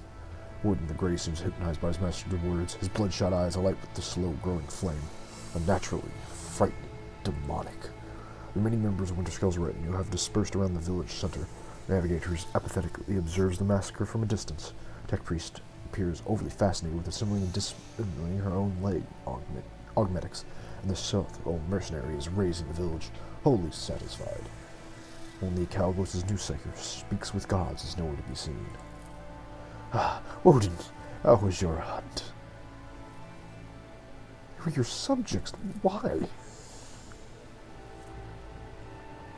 Calgo's smile grows faint, condescending. You convinced me to stop hunting the Xenos, new blood, but thirst and melancholy got the better of me sooner than I anticipated. I grew bored, and those worthless peasants squealed so miserably when I them more and more and more. The monk had killed his own kin just because he could not kill mine. I did not wish for it to end this way, Elentok. What happened, you Calcos? What have you become? What are you seeing, your blood? The Xenos addled your mind as a Jordan? Didn't Theodore explain to you in the Expanse? Basic accusations went out of style a good 100 years ago.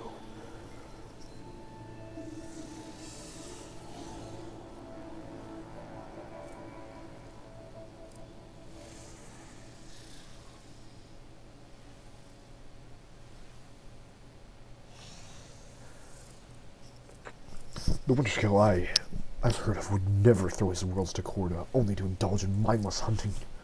Carlos clicks his tongue and bursts into a fit of laughter, then quickly calms down. Testing the boundaries, are we, Woden? I like your boldness. You shouldn't stick your head so far in the beast's throat. I know you killed your own Sinshul, but not seriously speaking, new blood. Argos died at the hands of Xenos who attacked our camp at night. Either Calgos is a skillful liar, or he truly cannot remember what happened. Flinches give stuff like a whip. Winterscale stares at the village with the look of someone who's seen it for the first time. Confused and unease creeps into his gaze. What What happened here? Who dared? Realization forms new lines on his face. No. Surely I couldn't have...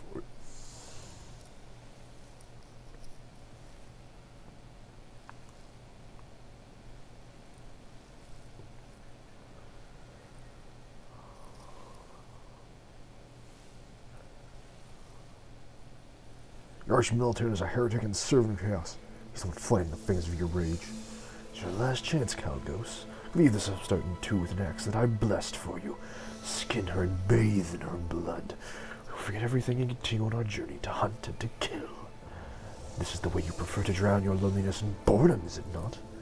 It's all you're doing, you wretched cur. Calgos swings his axe at the arch-military, but he evades with a mortal blow. He evades the mortal blow with the grace of a viper. I showed you mercy. You corrupted my soul this entire time, forcing me. No one forced you, Calgos. I merely enabled your desire, fostered it, and made your crimson rage blossom.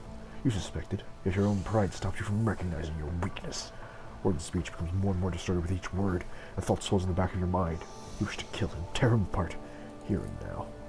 Weak, worthless fool. So many years growing this rage inside you, and still you resist? Did you think you could refuse the blessings of the Skull God at the last moment? Well, one or another, he will claim you all.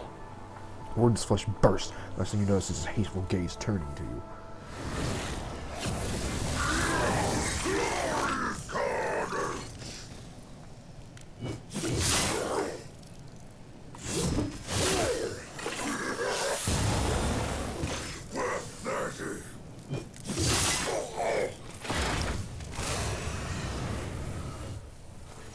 Calgos Winterskull lies on the ground, staring into the endless sky of Quetzaltemur. His pelvis is twisted unnaturally. His legs are not moving, and an exposed bone shard protrudes from his right arm. Blood streams down his chin in a thin rivet, with no signs of stopping. It was a good fight, New Blood. First time, Calgos Winterskull's voice is calm and humble.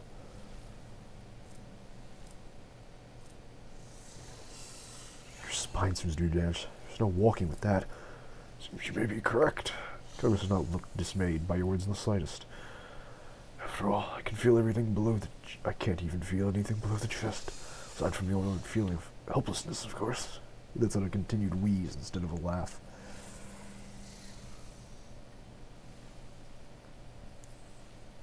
What now?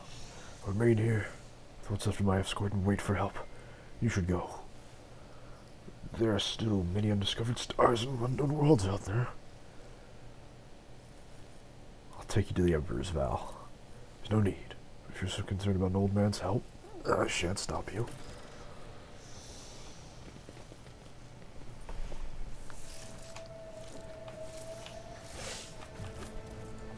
Victory awaits.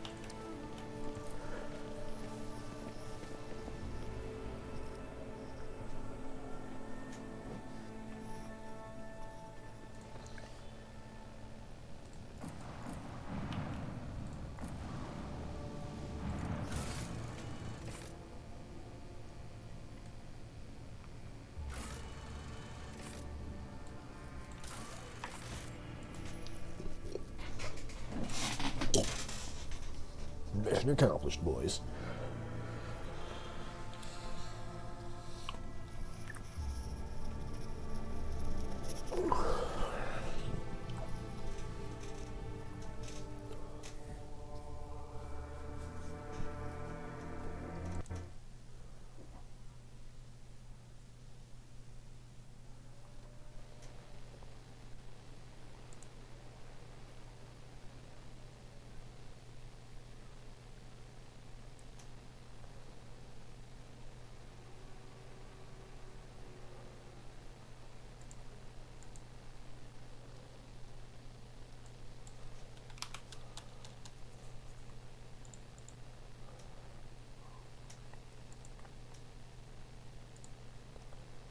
Alright.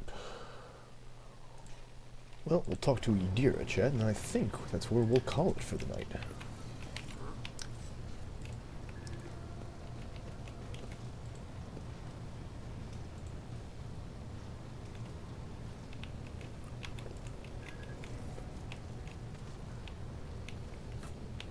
Where the hell is Idira? there she is.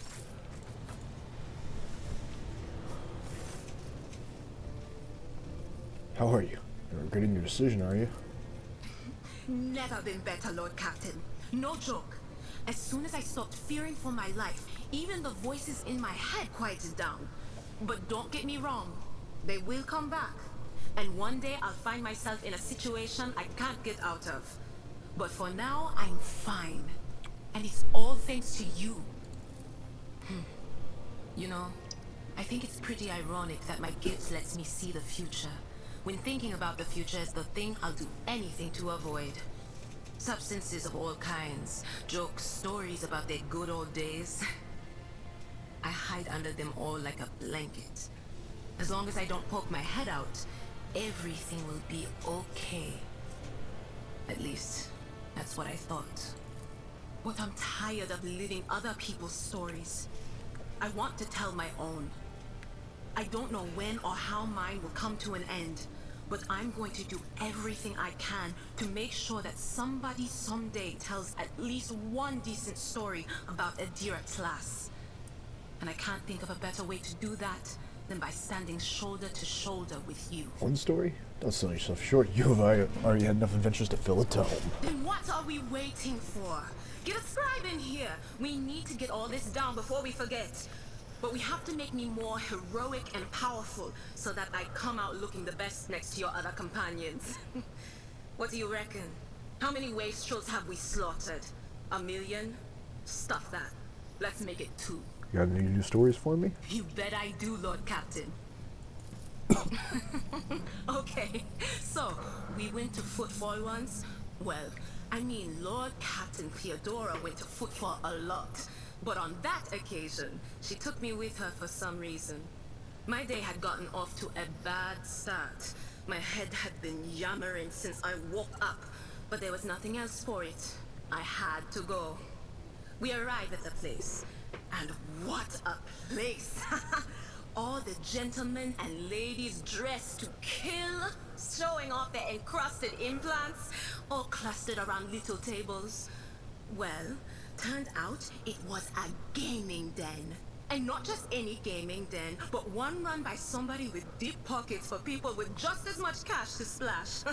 You should have seen it.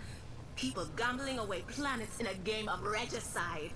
Anyway, so the Lord Captain wanted me to help her beat some guy. So I tell her, the chips won't land in your favor. You'll get a bad hand. Don't sit down at that table, your ladyship. But did she listen? Of course she didn't. If there's one thing she never lacked, it's stubbornness.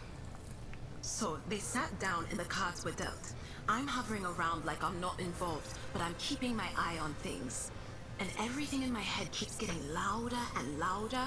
Anyway, it's a good thing I realized in time that my mind wasn't going haywire over a losing hand, but something else. I made some excuse to drag the Lord Captain up from the table and took her away from that place. And a few minutes later, the room where we'd been... It turned out some wise guy had the same bright idea to bring a pet psyker along with him. One of those ones who just scuttle around in footfall's underbelly. And the psyker just freaked out, I guess. After all the commotion, people went to see what happened in the room. And they've all gone for each other's throats. Literally. With teeth. And I think they completely detached that asteroid from footfall and pushed it off into open space so it would head off toward the local star. Of course. Well, chat, that is where we're going to call it for tonight. I hope everyone had a very good time. We know we did, and we will see all of you Thursday. But until then, later, mates.